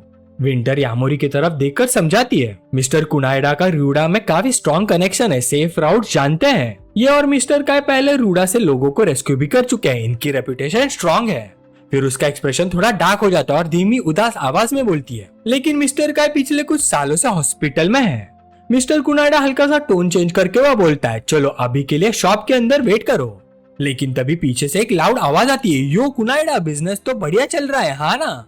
एक येलो हेड लड़का आता है, फेस पर स्लाई ग्रीन के साथ। उसके साथ कुछ रफ लुकिंग लोग भी होते हैं और धीरे धीरे एरिया में भीड़ जमने लगती है। वो लड़का मॉकिंग टोन में बोलता है, जल्दी अपना गैम्बलिंग डेब्ट चुका देना, वरना जो कार कोलेटरल रखी है ना वो हम ले जाएंगे। माहौल तुरंत टेंस हो जाता है। यामोरी चुपचाप देखते हुए सोचता है, डेब्ट कलेक्टर्स कितना झंझट है। मिस्टर कुनाइडा उस लड़के की तरफ देखकर फर्म टोन में बोलता है, यमाई आज बिजी हो, बाद में आना। लेकिन यमाई की आवाज ठंडी और रूथलेस हो जाती है, अगर आज पैसे नहीं दिया तो तुम्हारे पास कोई चांस नहीं बचेगा। विंटर थोड़ी कंफ्यूज होकर पाए छिड़कती है और धीरे से कहती है, मिस्टर कुनाइडा को गैम्बलिंग बिल्कुल पसंद नहीं है, फिर उन्होंने अपनी कार कोलेटरल में क्यों डाली। मिस्टर कुनाइडा अब और कंट्रोल नहीं कर पाते और गुस्से में बोल पड़ते हैं, तुमने मुझे उस वक्त ट्रिक किया जब मैं मजबूर था और मुझे एक लोन शार्क के चक्कर में फंसा दिया, और अब इतनी हिम्मत है कि यहाँ ऐसे ही आ गए जैसे कुछ हुआ ही नहीं। ये सुनते ही येलो हेड लड़का और भी ज्यादा मुस्कुरा देता है, ट्रिक्ड, इतना अगली वर्ड क्यों यूज कर रहे हो, प्रॉपर कॉन्ट्रैक्ट साइन हुआ था याद है, तुमने 10 मिलियन बोरो किए थे गैम्बलिंग हॉल से अपने किसी क्लोज को ट्रीट करने के लिए, सही है ना। मिस्टर कुनाइडा के हाथ गुस्से से कांपने लगते हैं, उसका चेहरा शर्म और फ्रस्ट्रेशन से लाल हो जाता है। उधर विंटर के दिमाग में टेंशन फुल स्पीड से चल रही होती है, अगर मिस्टर कुनाइडा की कार नहीं मिलती तो हम रूडा नहीं पहुंच पाएंगे, और मिनामिनो वेट कर रहे हैं, अगर हम लेट हुए तो हानाडाटे का ग्रुप भी यहाँ आ जाएगा। इस टेंस सिचुएशन के बीच विंटर अचानक आगे बढ़ती है, प्रेशर के बावजूद उसकी आवाज स्टेडी रहती है, मैं मिस्टर कुनाइडा का डेप्थ कवर करूंगी। बुजुर्ग आदमी शॉक में उसे देखता है, विंटर तुम्हें ये करने की जरूरत नहीं है, लेकिन वो उसकी बात बीच में ही काट देती है, पैसे बाद में दे देना, अब बस जल्दी से कार रेडी करो। ये सुनते ही येलो हेड लड़का उंगली स्नैप करता है, उसका एक आदमी तुरंत डॉक्यूमेंट्स ले आता है। वो सेटिस्फाई होकर कहता है, ठीक है मुझे कोई प्रॉब्लम नहीं। कुनाइडा ने 10 मिलियन बोरो किए थे काल कोलेटरल के साथ, वो कैजुअल टोन में बोलता है जैसे कोई छोटी बात हो। इंटरेस्ट फर्स्ट डे से 10%, सेकेंड डे 20% और थर्ड डे से बढ़ता ही जाता है। फिर और भी बड़ी स्माइल के साथ कहता है, और अब 15 दिनों हो चुके हैं और टोटल डेब्ट हो गया है 130 मिलियन। मिस्टर कुनाइडा का चेहरा शौक और गुस्से से भर जाता है, मैंने कभी ऐसे टर्म्स एग्री नहीं किए। विंटर फिर से आगे बढ़कर उन्हें घूरती है, तुम लोग बस इसे लूटने की कोशिश कर रहे हो। येलो हेड लड़का ताली बजाते हुए हंस पड़ता है, मुझे फर्क नहीं पड़ता अगर ये पे नहीं कर सकता, हम ये सब गामोटो स्टाइल में सेटल करेंगे, यहाँ सब कुछ गैम्बलिंग डेब्ट से डिसाइड होता है जिंदगी तक। वो हल्का सा झुककर मुस्कुराता है, तो कैसा रहेगा डाइस डिसाइड करे। उसके पीछे से एक लंबा आदमी आगे आता है, येलो हेड लड़का अनाउंस करता है, ये हमारा दोस्त विलियम है, ये डीलर होगा। बटलर जैसा आदमी एलिगेंट बो करता है एक अजीब सी क्रीपी स्माइल के साथ, मिलकर खुशी हुई, ये सब देखना मेरे लिए ऑनर है। मिस्टर कुनाडा पैनिक में चिल्लाता है, विंटर इसे सीरियसली मत लो, ये गैम्बलिंग हॉल के सबसे डेंजरस लोगों में से एक है। लेकिन विंटर ऑलरेडी प्रेशर में, पसीना आ रहा है, फिर भी वो पीछे नहीं हटती। येलो हेड लड़का अपने बटलर के कंधे पर हाथ रख के कहता है, अगर तुम जीत गए डेप्थ खत्म, लेकिन हार गई तो डबल। फिर वो झुककर क्रीपी नजर से देखता है, अब भी करना है। यामुरी साइड से सब देखते हुए सोचता है, मैं इन्हें किसी को हाथ नहीं लगाने दे सकता और हमें कार भी चाहिए। ये सब शुरू से सेटअप लग रहा है। डाइस का गेम ट्रैप होता है, जीतने का सीक्रेट है साउंड सुनना। विंटर अपनी मुट्ठी कस के कहती है, अगर मैं जीत गई तो डेप्थ क्लियर होगा, सही। अपने दिमाग में वो कैलकुलेशन करती है, इस गैम्बल में मेरे पास क्लियर एडवांटेज है। बुजुर्ग आदमी फिर से उसे रोकने की कोशिश करता है, लेकिन येलो हेड लड़का स्मूथ तरीके से बोल पड़ता है, ऑफ कोर्स मैं कभी भी अपनी बात से मुकरता नहीं। फिर दोनों साइड टेबल पर बैठ जाते हैं, एक तरफ विंटर, कुनाडा और यामुरी, दूसरी तरफ येलो हेड लड़का, उसका क्रीपी बटलर विलियम और उनके लोग। हवा हैवी हो जाती है जैसे डाइस टेबल पर रखे जाते हैं, गेम शुरू होने वाला है। यामुरी अपने मन में सोचता है, विंटर सीधा उनके ट्रैप में चल रही है, ये सिर्फ कोई नॉर्मल गैम्बलर नहीं है। उधर बटलर विलियम भी अपने मन में सोच रहा है, इसने ये बैट एक्सेप्ट कर ली, इसका मतलब ये मरने आई है। मैं 5 साल के एज से गैम्बलिंग ट्रेनिंग ले रहा हूँ, इस स्किल के साथ मैं किसी भी गैम्बलिंग हॉल को कंट्रोल कर सकता हूँ, और ये बटन जो मेरे मास्टर ने दिया, इसके साथ डाइस में जीत गारंटेड है। थोड़ी देर बाद विंटर डाइस रोल करने के लिए रेडी होती है। बटलर विलियम क्रीपी से स्माइल के साथ खड़ा सोचता है, इजी विन। फिर कामली कहता है, लेडीज फर्स्ट, ऑड या इवन चूज कीजिए। उसके आसपास के लोग भी बोल पड़ते हैं, डाइस तुम रोल कर रही हो, बाद में कंप्लेन मत करना अगर हार गई तो। लेकिन उनकी बात को इग्नोर करते हुए विंटर कॉन्फिडेंटली कहती है, अभी हमें अंडर एस्टिमेट करना जल्दी होगा। फिर वो अपने मन ही मन सोचने लगती है, 3 डाइस के साथ ऑड या इवन आने का चांस 50-50 होता है। मैथमेटिकली ये फेयर गेम लग रहा है, लेकिन पहले थ्रो से ही मैंने डाइस के गिरने की आवाज याद कर ली थी, ये राउंड मेरा है। और तुरंत वो जोर से अनाउंस करती है, ये वाला इवन है। उसकी कॉन्फिडेंस देखकर बटलर कहता है, काफी कॉन्फिडेंट लग रही हो, तो मैं ऑड लेता हूँ, खोलो। जैसी डाइस रिवील होती है, बटलर उन्हें देखकर बोलता है, 2, 3 और 5, टोटल 10 मतलब इवन। रिजल्ट देखते ही विंटर चैन की सांस लेती है, थैंक गुडनेस। मिस्टर कुनाडा एक्साइटेड होकर बोलता है, एक विन हो गई, एक और हम जीत गए। विंटर सिर हिलाकर कहती है, हाँ।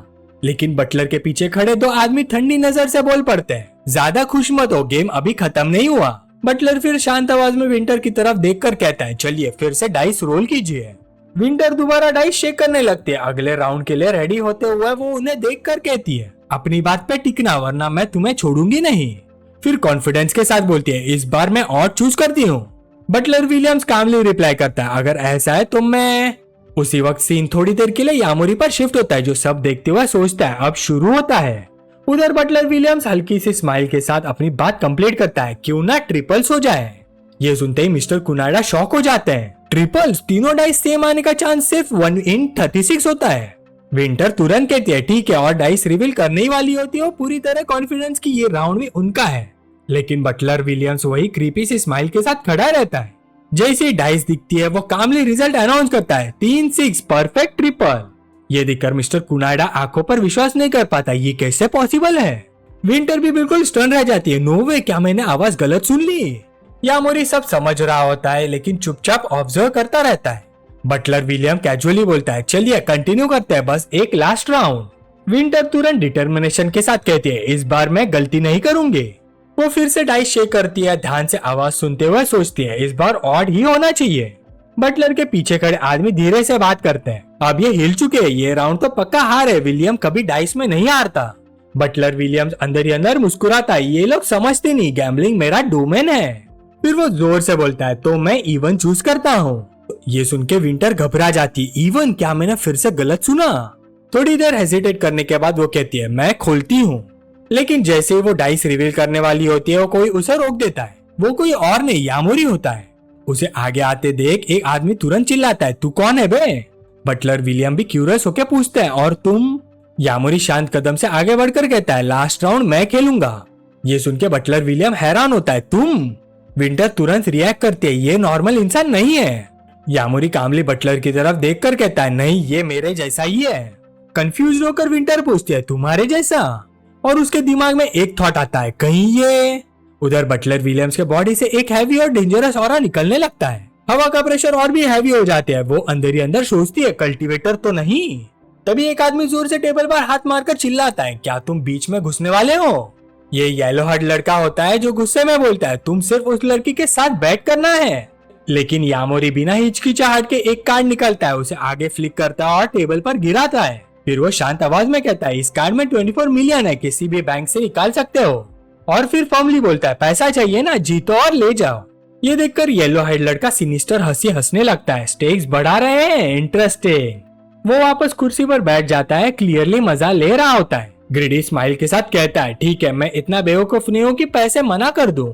फिर वो सीधा यामोरी की तरफ देखता है और कंडीशन रख देता है अगर तुम जीत गए तो इसका डेप्थ खत्म, लेकिन अगर तुम हारे तो ये डबल हो जाएगा और ये पैसे मेरे हो जाएंगे। उसके बाद बटलर विलियम भी कामली बोलता है मैं इवन पर ही रहता हूँ जैसे पहले। फिर वो सीधा यामोरी की तरफ देखकर पूछता है और तुम? सब कुछ सुनने के बाद यामोरी धीरे से अपना सिर उठाता है। उसकी आंखों में हल्की सी लाल रोशनी चमकती है और बिना झिझक के बोलता है ट्रिपल्स और ट्रिपल्स। तुरंत बटलर के पीछे खड़ा एक आदमी हंस पड़ता है, मेरा कॉल कॉपी कर रहा है, इतना लेम है। फिर कॉन्फिडेंस के साथ बोलता है और ट्रिपल्स बिल्कुल इम्पॉसिबल। यामोरी का चॉइस सुन के मिस्टर कुनाइडा टेंशन में आ जाता है, अरे पक्का है ना तू? फिर जल्दी से बोलता है ट्रिपल्स वैसे ही रेयर होते और तुम उसमें से भी और चूज कर रहे हैं। विंटर भी कंसर्न होकर कहती है तुम्हें सच में लगता है ये ठीक है? उधर बटलर विलियम चुपचाप यामोरी को ऑब्जर्व कर रहा होता है। फिर वो कंफर्म करता है और ट्रिपल्स सही है। यामोरी शांत आवाज में बोलते हैं ऑफ कोर्स। फिर कहता है मैं ओपन कर दूं। उस मोमेंट पर बटलर सीक्रेटली अपना बटन एक्टिवेट करता है। उसके बॉडी से एक हल्की लेकिन पावरफुल एनर्जी निकलने लगती है। वो कॉन्फिडेंस से बोलता है खोल दो। लेकिन अंदर ही अंदर वो सोच रहा होता है इस बटन के साथ बस किसी ऑब्जेक्ट पर फोकस करना है और मैं उसे कंट्रोल कर सकता हूँ। डाइस के फेसेस चेंज करना तो बच्चों का खेल है। यह सोचकर उसके चेहरे पर एक ट्विस्टेड स्माइल आ जाती है। वो ऑलमोस्ट पागल की तरह हंसने लगता है, श्योर कि वो ही जीत चुका है। तभी वो कामली बोलता है खोल दो। फिर डाइस रिवील होते हैं। यामोरी उन्हें देखकर क्लियरली अनाउंस करता है 3 ऑड्स, ट्रिपल ऑड। रिजल्ट देखते ही बटलर के पसीने खड़े। दोनों आदमी शॉक में रिएक्ट करते हैं। एक बोल पड़ता है ये लकी नहीं हो सकता, ये चीटिंग है। बटलर खुद भी शॉक में जम जाता है। डाइस को घूरते हुए चिल्लाता है ये कैसे आ गए। अपना कंट्रोल खोकर वो अचानक खड़ा हो जाता है और जोर से चिल्लाता है और ट्रिपल्स ऐसे नहीं आ सकते, ये चीटिंग है। ये सुनकर विंटर का पेशेंस टूट जाता है, तुम्हारे ट्रिपल्स ठीक है लेकिन हमारे चीटिंग। बटलर गुस्से में जवाब देता है जब तक मैं यहाँ हूँ तुम ट्रिपल्स रोल नहीं कर सकते। वो अपनी बात कंप्लीट भी नहीं कर पाता कि यामोरी शांत तरीके से बोलता है क्योंकि तुम डाइस के फेसेस चेंज कर रहे हो, सही। यामोरी आगे बोलता है अपनी स्लीव में जो बटन छुपा रखा है उसे कंट्रोल कर रहे हो, तुम्हारा ट्रिक बहुत बचकाना है।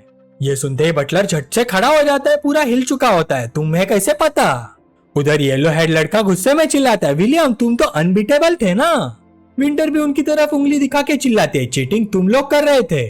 लेकिन बटलर विलियम डिनाई नहीं करता, धीरे से अपनी स्लीव फोल्ड करता है। उसके बॉडी से पावरफुल एनर्जी निकलने लगती है। एक ठंडी और डेंजरस आवाज में कहता है तो क्या हुआ, आखिर में हार तो तुम सबकी ही होगी। फिर वो उस एनर्जी से आसपास के वेपन्स कंट्रोल करने लगता है और सब हवा में उड़ने लगते हैं और उनकी तरफ अटैक के लिए बढ़ने लगते हैं। गुस्से भरी नजर ये जात कहता है डाइस ही नहीं मैं और भी चीजें हिला सकता हूँ। फिर उसकी आवाज और ठंडी हो जाती है, अब दिखाता हूँ क्या होता है जब मुझे गुस्सा दिलाते हो। और अगली सेकंड बटलर क्रूअल स्माइल के साथ अटैक लॉन्च करता है। उनके नाइफ सीधा यामोरी की तरफ उड़ते हैं लेकिन यामोरी बिल्कुल काम रहता है जैसे उसे पहले से पता हो ये होने वाला है। अगला सीन बटलर का चेहरा शॉक से भर जाता है। यामोरी ने एक भी स्टेप लिए बिना सारे नाइफ्स को डायरेक्शन चेंज कर दी होती है। जो ब्लेड्स उस पर अटैक करने वाले थे वो पल भर में उसके कंट्रोल में आ जाते हैं। कोई रिएक्ट करने से पहले ही यामोरी लाइटनिंग स्पीड से आगे बढ़ता है और एक ही पल में वो बटलर के पास पहुंचकर उसे पकड़ लेता है और एक ही हाथ से हवा में उठा देता है जैसे उसका कोई वेट ही नहीं हो। ये देखकर येलो हेड लड़के के गार्ड्स पैनिक में चिल्लाते हैं मिस्टर विलियम्स। बटलर को हवा में पकड़े हुआ यामोरी शांत आवाज में कहता है डील के हिसाब से डेप्थ क्लियर हो गया और IOU में ले जा रहा हूँ। उस मोमेंट में यामोरी के बॉडी से एक जबरदस्त और डरावनी एनर्जी निकलने लगती है। पूरे रूम में इतना हैवी प्रेशर फील होता है कि सब लोग एकदम से जम जाते हैं। पीछे से येलो हेड बंदा दांत भींच के गुस्से में चिल्लाता है साले।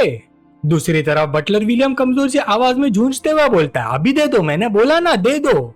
येलो हेड बंदा घबरा के कहता है विलियम्स ये, लेकिन उसकी बात पूरी होने से पहले ही बटलर उसे घूर के ठंडे अंदाज में बोलता है मिस्टर शेंशी मरना है क्या तुझे? सिचुएशन को समझ के येलो हेड बंदा मजबूरी में पेपर निकाल के दे देता है फाइन। जैसे ही वो देता है यामोरी अपनी ग्रिप छोड़ देता है और बटलर को सीधा जमीन पर फेंक देता है। फिर ठंडे टोन में बोलता है इनको ले जाओ और निकल जाओ। बटलर बुरी हालत में धीरे से कहता है जी सर और फिर पूरा ग्रुप वहां से निकल जाता है। उन्हें जाते हुए देख विंटर थोड़ी कंफ्यूज सी लगती है। वो सोच में पड़ के कहती है वो इतना डरा हुआ क्यों था, तुमने उसके साथ क्या किया? यामोरी सीधा सिंपल जवाब देता है, कुछ खास नहीं। सीन दूसरी तरफ शिफ्ट हो जाता है जहाँ वही लोग फिर से इकट्ठा हुए हैं। दोनों गार्ड्स अभी भी बटलर से बात कर रहे हैं, क्लियरली शॉक में है। एक पूछता है, विलियम क्या हुआ, मैंने तुम्हें कभी इतना डरा हुआ नहीं देखा। दूसरा डिसबिलीफ में बोलता है, मुझे अभी तक समझ नहीं आ रहा कैसे उसने अकेले सबको हरा दिया। बटलर विलियम चुप रहता है, लेकिन उसका पूरा बॉडी हल्का कांप रहा होता है। अंदर ही अंदर वो सोच रहा होता है, वो बुढ़ा इतना टीनेज बंदे से कैसे कनेक्टेड है। एक ही सेकंड में उसने वो बटन तोड़ दिया जो बॉम्ब से भी नहीं टूटता है। यहाँ से जल्दी निकलना होगा, मैं वापस नहीं जाऊंगा। फिर सीन शिफ्ट होता है रूडा के बाहर। कुछ लोग तैयारी में लगे हुए हैं। एक बोलता है, जल्दी टेंट लगाओ, आज रात यहीं रुकेंगे। दूसरा पूछता है, राउट कंफर्म है। तभी हनाडाटे दिखाई देता है, आराम से स्टेक खा रहा होता है और रिपोर्ट सुनते हुए। तभी उसका एक आदमी आके अपडेट देता है, हाँ अगर वो लोग कल रूडा वापस जाएंगे तो इसी रोड से गुजरना पड़ेगा। वो आदमी ठंडी स्माइल के साथ बोलता है, हमने उस बंदे को हायर करने के लिए इतना पैसा दिया, एक भी जिंदा नहीं बचेगा। साथ ही एक मिस्टीरियस बॉक्स भी दिखाया जाता है, लेकिन उसके अंदर क्या है वो रिवील नहीं होता। उसके बाद मिस्टर कुनाडा दोनों को देख के दिल से शुक्रिया अदा करता है। थैंक यू मिस्टर यामोरी विंटर, अगर आप लोग नहीं होते तो मैं सब कुछ खो देता, मेरी वाइफ, मेरी गाड़ी, सब कुछ। विंटर तुरंत मना करते हुए कहती है, नहीं नहीं, अगर आप नहीं होते तो हम यहाँ पर फंस जाते। फिर वो यामोरी की तरफ देख के हल्का सा स्माइल करते हुए कहती है, थैंक यू, मैं भी ऑलमोस्ट फंस गई थी। यामोरी शांत रहते हुए बस इतना बोलता है, ठीक है, हम अभी भी रूडा जाने के लिए गाड़ी चाहिए। मिस्टर कुनाडा तुरंत रीअश्योर करता है, टेंशन मत लो, मैं 50 साल से इस रोड पर रूडा के राइड्स अरेंज करता रहा हूँ। अगर मैं जवान होता तो खुद चला के ले जाता। ये बोलते बोलते वो इमोशन में अपना सीना ठोकने लगते हैं, लेकिन विंटर तुरंत रोक देती है, अरे मिस्टर कुनाडा, आपको रेस्ट करनी चाहिए। थोड़ी देर बाद सीन शिफ्ट होता है, गाड़ियां रेडी होती है। कोई चिल्लाता है, चलो निकलते हैं। विंटर हाथ हिला के कहती है, फिर मिलेंगे कुनाडा। फिर वो और यामोरी एक गाड़ी के साथ आगे बढ़ते हैं, अपनी जर्नी कंटिन्यू करते हुए।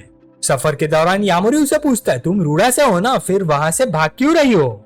विंटर शांत लेकिन सीरियस टोन में कहती है, मुझे ये मीनामीनो के पास पहुंचाना है, हनाडाटे के लोग मेरे पीछे इस चीज के लिए पड़े हैं। ये सुन के यामोरी उस सूटकेस की तरफ देख के पूछता है, इसमें क्या है।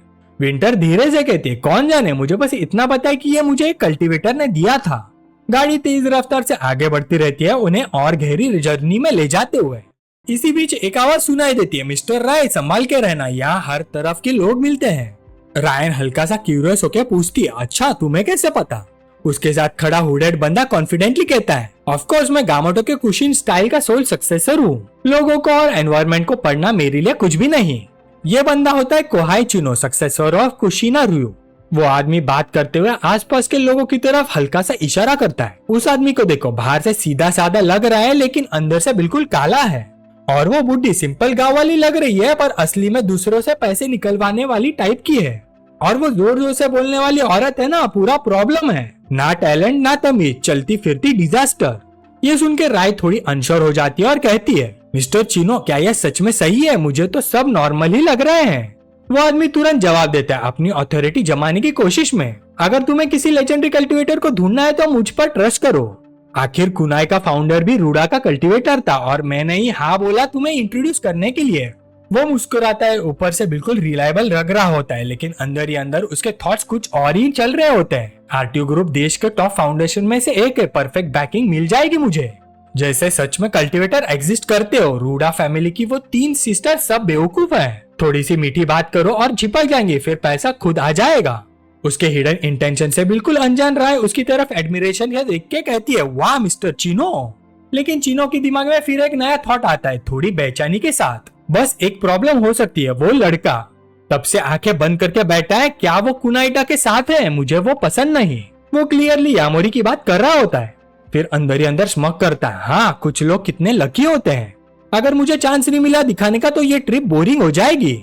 सीन फिर शिफ्ट होता है उनकी गाड़ी पर, जो रोड पर स्मूथली चल रही होती है, लेकिन अचानक एक बड़ा सा पेड़ रास्ते में आ जाता है। ड्राइवर को तेज से टर्न लेना पड़ता है, गाड़ी कंट्रोल से बाहर हो जाती है और सीधा एक और बड़े पेड़ से टकरा जाती है। इम्पैक्ट के साथ छोटा सा एक्सप्लोजन भी होता है।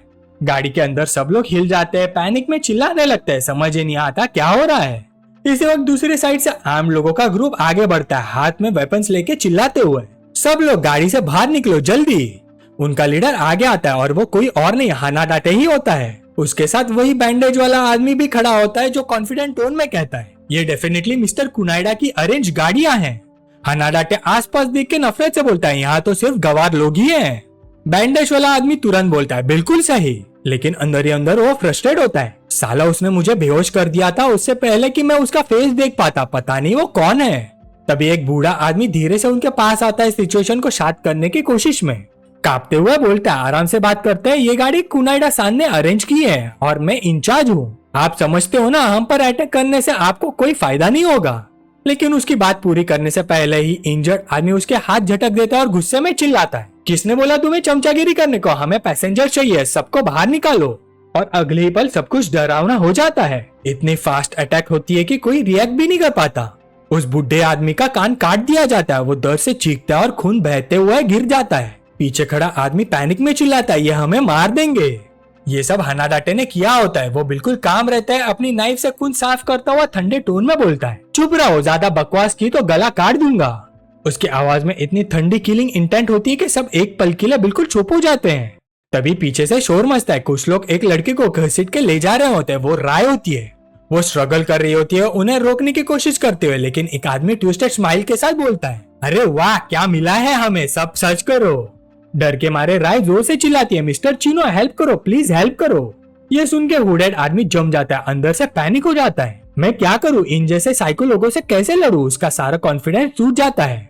इसी बीच सब पैसेंजर्स को धमका के आगे लाया जा रहा होता है। तब विंटर धीरे से यामुरी को कहती है, इनके पास है, हमें अपनी असली आइडेंटिटी रिवील नहीं करनी चाहिए। कल्टिवेटर्स भी बुलेट से कम्पीट नहीं कर सकते। यामुरी सब कुछ शांति से ऑब्जर्व करता है, उसके दिमाग बिल्कुल क्लियर होता है। लगता है पिछले गाड़ी वाले इन्हें उसका रूट बता दिए। तभी एक बूढ़ी औरत आगे बढ़ती है, अब और चुप नहीं रह पाती और गुस्से में चिल्लाती है, शर्म नहीं आती, बड़े आदमी होके एक लड़की के पीछे पड़े हो, कितना गिर सकते हो तुम लोग। इसी वक्त राय फिर से हुडेड आदमी की तरफ मुड़ के जल्दी से बोलती है, मिस्टर चिनो, अगर तुम कल्टिवेटर डिसेंडेंट हो तो तुम इनसे लड़ सकते हो ना। तुमने मेरे फादर से प्रॉमिस किया था मुझे प्रोटेक्ट करने का, पैसों के बदले। चिनो जबरदस्ती बोलता है, हाँ बिल्कुल, लेकिन अंदर ही अंदर उसके थॉट्स बिल्कुल अलग होते हैं। अभी ये सब बोलने का टाइम नहीं है, पागल लड़की। ये सब सुन के हानाडाटे का इंटरेस्ट अचानक बढ़ जाता है। वो थोड़ा सा सर टिल्ट करके कहता है, कल्टीवेटर, मैंने अपने भाई से सुना है कितना पावरफुल होते हैं कल्टीवेटर, सोचा नहीं था यहाँ किसी को देखूंगा। लेकिन अगले ही पल उसका एक्सप्रेशन बिल्कुल बदल जाता है। वो अपना लॉलीपॉप निकालता है, उसका चेहरा और ज्यादा खतरनाक हो जाता है और वो कहता है, मतलब अगर तुम्हें लॉलीपॉप लगे तो तुम मरोगे नहीं, सही ना? यह सुनते ही हुडेड आदमी का पूरा कॉन्फिडेंस टूट जाता है। डर के मारे वो सीधा घुटनों पे गिर जाता है, कांपते हुए पीछे हटने लगता है और चिल्लाता है, नहीं मैं कल्टीवेटर नहीं हूँ, इस लड़की ने मुझे फंसाया है, मेरी बात मानो। राय शॉक में उसे घूरती है, उसकी आवाज कांप रही होती है, क्या तुमने ही तो बोला था ना तुम मेरे ग्रैंडफादर के लिए कल्टीवेटर ढूंढोगे? तुमने ही तो कहा था तुम कल्टीवेटर के डिसेंडेंट हो। चुप हो जा, वह आदमी डेस्परेट होकर चिल्लाता है। अब क्लियरली सब झूठ सामने आ चुका होता है। वो आगे बोलता है, भाई ये लड़की बहुत अमीर है, अगर इसे पकड़ लिया तो हम बहुत कमा सकते हैं। ये सुनते ही राय की आंखों में आंसू आ जाते, तुमने मुझे धोखा दिया। उसके पास बैठी बूढ़ी औरत गुस्से से उसे घूरती है और कहती है, तुम सबसे घटिया इंसान हो। पूरा सीन देखते हुए हानाडाटे बोर सा साय लेता है और कहता है, कितना बोरिंग, जैसे मैंने सोचा था कल्टीवेटर सब झूठ होते हैं। फिर उसकी नजर धीरे धीरे शिफ्ट होती है, सीधा यामोरी पर टिक जाती है। वैसे लगता है यहाँ कोई इंटरेस्टिंग बंदा भी है। वो हल्की सी स्माइल के साथ लॉलीपॉप उठाता है और सीधा उसकी तरफ पॉइंट करके कहता है, शुरू में तो मैंने तुम्हें नोटिस भी नहीं किया, लगा बस एक नॉर्मल बंदा हो। फिर एक क्रूअल सिनिस्टर स्माइल के साथ बोलता है, चलो घुटनों पर बैठ जाओ और अपनी जान की भीख मांगो। पर अगले ही पल ऐसा होने वाला था ही नहीं। अगले ही पल हान ने ट्रिगर दबा दिया। गनशॉट की आवाज तेज गूंजी, लेकिन गोली यामोरी तक पहुंचते उससे पहले ही फुयूचान अचानक उसके सामने आ गई। गोली उसे जा लगी। फुयूचान को गोली लगते ही आसपास के लोग तुरंत घबरा गए और आपस में ही फुसफुस करने लगे, इसको गोली मार दी, ये तो बहुत बुरा हो गया। गोली सीधा उसके दिल में जा लगी थी। उनकी आवाज में शौक और डर साफ महसूस हो रहा था। यामोरी ने उसे अपनी बाहों में पकड़ा हुआ था और नीचे देखते हुए उसका दिमाग कंफ्यूजन से भर गया। ये मुझे बचाने क्यों आई? ये पागल है या बिल्कुल ही बेवकूफ? वो समझ ही नहीं पा रहा था। कांपते हुए आवाज में फुयूचान धीरे से बोली, मुश्किल से अपने शब्द निकालते हुए, मैं हमेशा अपने कर चुकाती हूँ, मैं ऐसे ही करती हूँ। वो थोड़ी देर रुकी, उसकी सांसें बेकार हो रही थी, दर्द क्लियरली दिख रहा था, पर मैंने नहीं सोचा था कि गोली लगना इतना दर्द देगा। उसके मुंह से खून निकलने लगा जैसे जैसे उसकी हालत खराब होती गई। धीरे से इमोरी की तरफ देखते हुए वो बोली, मुझे नहीं लगता मैं बच पाऊंगी, आई एम सॉरी इमोरी, मुझे माफ कर दो। पर उसकी बात पूरी तरह से उसके दिल तक पहुंचती उससे पहले यामोरी ने धीमी पर मजबूत आवाज में कहा, टेंशन मत लो, तुम नहीं मरोगी। उसी वक्त उसके शरीर से एक हरा एनर्जी फ्लो होने लगा जो फ्यूचान को घेरने लगा। वो हीलिंग मैजिक यूज कर रहा था, अपनी पावर सीधा उसके जख्मों में डाल रहा था। धीरे धीरे उसकी चोट भरने लगी। फ्यूचान शॉक में उसे देखती रही, समझ ही नहीं पा रही थी कि अभी क्या हुआ और उसने कैसे उसे बचा लिया। यामोरी फिर धीरे से खड़ा हुआ, उसका एक्सप्रेशन ठंडा और इंटेंस हो गया। सीधे आगे देखते हुए बोला, मैं किसी को मरने नहीं दूंगा। उसकी आवाज में चुपचाप गुस्सा भरा हुआ था। ये सब देखकर हान बिल्कुल हैरान रह गया, जैसे मैं सोच रहा था तुम एक कल्टीवेटर हो। उसने आंखें तेजी से सिकुड़ते हुए कहा, अभी जो था वो स्पिरिचुअल आर्ट था ना। ये बोलते हुए उसने अपनी गन और कस के पकड़ लिया और आगे पॉइंट किया। उसकी आवाज में खतरनाक क्यूरियोसिटी थी। देखते हैं क्या होता है जब एक लेजेंडरी इमोर्टल को मारा जाता है। अगले ही पल यामोरी अपनी जगह से गायब हो गया और सीधा हान के सामने आ गया, इतनी तेज स्पीड से कि वो रिएक्ट ही नहीं कर पाया। वो बिल्कुल स्टन रह गया। तुरंत यामोरी ने उसका हाथ पकड़ा और बिना झिझक के तोड़ दिया। एक तेज क्रैक की आवाज गूंजी और हान दर्द से चीखता हुआ अपना टूटा हुआ हाथ पकड़कर गालियां देने लगा। पर यामोरी का गुस्सा और बढ़ गया। ठंडी नजर से उसे देखते हुए बोला, इतनी जल्दी क्या है, तुम्हें सब पता चल जाएगा। उसके शरीर से एक पावरफुल ऑरा निकलने लगा, जिससे हवा भी हैवी और डेंजरस लगने लगी। हान दर्द से कांपते हुए चिल्लाया, मेरा हाथ, मेरे साथ पंगा मत ले कमीने, और दर्द से घुटनों पे गिर गया। दूसरी तरफ जो फेक कल्टीवेटर साइड में सब देख रहा था, उसकी रीढ़ की हड्डी तक ठंडी हो गई। क्या ये सच में कल्टीवेटर है? ये तो बहुत बुरा हो गया है, मुझे यहाँ से निकलना होगा। उसने सोचा उस औरत का फैमिली बिल्कुल ही रूथलेस है। सीन वापस हान पर आता है, जो इतने दर्द के बाद भी अपने आदमियों पर चिल्ला रहा था, इसे खत्म कर दो। ऑर्डर सुनते ही वही येलो हेड बंदा जो पहले पीट चुका था आगे बढ़ा और चिल्लाया, चलो इसे टुकड़े टुकड़े कर दो। तुरंत सब लोग अपने वेपन्स के साथ यामोरी पर टूट पड़े, हर डायरेक्शन से अटैक करते हुए। लेकिन सबके सामने अकेला होते हुए भी यामोरी ने सबको आसानी से ओवरपावर कर दिया। एक एक करके सबको गिराता गया बिना रुके। तभी एक आदमी गाड़ी पर चढ़ गया और माउंटेड मशीन गन से यामोरी पर फायरिंग शुरू कर दी। गोलियां लगातार बरसने लगी, लेकिन यामोरी ने हर एक शॉट को आसानी से डॉज कर लिया, जैसे कुछ हो ही ना। एक ही पल में वो डिस्टेंस कवर करके उस आदमी और गाड़ी पर वार करता है। इम्पैक्ट इतना पावरफुल था कि गन तुरंत डिस्ट्रॉय हो गई और एक जबरदस्त एक्सप्लोजन हुआ जो पूरे एरिया में गूंज उठा। ब्लास्ट के बाद यामोरी ने अपनी नजर बचे हुए दुश्मनों पर डाली। दूर खड़ा येलो हेड आदमी सब देख रहा था, उसके चेहरे पर साफ डर था। क्या हम सच में इसे हरा सकते हैं? अब अगर बात यहाँ तक आ गई है तो मुझे वो यूज करना पड़ेगा, उसने घबराते हुए सोचा और तुरंत भागने की कोशिश करने लगा।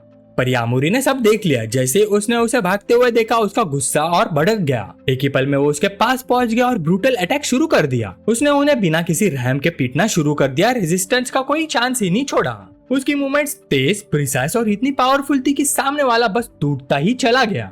इसी बीच दूसरी तरफ फेक कल्टीवेटर पहले ही हान के कैंप में घुस चुका था, सीधा टेंट एरिया की तरफ।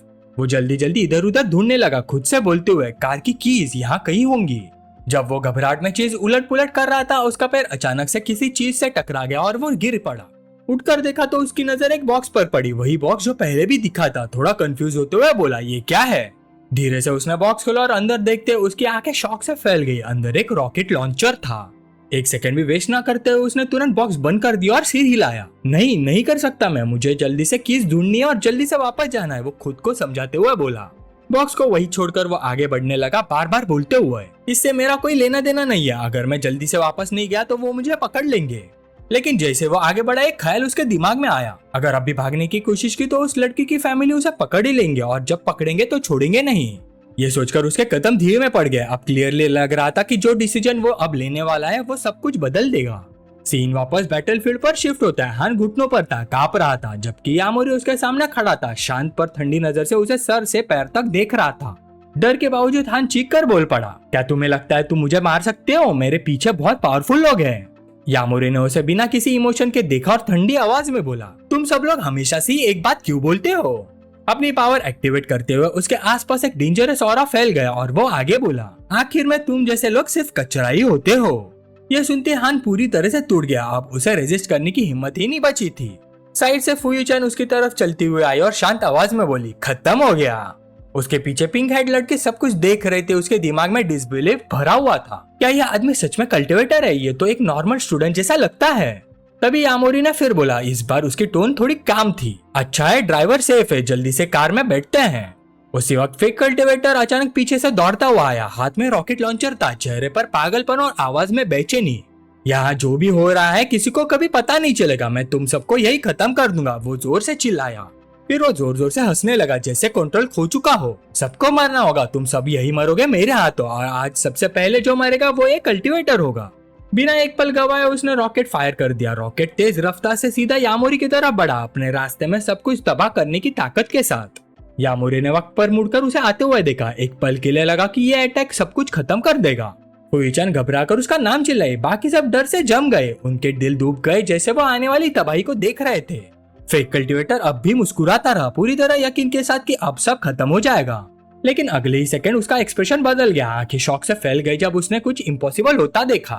यामोरी इतनी तेज स्पीड से आगे बढ़ा कि सीधा रॉकेट की तरफ दौड़ गया। बिना झिझक के उसने अपनी स्पीड और एनर्जी का यूज करके उसे हवा में ही रोकने की कोशिश की। फेक कल्टीवेटर बस शॉक में देखता रह गया, उसकी आवाज कांप गई। क्या यह इंसान के लिए पॉसिबल है? फुईचान भी ये सब देखकर यकीन नहीं कर पा रही थी। ये कैसे हो सकता है? वो धीरे से बोली। तभी यामोरी ने शांत पर कॉन्फिडेंट आवाज में कहा, कल्टीवेटर स्टेज 2 पर मैं रॉकेट लॉन्चर का इम्पैक्ट झेल सकता हूँ। यामोरी बिल्कुल काम तरीके से बोलता रहा, जैसे कोई सिंपल चीज समझा रहा हो। शेल के अराउंड स्पिरिचुअल एनर्जी लपेटो, काउंटर रोटेशन यूज करो एयर रेजिस्टेंस बढ़ाने के लिए, फिर दोनों हाथों को एनर्जी से कवर करके इसे पकड़ लो। और बस यही नहीं रुकता, अगले ही पल उसने परफेक्ट कंट्रोल के साथ एक्शन लिया। उसने सिर्फ रॉकेट को रोका नहीं बल्कि जबरदस्त से उसकी डायरेक्शन बदल दी, उसे घुमाकर वापस उसी कल्टीवेटर की तरफ भेज दिया जिसने उसे फायर किया था। फेक कल्टीवेटर अब पूरी तरह डर से भर चुका था, उसका शरीर कांप रहा था। आंखों के सामने आता रॉकेट देखकर उसका दिमाग हिल गया। क्या कोई इंसान ऐसा कर सकता है? भागू, अभी टाइम है। उसके दिमाग में थॉट्स घूमने लगे, लेकिन रिएक्ट करने से पहले एक बड़ा एक्सप्लोजन हुआ, पूरा एरिया हिल गया। कुछ देर बाद जब धुआं हटा, फ्यूचान तुरंत यामोरी के पास दौड़ी और टेंशन में पूछा, तुम ठीक हो? यामोरी ने शांत आवाज में जवाब दिया, मैं ठीक हूँ, कुछ सीरियस नहीं, बस हाथ पर हल्का सा चोट लगा है। लेकिन फ्यूचान ने तुरंत उसे सर से पैर तक ध्यान से देखा, उसका चेहरे पर डिसबिलीफ और कंसर्न साफ दिख रहा था। ये झूठ है, तुमने अपने हाथों से रॉकेट पकड़ा है। उनके आसपास जो लोग सब देख चुके थे वो आपस में बात करने लगे, समझने की कोशिश करते हुए कि अभी क्या हुआ। उसने रॉकेट वापस फेंक दिया, एक आदमी शॉक में बोला। दूसरा सिर हिलाते हुए बोला, नहीं तुमने गलत देखा होगा, कौन ऐसे कर सकता है। लेकिन तीसरा बंदा पूरी सर्टेनिटी के साथ बोला, ये सच में एक लेजेंडरी कल्टीवेटर है। फिर किसी ने ऐड किया, रूडा में लोग कल्टीवेटर्स के सीक्रेट के पीछे पड़े हुए हैं। एक आदमी टेंशन में अपना सिर पकड़ के बोला, वो लोग जो पीछे थे इसी कल्टीवेटर के लिए आए थे, इसी वजह से हम सब इसमें फंस गए। अगर ऐसा तो मैं इसे कार में नहीं बैठने दूंगा, अगली बार हम सच में मर सकते हैं। बाकी लोग भी एग्री करने लगे, तो इसे यहीं उतार देते हैं। लेकिन उसी वक्त ड्राइवर आगे आया, स्ट्रॉन्ग टोन में बोला, मिस्टर यामोरी कुनाइटा के ऑनर्ड गेस्ट है और सबसे इम्पोर्टेंट बात ये, हम सबकी जान बचाने वाले हैं। फिर उसने उस आदमी की तरफ मुड़कर गुस्से में कहा, इन्होंने हर एक पैसेंजर की जान बचाई है। ड्राइवर ने फिर सबको कमांड करते हुए कहा, अगर तुम लोग चाहते हो कि ये उतर जाए तो कार यहीं रुकेगी, और अगर किसी को मेरे अथॉरिटी को चैलेंज करना है तो आगे बढ़ो। कुछ लोग फिर भी आगे आए, अभी भी कंफ्यूज थे। एक ने धीरे से पूछा, अगर मिस्टर यामोरी हमारे साथ है तो क्या हम सेफ नहीं है? दूसरा तुरंत बोला, हाँ, इतना पावर के साथ हम सबको प्रोटेक्ट करना उसके लिए बच्चों का खेल होगा। लेकिन सब लोग कन्विंस नहीं हुए। एक आदमी अभी भी डर के साथ बोला, पर रूडा के लोग, उसका डर क्लियरली दिख रहा था, सिर्फ नाम ही काफी था लोगों को डराने के लिए। तभी फ्यूचान कॉन्फिडेंटली आगे बढ़ी और सबको एड्रेस किया, टेंशन मत लो रूडा, मैं तुम सबकी सेफ्टी की गारंटी मैं लेती हूँ। फिर उसने आगे कहा, तुम लोगों ने बोकुटो काई का नाम सुना है ना? ग्रुप तुरंत रिएक्ट करने लगा। एक बोला, मैंने सुना है, अभी का बॉस पिछले बॉस का बेटा है। दूसरा बोला, वही ना जो अकेला ही 5 बड़े फैक्शन को हरा के अपना एरिया वापस ले आया। फिर किसी ने आव में कहा, उसका नाम है रूडा का डीमन मिनाटो सातुरा। फ्यूचान ने सबको देखा और फर्म टोन में बोली, तो आराम से रहो, रूडा में कोई तुम्हें हाथ भी नहीं लगाएगा क्योंकि सातुरा मेरा भाई है। सीन फिर रूडा सिटी पर शिफ्ट होता है। शहर जिंदा और भीड़ से भरा हुआ था, हर जगह एक्टिविटी चल रही थी। अनाउंसमेंट्स गलियों में गूंज रहे थे, वेलकम पीडीओ से आया हुआ डिवाइन वाटर। चारों तरफ स्टॉल्स लगे हुए थे, वेंडर्स अपना सामान दिखा रहे थे जिसमें रेयर और मैजिकल इंग्रेडिएंट्स भी शामिल थे। एक वेंडर जोर से चिल्ला, ये सब बीमारियां ठीक करता है। पास ही एक और आदमी अपने स्टॉल से बोला, स्पीयर वेसल्स भी है, आओ देखो, सीक्रेट कल्टीवेशन नॉलेज मिस मत करो।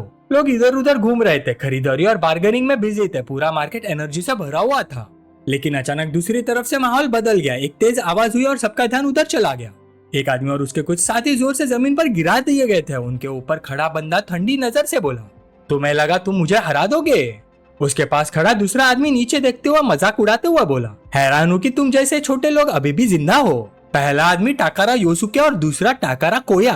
थोड़ी दूर कुछ वेल ड्रेस सूट पहने हुए लोग ये सब देख रहे थे। उनमें से एक ने गुस्से में कहा, यार क्या बोकुड़ा काय को यहाँ बिजनेस करना चाहिए?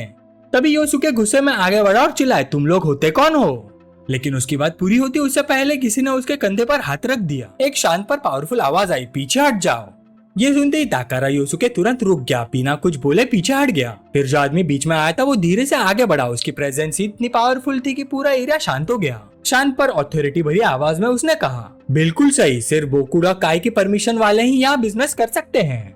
ये आदमी कोई और नहीं बल्कि मीनाटो सातोरू था। सामने खड़े लोगों को ठंडी नजर से देखते हुए बोला, और हाँ, यहाँ लॉलीपॉप बेचना बिल्कुल मना है। नीचे पड़े आदमी जो कुछ देर पहले तक फुल कॉन्फिडेंस में थे, जैसे उसे पहचाने तुरंत उनके चेहरे बदल गए, डर के साथ धीरे से बोलने लगे। उनमें से जो लीडर था, बॉस टाइप बंदा, आगे बढ़ा, प्रेशर के बावजूद अपने आप को कंट्रोल करने की कोशिश करते हुए बोला, मुझे पता है तुम कितने स्ट्रांग हो, लेकिन क्या तुम सच में मुझे हाथ लगा सकते हो? मैं कामिकाजे के लोगों में से हूँ। ये सुनते ही मीनाटो ने एक सेकंड भी वेस्ट नहीं किया। वो शांत तरीके से उसकी तरफ चला, उसकी नजर बिल्कुल स्टेबल थी। तुम बहुत गलत फहमी में हो, उसने ठंडी आवाज में कहा। ये मेरा एरिया है, या कामिकाजे का कोई मतलब नहीं। ये शब्द सीधा दिल पर लगे। जो आदमी अभी तक कॉन्फिडेंट था, वो अब अनकंट्रोलेबली कांप रहा था। मीनाटो की प्रेजेंस का प्रेशर उसकी हिम्मत तोड़ चुका था। मीनाटो बिना इफेक्ट हुए ठंडी आवाज में बोला, मुझे कोई फर्क नहीं पड़ता। इतना सुनते ही माहौल पैनिक में फैल गया। बहुत से लोग तुरंत भागने लगे। किसी को भी आने वाली चीज का हिस्सा नहीं बनना था। पूरा एटमॉस्फेयर डर और टेंशन में भर गया। थोड़ी देर बाद जब सिचुएशन थोड़ी सेटल हुई, योसुके ने फिर बोला। इस बार उनकी आवाज में कंसर्न था। मीनाटो, आज पूरा दिन हो गया, फुयुसान ने अभी तक कांटेक्ट नहीं किया। शायद उसके साथ कुछ हो गया है। पास खड़ा दूसरा आदमी तुरंत इरिटेट होके बोला, अगर तुमने वो बकवास बात बोली नहीं होती तो कुछ नहीं होता। फिर दोनों के बीच फुयुचान को लेकर टेंशन बढ़ने लगे और वो आपस में झगड़ने लगे। एक गुस्से में बोला, क्या बोला तुमने, लड़ना है क्या? दूसरे ने तुरंत जवाब दिया, मैं बस सच बोल रहा हूँ। उन्हें फिर से लड़ते हुए देखकर मीनाटो ने हल्की से सांस ली और स्ट्रॉन्ग ऑथोरिटेटिव टोन में बोला, बस करो तुम दोनों, जहाँ जाते हो लड़ना शुरू कर देते हो। उसकी आवाज में इतनी ऑथोरिटी थी कि दोनों तुरंत चुप हो गए। फिर वो थोड़ा काम होके बोला, मैं आज शहर इसलिए आया हूँ कि फ्यूचान ने मैसेज किया था कि वो आज रात आ रही है, चलो उसे वेलकम करते हैं। ये सुनते ही दोनों के चेहरे चमक उठे। पहले का टेंशन गायब हो गया और वो मीनाटो के साथ आगे बढ़ने लगे। सीन अब एक कार पर शिफ्ट होता है जो रूडा की तरफ बढ़ रही है। अंदर किसी ने यामोरी को हिलाकर कहा, उठो, हम रूडा पहुंच गए। कार यहाँ से आगे नहीं जा सकती, अब हमें चलकर जाना पड़ेगा। यामोरी ने धीरे से आंखें खोली, कार से उतरकर आसपास देखा और बाकी सब लोगों के साथ आगे चल दिया। चलते हुए फ्यूचान उसकी तरफ मुड़कर हल्की सी स्माइल के साथ बोली, रूडा में वेलकम है। उनके आसपास एंट्रेंस पर गार्ड्स खड़े थे, लोगों को अंदर जाने दे रहे थे और ऑर्डर मेंटेन कर रहे थे। एक गार्ड चिल्लाया, आगे बढ़ो, कार यहाँ से आगे नहीं जाएगी। तभी एक वेल ड्रेस सूट पहना हुआ आदमी लाइन में आया। एक बूढ़ा आदमी उसके पास रिस्पेक्ट के साथ आया और बोला, आप तो मिस्टर कामिकाजे के फेवरेट है, मिस्टर फूमिया। सुना है वो कल के पार्टी से बहुत खुश थे। ये सुनते फूमिया जोर से हंसने लगा, अच्छा ये तो ऑब्वियस है, मुझे मिस्टर कामिकाजे का टेस्ट अच्छी तरह पता है। बूढ़ा आदमी तुरंत बोला, बिल्कुल सही कहा, रूडा के लोग अभी भी आपके सामने कुछ नहीं। खुश होकर फूमिया ने जोर से अनाउंस किया, आज सब मेरी तरफ से, आराम से एंजॉय करो। क्राउड तुरंत एक्साइट हो गया, आप बेस्ट हो मिस्टर फूमिया, सब एक साथ चिल्लाए। तभी बूढ़े आदमी ने आगे इशारा किया, जिससे फूमिया ने आगे देखा। आंखें थोड़ी सिकुड़ते हुए बोला, ये कुनाइटा की कार है ना? फिर उसकी नजर पिंक हेड लड़की पर गई और हल्की सी स्मोक के साथ बोला, आज तो अच्छा माल आ गया। फुयुचान ने उसकी टोन इग्नोर किया और यामोरी को कुछ देते हुए बोली, ये लो, हमारी डील यही खत्म होती है। यामोरी ने उस चीज को हाथ में लेकर ध्यान से देखा। उसका एक्सप्रेशन थोड़ा चेंज हो गया। अब ध्यान से देखता हूँ तो ये फुनाकी वाले स्पिरिचुअल लिक्विड से अलग है, उसने सोचा। इसमें एनर्जी बहुत कम है और इम्प्योरिटीज भी ज्यादा है। उसका दिमाग तुरंत समझ गया कि इसमें कुछ गड़बड़ है। वो कुछ बोलने ही वाला था कि आगे से एक आवाज आई, मिस्टर फूमिया आप यहाँ कैसे? ड्राइवर रिस्पेक्ट के साथ आगे बढ़ा और बोला, मैंने इस महीने का पेमेंट ऑलरेडी क्लियर कर दिया है, तो आप हमें जाने देंगे ना? फूमिया हल्का सा मुस्कुराया, हाँ बिल्कुल। लेकिन तुरंत उसका एक्सप्रेशन बदल गया। पिंक हेड लड़की की तरफ इशारा करके ठंडी आवाज में बोला, पर ये लड़की यही रहेगी, रूडा की सेफ्टी के लिए मुझे इसकी अच्छी तरह से चेकिंग करनी पड़ेगी। ये सुनते ही ड्राइवर तुरंत उनके बीच आया और फर्म टोन में बोला, मिस्टर फूमिया ये सिर्फ एक छोटी लड़की है। लेकिन वो कुछ और बोल पाता उससे पहले फूमिया ने अचानक उसे जोर से थप्पड़ मारा, जिससे वो सीधा जमीन पर गिर गया। थप्पड़ की आवाज जोर से गूंजी और वहाँ मौजूद सब लोग शॉक हो गए। पिंक हेड लड़की तुरंत दौड़कर ड्राइवर के पास गई। उसकी आवाज में टेंशन थी, आप ठीक हो? दूसरी तरफ फूमिया का चेहरा और डार्क हो गया। गुस्से में बोला, तुम्हें लगता है मुझे तुम्हारी परमिशन चाहिए? फिर जोर से अपने आदमियों को ऑर्डर दिया, इन सबको बांध दो, एक भी बचना नहीं चाहिए। उसी वक्त फुयुचान आगे बढ़े। उसकी आंखों में गुस्सा जल रहा था। तुम क्या कर रहे हो? उसने डिमांड किया, तुम जैसे गद्दार की हिम्मत कैसे हुई? फूमिया उसकी तरफ मुड़कर मजाक उड़ाते हुए बोला, ओ तो बुकुड़ा का एक की छोटी सी लड़की आ गई। फिर ठंडी आवाज में बोला, क्या हुआ, अभी भी लगता है तुम्हारे पुराने चेयरमैन का कोई असर है? उसका टोन और कोल्ड हो गया, रूडा अब मिस्टर कामिकाजे का है और तुम जैसे लोगों को यहाँ कोई जगह नहीं। फुयुचान पीछे नहीं हटी, सीधा उसकी आंखों में देखकर बोली, तुम मीनाटो को भूल गए क्या? वो आदमी हल्की सी फोर्स हंसी हंसा, दर्द छुपाने की कोशिश करते हुए बोला, मीनाटो, अच्छा पकड़ो इन्हें। जैसे कोई मीनाटो यहाँ मिस्टर कामिकाजे के एरिया में कदम भी रख सकता है। उसका कॉन्फिडेंस फेक लग रहा था। लेकिन उसके आदमी प्रॉपरली मूव करते उससे पहले कुछ हवा को चीरते हुआ आया। एक स्वॉर्ड तेज रफ्तार से आई और उनके सामने जमीन पर जा टकराई, एक तेज गूंज के साथ।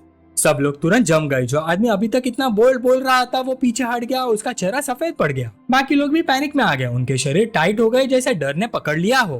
तभी पीछे से एक शांत पर डरावनी आवाज आई, कब से हम तुम्हारे सामने झुकने लगे। सबकी नजर मुड़ गई जब मिनाटो सातोरू धीरे धीरे आगे बढ़ा। उसकी प्रेजेंस इतनी हैवी थी कि हवा तक बदल गई। उसके साथ और लोग भी थे, सबके आसपास डेंजरस ऑरा था। ऑपोजिट ग्रुप ने जैसे उनकी संख्या देखी, उनका डर और बढ़ गया। मिनाटो के साथ उसके राइट हैंड और लेफ्ट हैंड में खड़े थे, जो मुस्कुराते हुए बोले, वेलकम बैक फ्यूचैन। फ्यूचैन ने हल्के से हाथ हिलाकर जवाब दिया, भाई। उसकी आवाज में रिलीफ था। यामोरी साइड से सब क्वाइटली ऑब्जर्व कर रहा था, सिचुएशन एनालाइज करते हुए। यहाँ कुछ लोगों के आसपास हल्का सा एनर्जी लेयर है, शायद स्पिरिचुअल लिक्विड की वजह से, जैसे फुनाकी के साथ था। पर ये मिनाटो, इसका पावर फर्स्ट स्टेज कल्टीवेटर के पास है। उसकी नजर और शार्प हो गई। मिनाटो सातोरू फिर काम हो गया और बोला, मैं सिर्फ अपनी बहन को लेने आया हूँ। लेकिन जैसे वो कामिकाजे वाले आदमी के पास आया, उसकी आवाज ठंडी और गुस्से से भरी हो गई। तुम्हें लगता है कामिकाजे के जैसे कचरे हमसे टक्कर ले सकते हैं? वो आदमी अब क्लियरली डर गया था, उसकी आवाज कांप रही थी। लेकिन मिनाटो बस हल्का सा मुस्कुरा और फुयुचान की तरफ मुड़कर बोला, फुयू, मैं तुम्हें घर ले जाने आया हूँ। उसी वक्त एक और आदमी आगे बढ़ा, उसके चेहरे पर गुस्सा था। मुझे लाइटली मत लो, मैं तुम्हें भूला नहीं हूँ, उसने कड़वी आवाज में बोला। फूमिया अपनी तलवार की तरफ इशारा करके चिल्लाया, मिनाटो, अगर किसी से नफरत करनी है तो खुद से करो। फुयुचान आगे बढ़ी, गुस्से से भरी हुई, क्या तुम सच में रूल्स तोड़ने वाले हो? वो आदमी बिना झिझक हंसा, रूल्स? ऐसे चांस मिले तो कौन रूल्स देखता है? रूल्स सिर्फ कमजोर लोगों के लिए होते हैं, मुझे कोई फर्क नहीं पड़ता। यह बोलते हुए उसने सीधा अटैक लॉन्च कर दिया और उसके आदमी भी तुरंत उनकी तरफ दौड़ पड़े। दूसरी तरफ मिनाटो सातोरू बिल्कुल काम खड़ा था। एक ही मूव में उसने अपनी पावर रिलीज की और उसकी तलवार सीधा आगे शूट हो गई। तलवार एक अटैक करके सीने में जा लगी, उसे पीछे झटका दे दिया। बिना रोके मिनाटो फिर मूव हुआ, उसकी आंखों में ठंडी नियत थी और वो सीधा ग्रुप के बीच में घुस गया। उसके बाद जो हुआ वो ओवरवेलमिंग था। उसकी स्पीड इतनी तेज थी कि देखना मुश्किल हो रहा था। कुछ ही पलों में उसने कई लोगों को एक के बाद एक गिरा दिया, अकेला आगे बढ़ता हुआ, पीछे सिर्फ क्योस छोड़ते हुए। ये सब देखकर यामोरी शांत रहा और सोचा, ये मेरी क्लाउड शैडो वॉक की स्पीड का बस 5वां हिस्सा है। इस बीच मिनाटो अपना अटैक कंटिन्यू करता रहा और सीधा मेन एनिमी के पास पहुंच गया। अगले ही पल वो उस आदमी के बिल्कुल सामने था। उसकी तलवार ऑलरेडी उसके गले को काटने के लिए मूव कर रही थी। वो आदमी जम गया, डर ने उसे पूरी तरह पकड़ लिया, क्योंकि उसे समझ आ गया था कि रिएक्ट करने के लिए 1 सेकंड भी नहीं बचा। लेकिन जैसी वार लगने वाला था, अचानक कुछ अनएक्सपेक्टेड हो गया। दोनों के बीच एक स्टिक आ गई जिसने अटैक को रोक दिया।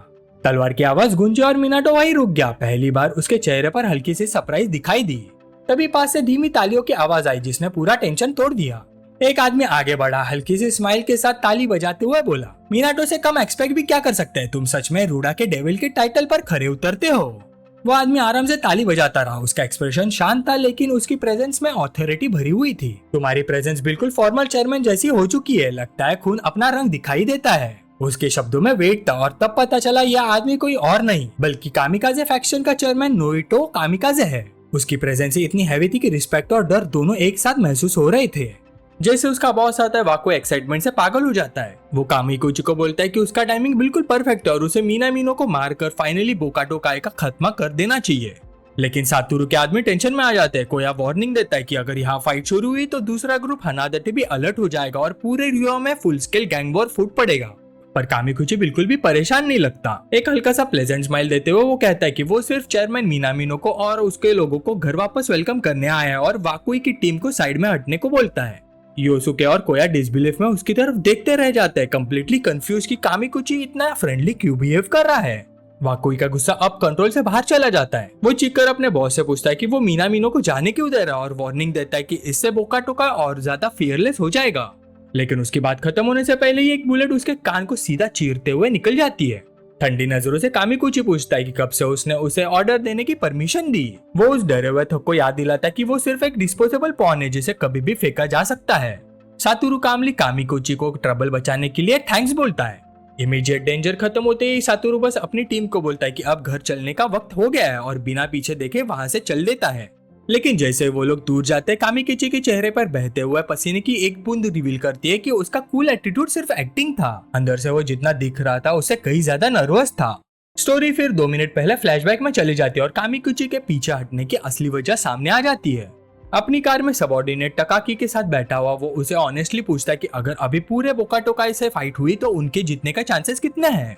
टकाकाई का आंसर काफी ग्रीम होता है। वो एस्टिमेट करता है कि नॉर्मल मेंबर्स के अगेंस्ट उनका 70% चांस है, लेकिन अगर सातोरू भी इंक्लूड हुआ तो वो 50% पर आ जाएगा, और करंट सिचुएशन में तो चांसेस प्रोबेबली 50% से भी नीचे है।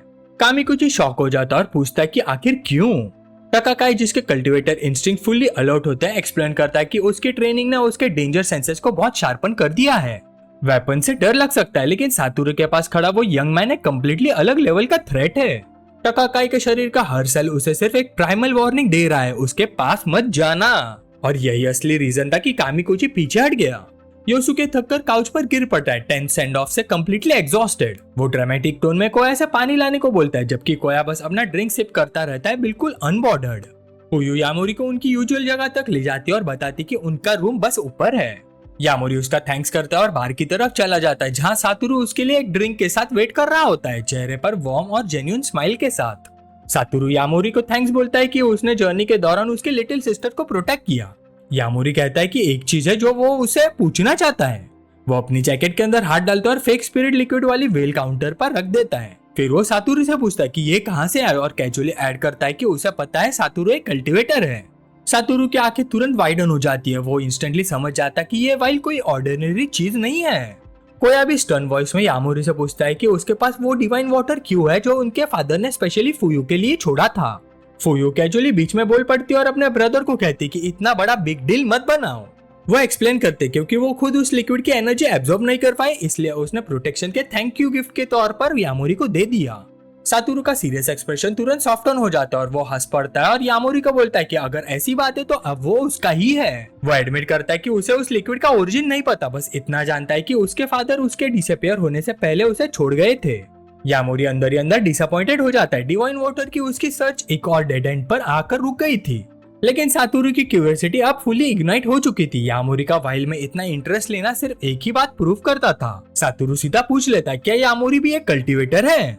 बिना हेजिटेशन की यामोरी कंफर्म कर देता है कि हाँ वो है। ये शॉकिंग रेवोल्यूशन रूम में मौजूद सब लोग को स्टन कर देता है। कोया और यासुके डिसबिलीफ में चीख पड़ते हैं, रियलाइज करते हुए कि वो भी एक कल्टीवेटर है, बिल्कुल उनके फादर की तरह। लेकिन सातोरू के लिए शॉक नहीं था, ये एक अपॉर्चुनिटी थी। वो एक्साइटमेंट से यामोरी को स्पैरिंग मैच के लिए पूछता है। फुयू बस फेस पाम कर लेती है और धीरे से बोलती कि बात यहाँ तक आ गई है। सातोरू ऑनेस्टली एक्सप्लेन करता है कि वो डिवाइन वाटर वही तरह लेता है जैसे उसके फादर ने इंस्ट्रक्ट किया था, और अब उसे अपने अंदर कल्टीवेटर बनने की पोटेंशियल क्लियरली महसूस होने लगी थी। उसे लगता है कि पिछले कुछ सालों में उसकी स्ट्रेंथ इंसेंटली ग्रो हुई है और वो कल्टीवेटर रेल में एंटर करने के बिल्कुल एज पर खड़ा है। वो यामोरी से ऑलमोस्ट प्लीड करता है क्योंकि उसे कंफर्म करना है कि वो कितना स्ट्रांग हो चुका है। फुयू कंसर्न के साथ अपने ब्रदर को देखती है, पहली बार रियलाइज करते हुए कि उसके अंदर खुद को प्रूव करने की डिजायर कितनी डीपली छुपी हुई है। सातोरू को अपने फादर की याद आती है जो अपनी स्वॉर्ड दीवार पर लटकाते हुए उसे इंस्ट्रक्ट करते हैं कि एक ऑर्डिनरी इंसान की तरह जिंदगी जियो। अपने फादर की वार्निंग के बावजूद सातोरू का डिटरमिनेशन बिल्कुल नहीं हिलता। वो डेस्परेट होप के साथ यामोरी की तरफ देखता है। यामोरी का जवाब बस एक सिंपल सा सेंटेंस होता है। वो अपनी सीट से उठते हुए सीधा कह देता है कि सातोरू कोई कल्टीवेटर नहीं है। और सिर्फ इतना ही नहीं, वो डिसअपॉइंटेड गैंग लीडर को ये भी बोलता है कि उसके साथ स्पैरिंग करने से उसे वो आंसर्स नहीं मिलेंगे जो वो ढूंढ रहा है। सातोरू का चेहरा तुरंत उतर जाता है। धीरे से वो पूछता है कि क्या यामोरी सच में उसकी हेल्प नहीं करेगा। यामोरी उसे एडवाइस करता है कि अगर वो अपनी असली स्ट्रेंथ टेस्ट करना चाहता है तो उसे किसी इक्वल पावर वाले ओपोनेंट को ढूंढना चाहिए। उसके साथ फाइट करना सिर्फ पॉइंटलेस इंजरीज का रीजन बनेगा। सातोरू हार मानकर नीचे देखने लगता है। उसके माइंड में अपने फादर की फाइनल वार्निंग घूमने लगती है। अपने करंट लेवल पर वो किसी ट्रू कल्टीवेटर का मैच नहीं है। उसके फादर की आवाज उसके दिमाग में एको करती है, एक ऑर्डिनरी इंसान की तरह जियो और कभी उस दुनिया में एक कदम मत रखना। जैसे ही यामोरी अपने रूम की तरफ मुड़ता है, सातोरू एक लास्ट डेस्परेट प्ली करता है। यामोरी रुक के पीछे देखता है वेट करते हुए। सातोरू की आंखों में एक नई आग जल उठती है। वो एक ऐसा ऑफर देता है जिसे यामोरी रिजेक्ट नहीं कर सकता। अगर यामोरी उसके साथ स्पार करेगा तो वो उसे रियल डिवाइन वाटर की लोकेशन बता देगा। उसके सिबलिंग्स और आदमी शॉक में चीख पड़ते हैं, बोलते हुए कि अपने फादर का सबसे इंपॉर्टेंट सीक्रेट रिवील नहीं कर सकता। यामोरी कुछ सेकंड्स के लिए चुप हो जाता है, क्लियरली ऑफर को सीरियसली कंसीडर करते हुए। सातोरू सांस रोककर उसकी तरफ देखता रहता है। फिर यामोरी के लिप्स पर एक हल्का सा स्मर्क आता है। वो एग्री कर लेता है, डील पक्की हो चुकी थी। सीन शिफ्ट होता है एक massive state of the art training hall में। सातोरू एक्सप्लेन करता है कि हॉल स्पेसिफिकली रेनोवेट किया गया था ताकि एक्सप्लोजन और हैवी इंपैक्ट भी इजीली हैंडल कर सके, और यामोरी को बोलता है कि वो बिल्कुल भी होल्ड बैक ना करे। फिर सातोरू अपनी जैकेट उतार देता है। वो फाइट के लिए रेडी था। वो अपने नकल्स क्रैक करता है। साइडलाइन से देखते हुए योसुके कंप्लेन करता है कि सातोरू सारा फन अकेला ले रहा है, जबकि कोया एग्री करता है कि उनकी डेली ट्रेनिंग अब बोरिंग हो चुकी है। सातोरू थोड़ा कंसर्न होकर अपने भाइयों की तरफ मुड़ता है। वो यामोरी से पूछता है कि क्या वो सच में श्योर है इस बारे में। वार्निंग देते हुए बोलता है कि अगर तीनों एक साथ अटैक करे तो उसकी भी लिमिट्स हैं। लेकिन यामोरी को 3 on 5 का आइडिया भी बिल्कुल डिस्टर्ब नहीं करता। सबको शॉक करते हुए वो कैजुअली बोलता है उसे कोई प्रॉब्लम नहीं है। फिर वो तीनों को चैलेंज देता है, एक साथ आओ। सातोरू, कोया और यासुके उसकी कैजुअल कॉन्फिडेंस देखकर स्टन रह जाते हैं। यासुको तो चैलेंज सुनकर और भी इरिटेट हो जाता है। वो गुस्से में मटर करता है कि चाहे यामोरी ने फुयू को सेव किया हो, लेकिन उसका एरोगेंट एटीट्यूड उसके नर्व्स पर चढ़ रहा है। सातोरू, जिसके चेहरे पर पसीने की एक बूंद उभर आती है, नर्वस टोन में पूछता है कि क्या यामोरी सच में तीनों को एक साथ हैंडल करने को सीरियस है। सिचुएशन टेंस होती देख फुयू वाइड आइड कंसर्न के साथ सबको देखती है, जैसे वो बीच में आकर सब मैटर काम करने वाली हो। लेकिन उसके कुछ बोलने से पहले योसुके आगे बढ़कर अपना आर्म स्ट्रेच करता है। ग्रीन करते हुए मजाक में फुयू को मैच का टाइम कीपर अपॉइंट कर देता है। फुल कॉन्फिडेंस के साथ वो बोस्ट करता है कि इस सो कॉल्ड कल्टिवेटर को वो 5 मिनट के अंदर फिनिश कर देगा। और 1 सेकंड भी वेस्ट किए बिना योसुके जमीन से किक मारकर रॉकेट की तरह आगे बढ़ता है। वो हवा में उछलकर सीधा यामोरी की तरफ एक पावरफुल पंच थ्रो करता है, जबकि यामोरी बिल्कुल स्टिल खड़ा रहता है। योसुके चीख कर बोलता है कि फाइट के बीच में जोन आउट मत हो।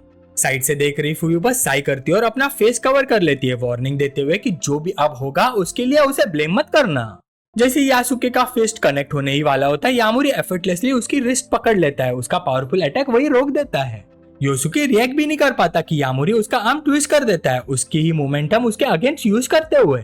एक सिंगल ब्रूटल मोशन में वो और कॉन्फिडेंट योसुके को सीधा रीइंफोर्स्ड फ्लोर पर फेस फर्स्ट स्लैम कर देता है। जैसे योसुके जमीन पर गिरता है, सातोरू और कोया डिसबिलीफ में जम जाते हैं। यामोरी कामले एक फिंगर ऊपर उठाता है, साइलेंटली सातोरू को सिग्नल देते हुए, एक गया अब 2 बाकी हैं। बिना डिटर हुए सातोरू और कोया एक दूसरे को सिग्नल देता है, पिंसर अटैक के लिए रेडी होते हुए। कोया सिग्नल देता है और दोनों भाई एक साथ चार्ज करते हैं, ऑपोजिट डायरेक्शन से स्टेशनरी यामोरी को सराउंड करते हुए। कोया पहला अटैक करता है, एक विशियस राइट हुक सीधा यामोरी के हेड की तरफ थ्रो करते हुए। उसके तुरंत बाद सातोरू ब्लर की तरह मूव करता है और एक डेंजरस लो किक लॉन्च करता है। इसी वक्त यामोरी की आंखें इंटेंस रेड ग्लो करने लगती है। दोनों साइड से अटैक्स की बारिश होती है, कल्टिवेटर को नंबर से ओवरवेल्म करने की डेस्परेट कोशिश। लेकिन सातोरू शॉक में देखता रह जाता है। यामोरी परफेक्टली उसकी मूवमेंट्स रीड कर रहा था, हर स्ट्राइक को उसके लॉन्च होने से पहले ही प्रिडिक्ट करते हुए। कंटेम्पशियस ईज के साथ यामोरी कोया का अटैकिंग आर्म पकड़ता है और उसे सीधा सातोरू के ऊपर दे मार देता है। उसके बाद वो एक लाइटनिंग फास्ट किक लॉन्च कर देता है, जो बोका टोकाई लीडर्स को पीछे स्टंबल करने पर मजबूर कर देता है। और तब तक योसुके भी दोबारा खड़ा हो जाता है। तीनों को मोमेंटरीली न्यूट्रलाइज करने के बाद यामोरी नीचे देखकर पूछता है, बस इतना ही है तुम लोगों के पास? सातोरू एब्सोल्यूट हॉरर में उसे देखता रहता है, फाइनली समझते हुए कि उनकी पावर लेवल्स के बीच का गैप कितना टेरिफाइंग है। पर वो जल्दी रिकवर करता है और कोया को सपोर्ट करने का सिग्नल देता है। अब उन्हें रियलाइज हो चुका है कि अलग अलग अटैक करना यूजलेस है, इसलिए तीनों एक साथ अटैक करने का डिसीजन लेते हैं और हर डायरेक्शन से यामोरी पर रश करते हैं। योसुके एक नई टेक्निक अनलीश करता है, उसका फिस्ट गोल्डन फ्लेम से रॉप हो जाता है जब वो चीख कर बोलता है, तो फिर इसका क्या? ट्रेनिंग हॉल एक ब्लाइंडिंग लाइट से भर उठता है जब तीनों एक साथ अपनी फुल पावर पैरेज अनमूविंग यामोरी पर अनलीश कर देते हैं। लेकिन उस प्योर डिस्ट्रक्शन के बीच भी यामोरी बिल्कुल अनफेज्ड खड़ा रहता है। वो बस अपना पैर उठाता है और टेरिफाइंग फोर्स के साथ नीचे पटकता है। रीइंफोर्स्ड फ्लोर उस स्टॉर्म के प्रेशर से क्रैक होकर टूटने लगता है। एक एक्सप्लोजिव शॉक वो प्योर ब्लू एनर्जी के साथ हर डायरेक्शन में फट पड़ती है, तीनों अटैकर्स को हवा में उड़ाकर फेंक देती है। लेकिन उनके जमीन पर गिरने से पहले ही यामोरी उनके सामने पहुंच चुका होता है। वो यासुके के पेट में एक प्रिसाइज पंच मारता है और कोया के फेस पर एक ब्रूटल बैकहैंड दे देता है। बोकुटुकाई के 3 स्ट्रॉन्गेस्ट मेंबर्स रैगडॉल की तरह हवा में उड़ जाते हैं। उनका अल्टीमेट अटैक कंप्लीटली क्रश हो चुका था। लेकिन सातोरू समा अपने पैरों पर लैंड कर लेता है, लेकिन अब उसे क्लियरली समझ आ चुका था कि वो लोग होपलेसली आउटमैच्ड है। तभी सातोरू के बॉडी से एक मेनेसिंग पर्पल ऑरा निकलना शुरू हो जाता है। वो अपना डेस्परेट फाइनल अटैक प्रिपेयर कर रहा था।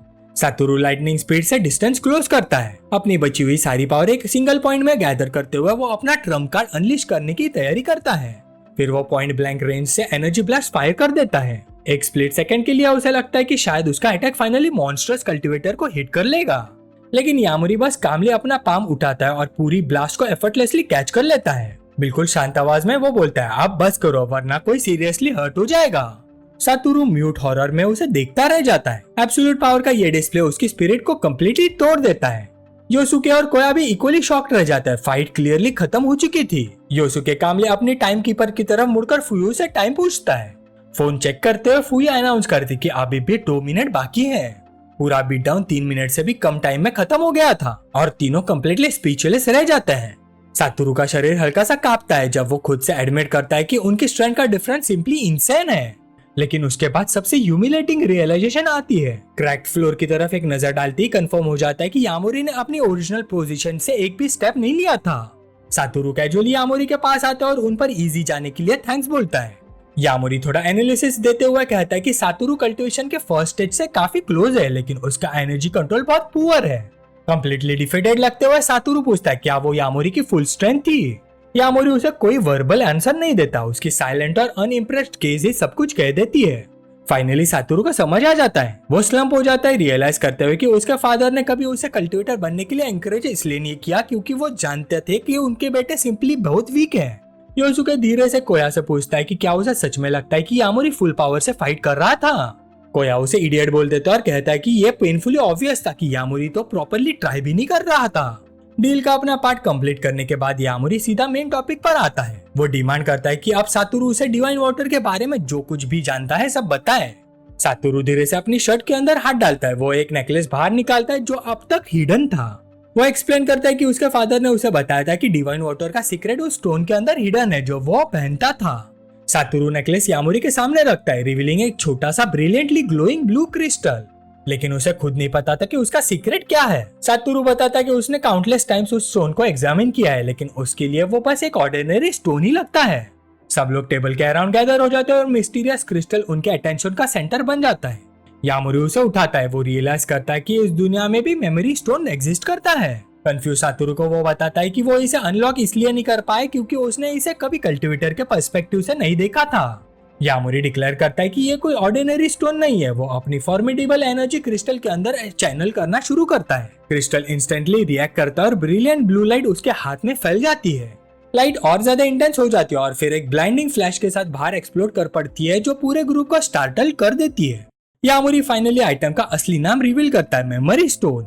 जैसे ही वो बोलता है क्रिस्टल शैटर हो जाता है और उसके अंदर स्टोर्ड इंफॉर्मेशन रिलीज हो जाती है। एक इंस्टेंट में उनके अराउंड की दुनिया डीजल होने लगती है और सब खुद को एक स्ट्रेंज इथेरियल डिमेंशन में फ्लोटिंग पाते हैं।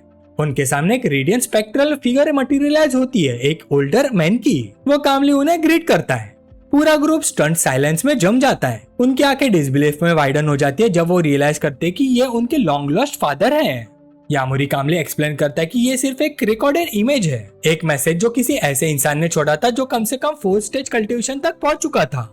फादर का मैसेज शुरू होता है एक प्ली के साथ। वो जिसने भी स्टोन एक्टिवेट किया है उसे रिक्वेस्ट करता है कि उसके बच्चों की जान बख्श दी जाए।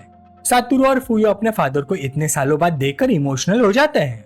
रिकॉर्डिंग यामोरी के सस्पिशंस को कंफर्म कर देती है। जो सो कॉल्ड डिवाइन वाटर था वो एक्चुअली वही स्पिरिट स्प्रिंग है जिसे यामोरी इतने टाइम से ढूंढ रहा था। लेकिन अगला रिविलेशन सबको शॉक कर देता है। फादर वार्निंग देता है कि स्पिरिट स्प्रिंग से दूर रहना क्योंकि वो कम्प्लीटली ड्राई होने के एज पर है। फिर वो कन्फेस करते कि वो खुद उस स्पिरिट के गार्डियन थे। हैवी रिग्रेट के साथ फादर एडमिट करते कि उनकी अपनी सेल्फिशनेस की वजह से स्प्रिंग बहुत जल्दी ड्रेन हो गया और उस एक एक्ट ने पूरे एक नेशन की डिस्ट्रक्शन का रीजन बन गया। उस ट्रेजेडी के बाद उन्होंने डिसाइड किया कि इतनी डेंजरस पावर को सील कर देना ही सही होगा और वो खुद स्पिरिट स्प्रिंग के साथ ही दफन होने का फैसला कर लेते हैं। वो जानते थे कि उनके बच्चों की राइचियस नेचर उन्हें सीधा डेंजर की तरफ ले जाएगी अगर उन्हें कभी सच पता न चलाया। इसीलिए उन्होंने अपने फाइनल वर्ड्स इस स्टोन के अंदर सील कर दिए थे। अगर ये सब सुनने के बाद भी वो लोग स्पिरिट स्प्रिंग को ढूंढने का डिसीजन लेते हैं तो स्पेक्ट्रल फिगर अपना हाथ आगे बढ़ाता है। उसकी पाम में एक रेडियंट लाइट की मटेरियलाइज होती है। जैसे जैसे मैसेज कंटिन्यू होता है वो ग्लोइंग की फादर के गोस्टली हैंड से यामोरी के हाथ में ट्रांसफर हो जाती है। अपने बच्चों को प्रोटेक्ट करने के लिए फादर की फाइनल प्ली हवा में गूंजती रहती है जब यामोरी स्पिरिट स्प्रिंग की की लेकर वहां खड़ा रहता है। उसके बाद रिकॉर्डिंग पहली बार डायरेक्टली सातोरु की तरफ टर्न होती है। उसके फादर उसे बताता है कि मेमोरी स्टोन एक्टिवेट कर पाना ये प्रूफ है कि सातोरु कल्टिवेटर की दुनिया में कदम रख चुका है। एक सैड स्माइल के साथ वो सडनली डिसअपीयर होने के लिए और अपने बच्चों को ग्रो होते ना देख पाने के लिए अपोलॉजी मांगते हैं। फादर जेंटली सातोरु को एडवाइस करते कि स्पिरिट स्प्रिंग की क्वेस्ट को अबंडन कर दो और अपने सिबलिंग के साथ पीसफुल लाइफ जियो। वो उसे बोलते हैं कि अपनी स्ट्रेंथ प्रूफ करने की कोई जरूरत नहीं है। फिर फादर की इमेज धीरे धीरे फ्लिकर और फेड होने लगती है और वो कहते हैं कि उनका टाइम खत्म हो चुका है। जैसे स्पेक्ट्रल फॉर्म लाइट पार्टिकल्स में डिसिपेट होने लगती है वो एक फाइनल सिंसियर अपोलॉजी देते हैं। सातोरु डेस्परेटली अपना हाथ बढ़ाता और अपने डैड को पुकारता है। एक लास्ट कंफर्टिंग सेंटेंस के साथ कि सातोरू ने बहुत अच्छा किया है, फादर की इमेज कम्प्लीटली वैनिश हो जाती है। विजन टूट जाता है और ग्रुप वापस रियल वर्ल्ड में आ जाता है, जबकि सातोरू अब भी एम्प्टी स्पेस की तरफ हाथ बढ़ाए खड़ा रहता है। ये इमोशनल रियूनियन सब पर गहरा असर छोड़ गया था, स्पेशली सातोरू और फुया पर। सातोरू फॉर्मली यामोरी को थैंक्स बोलता है कि उसकी वजह से वो अपने फादर को एक लास्ट टाइम देख पाया। अब अपना रिजॉल्व स्ट्रॉन्ग करते हुए सातोरू फाइनली उसे श्राइन की लोकेशन रिवील करता है जिसका मेंशन उसके फादर ने किया था। वो एक्सप्लेन करता है कि श्राइन उस जगह पर है जहां वो और फुयू बड़े हुए थे, एक सीक्रेट जो सिर्फ उन दोनों को ही पता है। फुयू अपने आंसू वाइप करते हुए हल्का सा स्माइल करती है और ऑफर देती कि वो नेक्स्ट डे यामोरी को पर्सनली लोकेशन तक गाइड करेगी। यामोरी सिंपल नॉट के साथ उनका ऑफर एक्सेप्ट कर लेता है। स्पिरिट स्प्रिंग की उसकी क्वेस्ट अब अपने कंक्लूजन के एक स्टेप और क्लोज आ चुकी थी, लेकिन जैसे उनकी प्लानिंग सेटल होती है, सीन सडनली एक डार्क रूम में कट हो जाता है जहां एक डोर वायलेंटली किक करके खोला जाता है। अंदर एक एंड्रेस सूट वाला आदमी गुस्से में बोतल टेबल पर स्मैश कर देता है। वो कोई और नहीं, गैंग लीडर वाकुई था, जो अब इस बात पर भी जल रहा था कि सब लोग उसे जोक की तरह ट्रीट करते हैं। उसका एक डरा हुआ लैकी धीरे से पूछता है कि उनका नेक्स्ट मूव क्या होगा। लीडर गुस्से से उसकी तरफ घूमता और स्नार्लिंग टोन में पूछता है कि उसे क्या लगता है कि वो क्या करेगा। वो चीख कर बोलता है कि वो रिवेंज लेगा। फोन उठाते हुए वो कसम खाता है कि जिसने उसका कान इंजर किया है वो उसे 100-fold पेमेंट करवाएगा। अब वो फोन पर दिखाई देता है कान पर बैंडेज लगा हुआ। फ्रेंटिकली अपने एसोसिएट को ऑर्डर देता हुआ कि प्लान को एक्सेलरेट करो और इमीडिएटली रूजी पहुंचो। फोन के दूसरी साइड वाला बंदा प्लान पर डाउट करता है और टारगेट के साथ वाले क्रेजी गाय का मेंशन करता है, लेकिन फ्यूरियस वाकोई चीख कर बोलता है कि वो उसे खुद हैंडल करेगा। इसी बीच एक और group of well dressed thugs sharp blades के साथ आर्म्ड रिपोर्ट करते हैं कि वो लोग अपनी पोजीशन पे रेडी हैं। उनका लीडर फ्लोरल शर्ट पहने एक स्मोक आदमी उन्हें ग्रीन लाइट देता है और बोलता है कि जब रेडी हो तब ऑपरेशन स्टार्ट कर दो। वापस सातोरू की लाउंज में क्वाइट एटमॉस्फेयर एक सडन नॉक की आवाज से टूट जाती है, जिससे सब लोग इंस्टेंटली हाई अलर्ट पर आ जाते हैं। फुयू कंफ्यूज होकर पूछते कि इतनी रात को कौन आ सकता है। सातोरू सस्पिशियस नजर से दरवाजे की तरफ देखता है। वो जानता है कि उन्होंने बाहर लुकआउट्स लगा रखे हैं, तो अगर कोई बिना नोटिस दिए उनके डोर तक पहुंच गया है, इसका मतलब कुछ डेफिनेटली गलत हुआ है। यामोरी खड़ा होता है और कॉशियसली डोर की तरफ बढ़ता है। वो हैंडल पकड़कर धीरे से डोर ओपन करता है। अनएक्सपेक्टेड गेस्ट को देखकर उसकी आंखें हल्का सा वाइडन हो जाती है। डोरवे में एक नर्वस लुकिंग वुमन खड़ी होती है जिसके लॉन्ग पिंक बाल है। वो डेस्परेशन भरी आवाज में यामोरी को ग्रीट करती है और लेट अराइवल के लिए अपॉलॉजी देती हुए लाउंज में एंटर करती है। सातोरू इमीडिएटली स्ट्रेंजर की आइडेंटिटी और पर्पस पूछता है। फुयू उसे रिकॉग्नाइज कर लेती है। वो कासुमी राय थी, वही वुमन जो कुनाइडा की कार में थी। राय फ्लस्टर्ड टोन में एक्सप्लेन करते कि वो स्पेसिफिकली यामोरी से मिलने आई है। यामोरी थोड़ा सरप्राइज होकर पूछता है कि उसे उससे क्या काम हो सकता है। तभी राय सडनली डेस्परेट प्ली करते हुए यामोरी से अपने ग्रैंडफादर को सेव करने की भीख मांगती है। वो एक्सप्लेन करते कि घर लौटने के बाद से उसके ग्रैंडफादर एक मिस्टीरियस सिकनेस का शिकार हो गए हैं। उनकी कंडीशन हर दिन और ज्यादा खराब होती जा रही है और डॉक्टर्स को उसका कोई कॉज नहीं मिल रहा। आवाज टूटते हुए वो कहती कि शायद उसके ग्रैंडफादर के पास ज्यादा वक्त नहीं बचा और उसका मानना है कि लेजेंडरी कल्टीवेटर यामोरी ही उन्हें बचा सकता है। यामोरी थोड़ा हेजिटेट करता है। नॉर्मली वो सही प्राइस के लिए ऐसे जॉब्स एक्सेप्ट कर लेता, लेकिन अभी उसकी हाई प्रायोरिटी स्पिरिट स्प्रिंग की क्वेस्ट थी। जैसे ही राय उसकी सोच को सेंस करती है, वो जल्दी से क्लियर करती कि वो फ्री फेवर नहीं मांग रही है। वो एक beautiful crescent shape purple artifact निकालती है जो फेंट लाइट से ग्लो कर रहा था। एक्सप्लेन करती है कि ये एक फैमिली हेयरलूम है जो कल्टीवेटर से कनेक्टेड है और वो इसे पेमेंट के तौर पर ऑफर करती है। यामोरी का एक्सप्रेशन इंस्टेंटली चेंज हो जाता है, अटर शॉक में। वो तुरंत उस आइटम को रिकॉग्नाइज कर लेता है, एक पर्पल हार्ट वेन। वो जानता है कि ये एक एक्सट्रीमली रेयर कंपेनियन प्लांट है जो सिर्फ स्पिरिट स्प्रिंग के इमीडिएट विसिनिटी में ही ग्रो कर सकता है। नॉर्मल इंसान के लिए ये लॉन्जेटिविटी मेडिसिन है, लेकिन कल्टीवेटर्स के लिए एक प्रीशियस ट्रेजर है जो स्पिरिट एनर्जी को रिफाइन और स्ट्रेंथन करता है और उनकी ट्रेनिंग को ड्रामेटिकली स्पीड अप कर सकता है। लेकिन एक प्रॉब्लम है। वो उसे कहता है कि उसके पास अभी कोई हीलिंग तलिस्मान अवेलेबल नहीं है। उसे टाइम चाहिए प्रिपेयर करने के लिए और वो इमीडिएट हेल्प नहीं कर सकता। इसलिए वो सजेस्ट करता है कि वो लोग कॉन्टेक्ट इन्फॉर्मेशन एक्सचेंज कर ले। रिलीव्ड होकर राय एग्री कर लेती है और अपनी डिटेल्स दे देती है। जैसे यामोरी पर्पल हार्ट वाइन लेता है, वो अपने मन में सोचता है कि इसका स्पिरिट स्प्रिंग से डीप कनेक्शन आगे चलकर एक वैल्यूएबल क्लू बन सकता है। फुयू को याद आता है कि राय के साथ जो आदमी था उसने मेंशन किया था कि उसका फैमिली काफी वेल्दी है। स्माइल के साथ राय रिवील करती कि उसके फादर कुसुमी रुजी है और उनका होम डीको सिटी में है। ये नाम जैसे ही आता है सब कुछ एक बॉम्ब की तरह हिट करता है। एक इमेज क्रिएट होती है इमेज पावर और इन्फ्लुएंस का। सातोरू पूरी तरह शॉक हो जाता है। कासुमी रुजी रूटा ग्रुप के चेयरमैन है जो दुनिया की टॉप 5 कंपनीज में से एक है और रूमर्स के अकॉर्डिंग उन्होंने अपनी कंपनी के 35% शेयर्स अपनी बेटी को ट्रांसफर कर दिए हैं। वो स्टंड होकर राय को देखता रहता है, ये वही डॉटर है। मीनवाइल सीन कट होता है एक स्लीक मॉडर्न मैंशन पर जो नाइट स्काई के नीचे खड़ा था। अंदर एक old yakuza boss Kamikuchi quietly reading कर रहा होता है जब उसका सबऑर्डिनेट उसे कॉफी लाने की बात करता है। कामिकुची कामली उसे अंदर आने देता है, बिल्कुल अनअवेयर कि डेंजर ऑलरेडी अंदर आ चुका है। लेकिन जो लोग एंटर करते हैं वो कॉफी सर्व करने नहीं आए थे, वो आर्म्ड थग्स थे शार्प ब्लेड्स के साथ और उनके बीच फेमिलियर बैंडेज फेस्ड वाकुई। कामिकुची गुस्से में पूछता है कि इसका मतलब क्या है और एक्यूज करता है वाकुई को बुको टकाई को बिट्रे करके अपने मास्टर के अगेंस्ट जाने का। वाकुई बस हंस पड़ता है, मॉक करते हुए कहता है कि मास्टर अब भी कह रहा है जब सिचुएशन क्लियरली उल्टा हो चुका है। वो रूम की तरफ इशारा करता है जो अब उसके आर्म्ड मैन से भरा हुआ है और स्नियर करता है कि अब ऑब्वियस है कौन किसके साइड पर है। कामिकुची साई करता है और वाकुई का फुल कहता है। वो नंबर से ओवरवेम करने वाले प्लान को समझ लेता है लेकिन वार्न करता है कि वाकुई को रियल स्ट्रेंथ का अंदाजा ही नहीं है। फिर वो अपने लॉन्ग टाइम राइट हैंड टाकाकाई की तरफ देखता है और सिचुएशन के लिए अपोलोजाइज करता है। टाकाकाई आगे बढ़ता है और उसके अराउंड एक डार्क ऑरा स्प्रेड होने लगती है। वो कहता है कि सब कुछ उस पर छोड़ दे। फिर वो इंट्रूडर्स की तरफ टर्न होता है और पूछता है कि क्या वो रेडी हैं? वाकुई का दिल मोमेंटरीली डर से कांप जाता है लेकिन वो समहाउ डिफाइंड ऑफ कोर्स बोल देता है।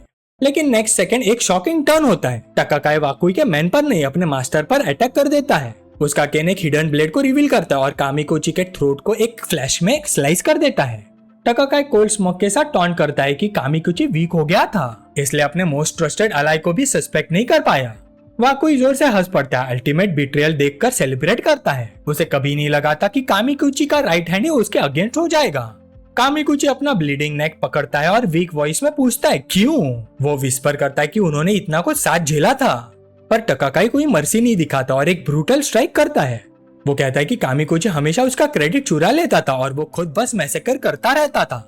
बॉस एलिमिनेट हो चुका था। वाकुई डिक्लेयर करता है कि अब मीनामिनो के टेरिटरी पर मूव करने का टाइम आ गया है। रूजा को यूनिफाई करना अब ऑलमोस्ट उनके हाथ में था। लेकिन टाकाकाई अपने स्वॉर्ड से ब्लड वाइप करते हुए कहता है कि इतनी जल्दी मत करो। टाकाकाई एडमिट करता है कि वो भी उस पर्सन को नहीं हरा सकता जो मीनामिनो के साथ है। वाकुई शॉक्ड होकर पूछता है कि क्या वो यामोरी की बात कर रहा है। टाकाकाई कंफर्म करता है और एक चिलिंग डिटेल ऐड करता है, यामोरी एक कल्टीवेटर है और सिर्फ कल्टीवेटर ही नहीं वो उससे ज्यादा स्ट्रॉन्ग है। फिर उसके फेस पर एक कॉन्फिडेंट स्माइल आ जाती है। वो कहता है कि टेंशन लेने की जरूरत नहीं है क्योंकि उसका सीनियर डिसाइपल जल्दी आने वाला है। अगर आपको वीडियो पसंद आई तो लाइक और शेयर जरूर करना और सब्सक्राइब करो पिकमी को ताकि आपको मिलती रहे डेली मानवा की कहानियां हिंदी में। अगला पार्ट और भी इंटरेस्टिंग होगा तो मिलते हैं नेक्स्ट वीडियो में।